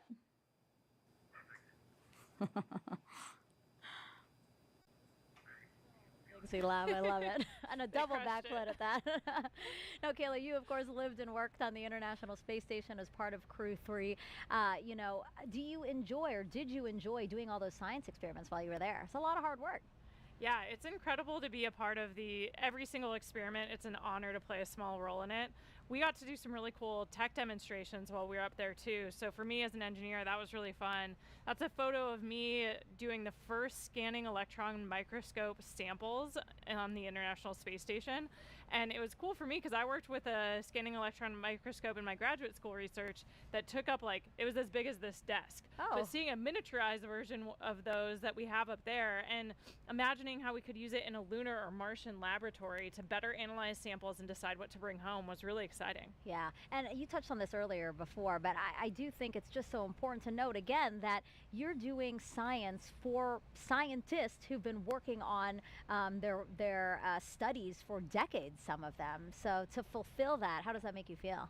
It's incredible. We're almost like their laboratory technicians for that little moment in time, you know, but they've been working their entire life, sometimes decades, years, to get that science payload up there. And it's a really unique laboratory environment. The microgravity environment, the space environment, the radiation environment, like you heard talked about in those videos, provides an opportunity to do science that we just can't do here on Earth. Yeah, and to think that what we do on the International Space Station can fuel future Artemis missions, I think the fact that they go hand in hand is really cool. All right, so let's take some more social media questions. Social media is buzzing right now since we launched about 48 minutes ago. So why don't we take the first question, I think again from actor, oh no, let's see, Kayla, how do you feel after launch? Super inspired. I mean, we talked about it earlier with the Red Crew and in the moments just after launch, but this is really the culmination of a giant team effort. It takes every single member of our team to pull off a successful launch. It's incredibly complicated, incredibly challenging, and in some cases kind of dangerous for a Red Crew team who went inside the blast danger area to make a fix that was critical to today's launch. And so to see the team succeed and feel that excitement was incredible. I really still have Charlie Blackwell Thompson's words ringing in my head. The fact that she said the harder the climb, the better the view. Absolutely. 100% correct. All right, next question is from actor Jack Black. He starred in a movie called Apollo 10.5. He has a question for Kayla. Okay, Jack's final question, I promise. Let's talk about Orion. How long will it take for Orion to fly around the moon and come home? And what's that re-entry going to be like? Sounds like it might be a little hot. Coming in hot. You're exactly right, Jack. It is a 26-day mission that we have planned for Artemis, where it will go to the moon, go into a distant retrograde orbit, so we'll get a few close flybys and then some time in deep space past the moon. And then, yeah, that re-entry is going to be something else. It's going to be 5,000 degrees Fahrenheit, super hot.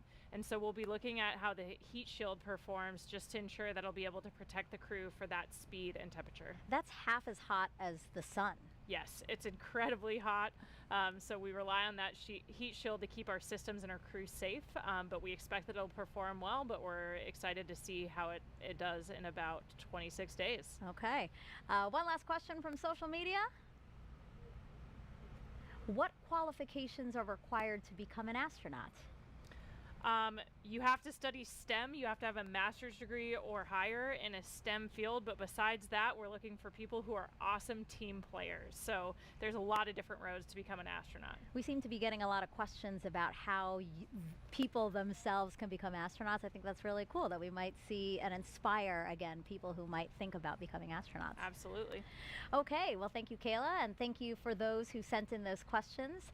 We are about 50 minutes after the launch of Artemis I, and we are approaching the next critical milestone. That's Perigee raise maneuver. So let's head back over to Leah in Mission Control.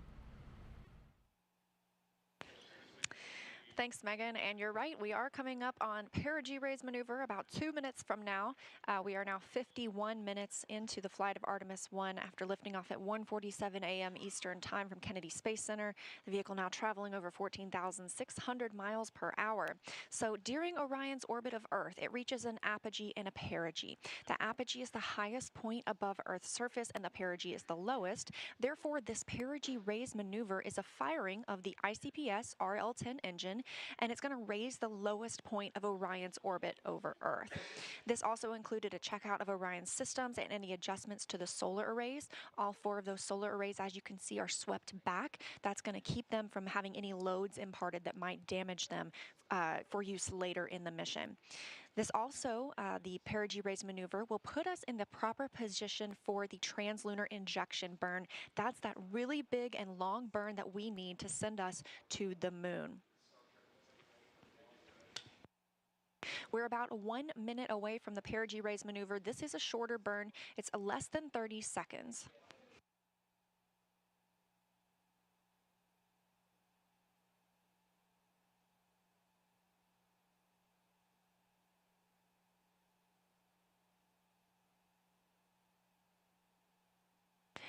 About 45 seconds until the Perigee raise maneuver.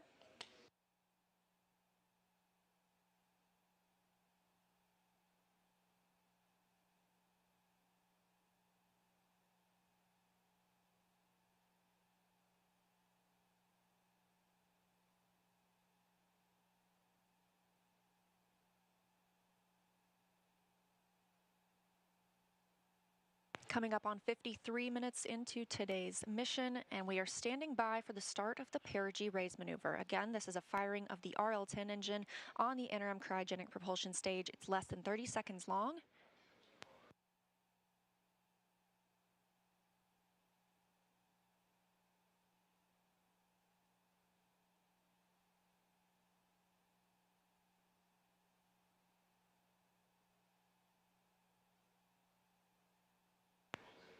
And we have confirmation of Perigee raise maneuver ignition and full thrust. This is a live view from the spacecraft. Again, a really short burn. We're standing by for the cutoff.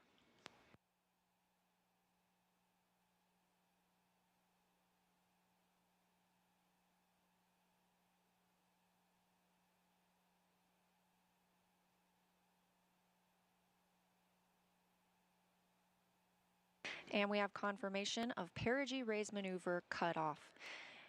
Flight Dynamics Officer reporting on the loops here at Mission Control Houston that it was a good burn.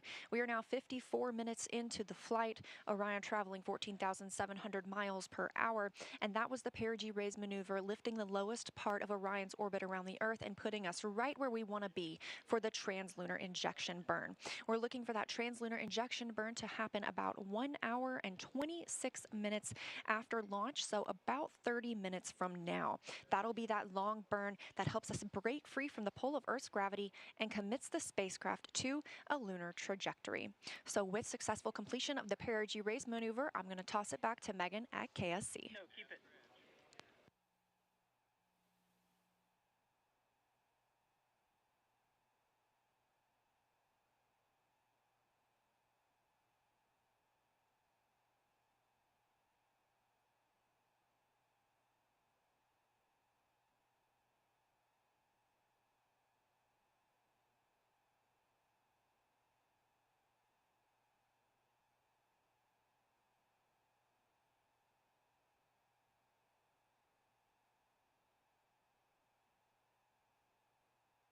Test. I hope you didn't miss it, but if you did, we have a quick replay of the launch here.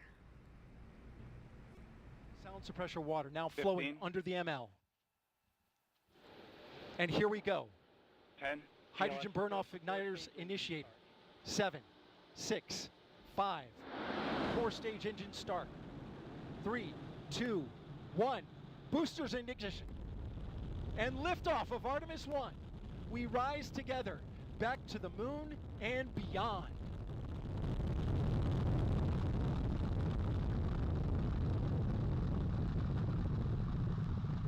All 4 RS-25 engines on the core stage and 2 solid rocket boosters now propelling the vehicle at 128 miles per hour.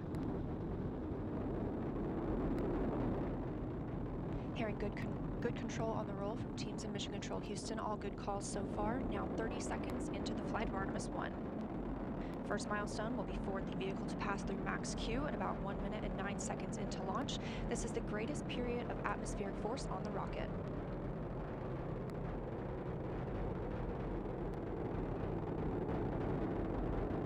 SLS now traveling 607 miles per hour.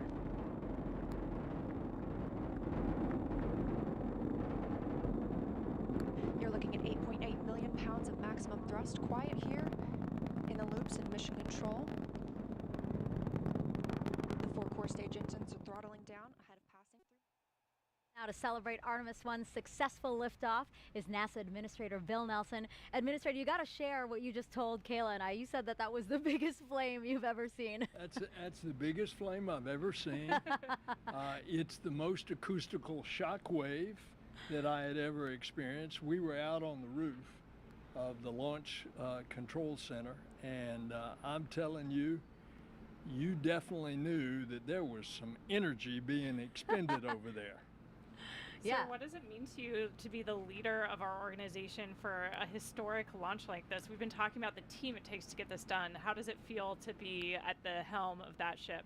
Well, I got to talk to the Launch Control Center team, and I said to them, you all are a part of a great legacy that has been many, many years coming, a lot of sweat and tears, and this legacy is now taking us as we explore the heavens. And it didn't end with Apollo 17, but this time we're going back and we're going to learn a lot of what we have to, and then we're going to Mars with humans. Why is it such a priority for the agency to land the first woman and first person of color on the moon through this Artemis program? Well, I think it's reflective of us. It's reflective of America. We are people, our Latin emblem is E pluribus unum. In the chamber of the United States Senate, over that main door is E pluribus unum, out of many, one. And so our astronaut corps reflects that. And it's going to be the first boots back on the moon are going to be the first woman and the next man. Yeah. And another goal of the Artemis program is to spur economic development. Can you talk to us about how this program has been able to do that for the country? Well, if you put it in NASA's economic report terms, it's billions of dollars affecting the economy, almost 400,000 jobs. But that's just direct. Think of all the indirect expenditures that are causing the economy to rise and more jobs. For example, what you guys are doing on the station, a lot of your research. Take, for example, the pharmaceutical research. You're helping already one drug that's being manufactured on Earth better because of what you learned in space, and that drug is attacking cancer. Now, what's the value of that? That's just additional value that is added. I remind everybody, in everybody's pocket, they've got a cell phone, and that's got a camera. And that's a camera on a chip that came out of the NASA space program. That's right. Absolutely. In addition to those innovative new technologies and the economic impact, I think for me, seeing this launch today, it's so palpable, just that human desire to explore. What do you think about what we're doing to inspire the Artemis and the generations to follow us? Well, I think all you have to do is walk into a classroom of kids and look how their eyes get big when you start talking about space. And that is going to multiply itself manyfold as we go back to the moon and then on to Mars. It's also going to bring about a new generation of engineers and mathematicians and technologists and scientists, and all the benefits of that additional activity and education coming out of the Artemis generation look what that's going to do for our country and our economy, as well as for our international partners. And it's a great day. Couldn't have said it better myself. Administrator, thank you so much for joining us for this momentous occasion. As you said, this is the beginning of a new age in space exploration. Thank you so much. Thank you, ma'am. And Kayla, that's going to do it for us here at the host desk. Launch was just the first step in a nearly 26-day mission. Our colleagues in Houston will now continue the broadcast to bring you the next big milestone to the moon. From Kayla and me, have a great day and go Artemis I. Go Artemis.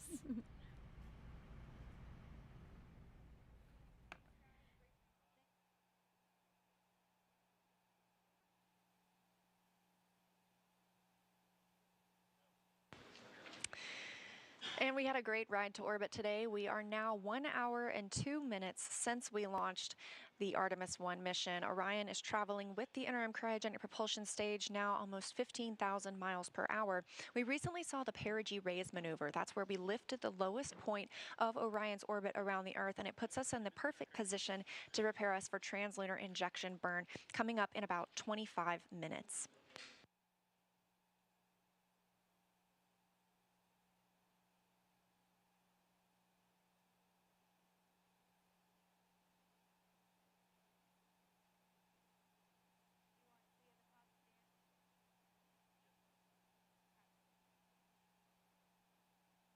So again, we are looking forward to that translunar injection burn. That's what it's going to commit us to our journey to the moon. And to tell us a little bit more about the translunar injection burn, we've got Dan Hewitt standing by to show us on the moon board how it's all going to go down. Hey, thanks, Leah. Everybody, welcome back to the moon board. So translunar injection, this is the big one. Just a refresher, we're going to be using this, the interim cryogenic propulsion stage. This is what's taken over for all of our in-space propulsion maneuvers after that core stage and those boosters have since dropped away. Modified upper stage from the Delta IV family of rockets from United Launch Alliance, hydrogen, oxygen, fueling the RL-10B-2 engine produces about 24,000 pounds of thrust in a vacuum. Now, the translunar injection is what's going to give us the energy to go from low Earth orbit all the way out here. Now, what does that mean? Here comes a really overly simplified orbital mechanics lesson. Let's say you're in orbit around a planet, say Earth, and you're in a nice circular orbit, but you want to have that orbit be even higher. Well, what you can do is fire your engine behind you, increase your speed, and that then increases the corresponding apogee, or the highest point of your orbit, on the other side, and that's how you raise it up. Well, if you wanted to make it into a nice circle, you could follow up and do another burn right here, and that would raise your perigee, or your lowest point, and then you're in a circular orbit around Earth. That's essentially called a Hohmann transfer. If you've ever followed our missions to the space station, that's what we're doing to kind of gradually raise our orbit until we get to the space station. But for this, we're talking about a lot more energy to get somewhere a lot farther away. So what we're essentially doing is we're going to be in this circular orbit around planet Earth, and we are going to be firing that engine with 24,000 pounds of thrust for about 18 minutes. And what that does is it doesn't just increase your apogee by a little, it increases it all the way out, and it's timed. So by the time Orion is hitting its apogee, the highest point of that orbit, the moon will have moved into position that you're entering into its sphere of influence. You're entering into that area where the lunar gravity is going to be able to capture you. And so that's why we're firing the engine for that long. We need to have that much thrust, that much time to get the energy to go out there. So that's the rough orbital mechanics of what we're doing. Now, after that TLI burn is done, the ICPS is going to separate. Its job largely done in the Artemis I mission. As we heard, it's got some secondary payloads up in this stage adapter here that it's going to deploy on its way out. The ICPS will have one more burn after TLI called the disposal burn. And what that's going to do is put it on a trajectory almost looking parallel to that of Orion, where it's going to go around the moon, slingshot away, and then go into what's called a heliocentric orbit. It's actually going to go into orbit around the sun, just like Earth. It's going to leave the Earth-Moon system completely. And then after that, all of the propulsion duties get handed over to the European Service Module. So it'll be using its engines. It's going to do the outbound trajectory correction burn, at least the first one on flight day 1, and a couple more until we get out to the moon and get ready to head into distant retrograde orbit. So that's TLI. It's coming up next. It's going to be a really big moment to pay attention to. So we'll send it back over to Leah to walk us through the ops. Leah.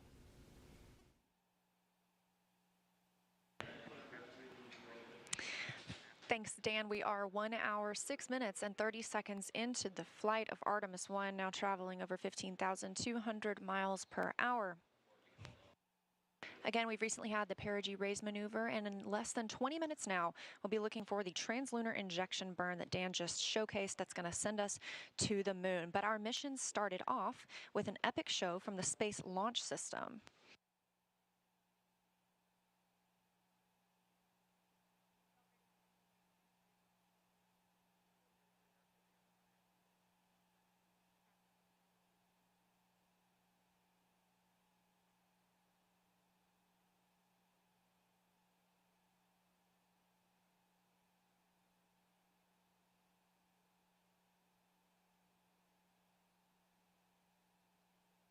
Again, the Space Launch System is what carried us into orbit today, launching off at 1:47 a.m. Eastern Time. And we've got a couple of special guests from Marshall Space Flight Center. We have Bruce Tiller, the Solid Rocket Booster Manager, and Johnny Heflin, the RS-25 Engine Manager, to tell us more about the maiden voyage of the rocket. Now, they both got to watch it live at Kennedy Space Center. So a big hi to you, Bruce and Johnny. Thank you so much for joining us today. Thank you. Thank you for having us. Yes, pleasure to be here. And can you tell me a little bit about SLS performance today? Did it perform as you expected? Go ahead, Bruce. You want me to start? Go ahead. Sure. So I managed the booster part of the rocket, and the boosters were fantastic. They performed just as we expected. We got to see some of the data. Obviously, the team hadn't plotted it all, but the pressures looked great. You know, it burned for just the right amount of time, and it separated great. We could see that as well. So very pleased. We were confident it would work well, and it did. Very happy. Similar story for RS-25. Nominal, what we call nominal performance. The engines performed exactly as predicted based on the quick look data. Like the booster, we've got a lot of data to look at, but so far the data looks really, really good. These historic RS-25s that have 25 flights between them on coming off the shuttle program. So really looking forward to getting a look at the data. It looks really good so far. That's fantastic, and we agree. It was amazing to monitor here, and the loops were very quiet in Mission Control Houston. That was a good sign. You knew that things were going well. So we know that the launch abort system was inactive for this mission, but it will be active for when we have crew on board for Artemis II. Are there any other differences we can expect to see in the rocket for Artemis II?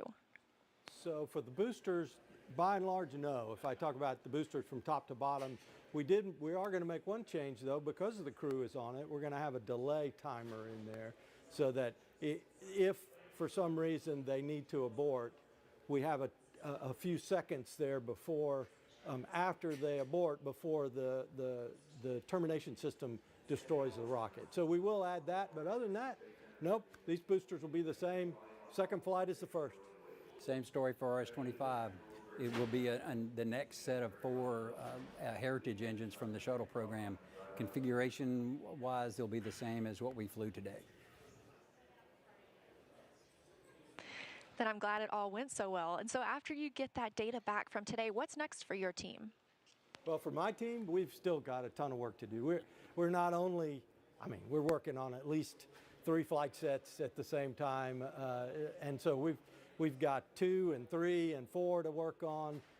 We also are working on a new booster that's a composite case design that will replace this steel case version that we're flying today. So we're excited about that, and there's a lot of work going on there as well. So we've got a lot to do, and we'll just keep doing it.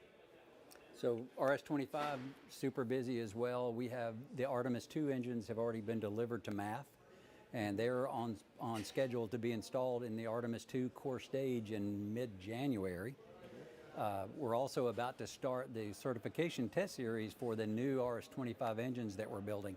We have heritage engines for the first 4 flights. Beyond that, coming in on Artemis V, we will fly what we call the RS-25 restart engines that have been redesigned to reduce cost and reestablish manufacturing for future flights. So we're really excited to get into that certification test series really soon as well.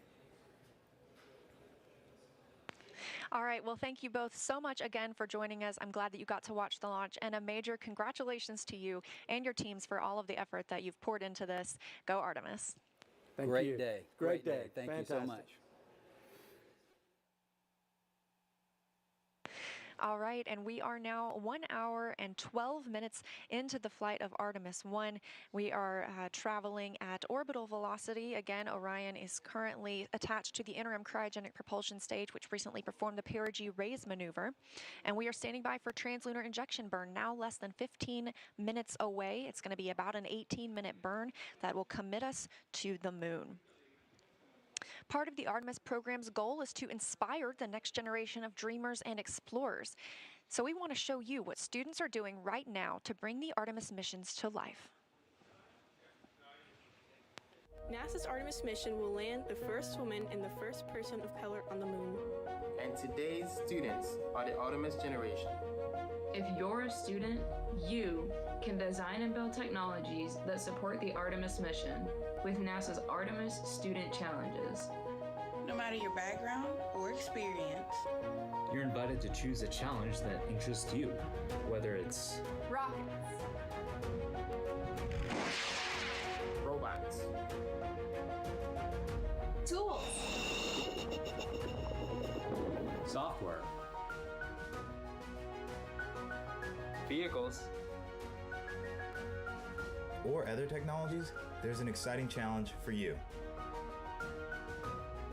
To find a mentor and build a team of students. Review the rules and requirements. And bring your ideas to life with NASA's Artemis Student Challenges.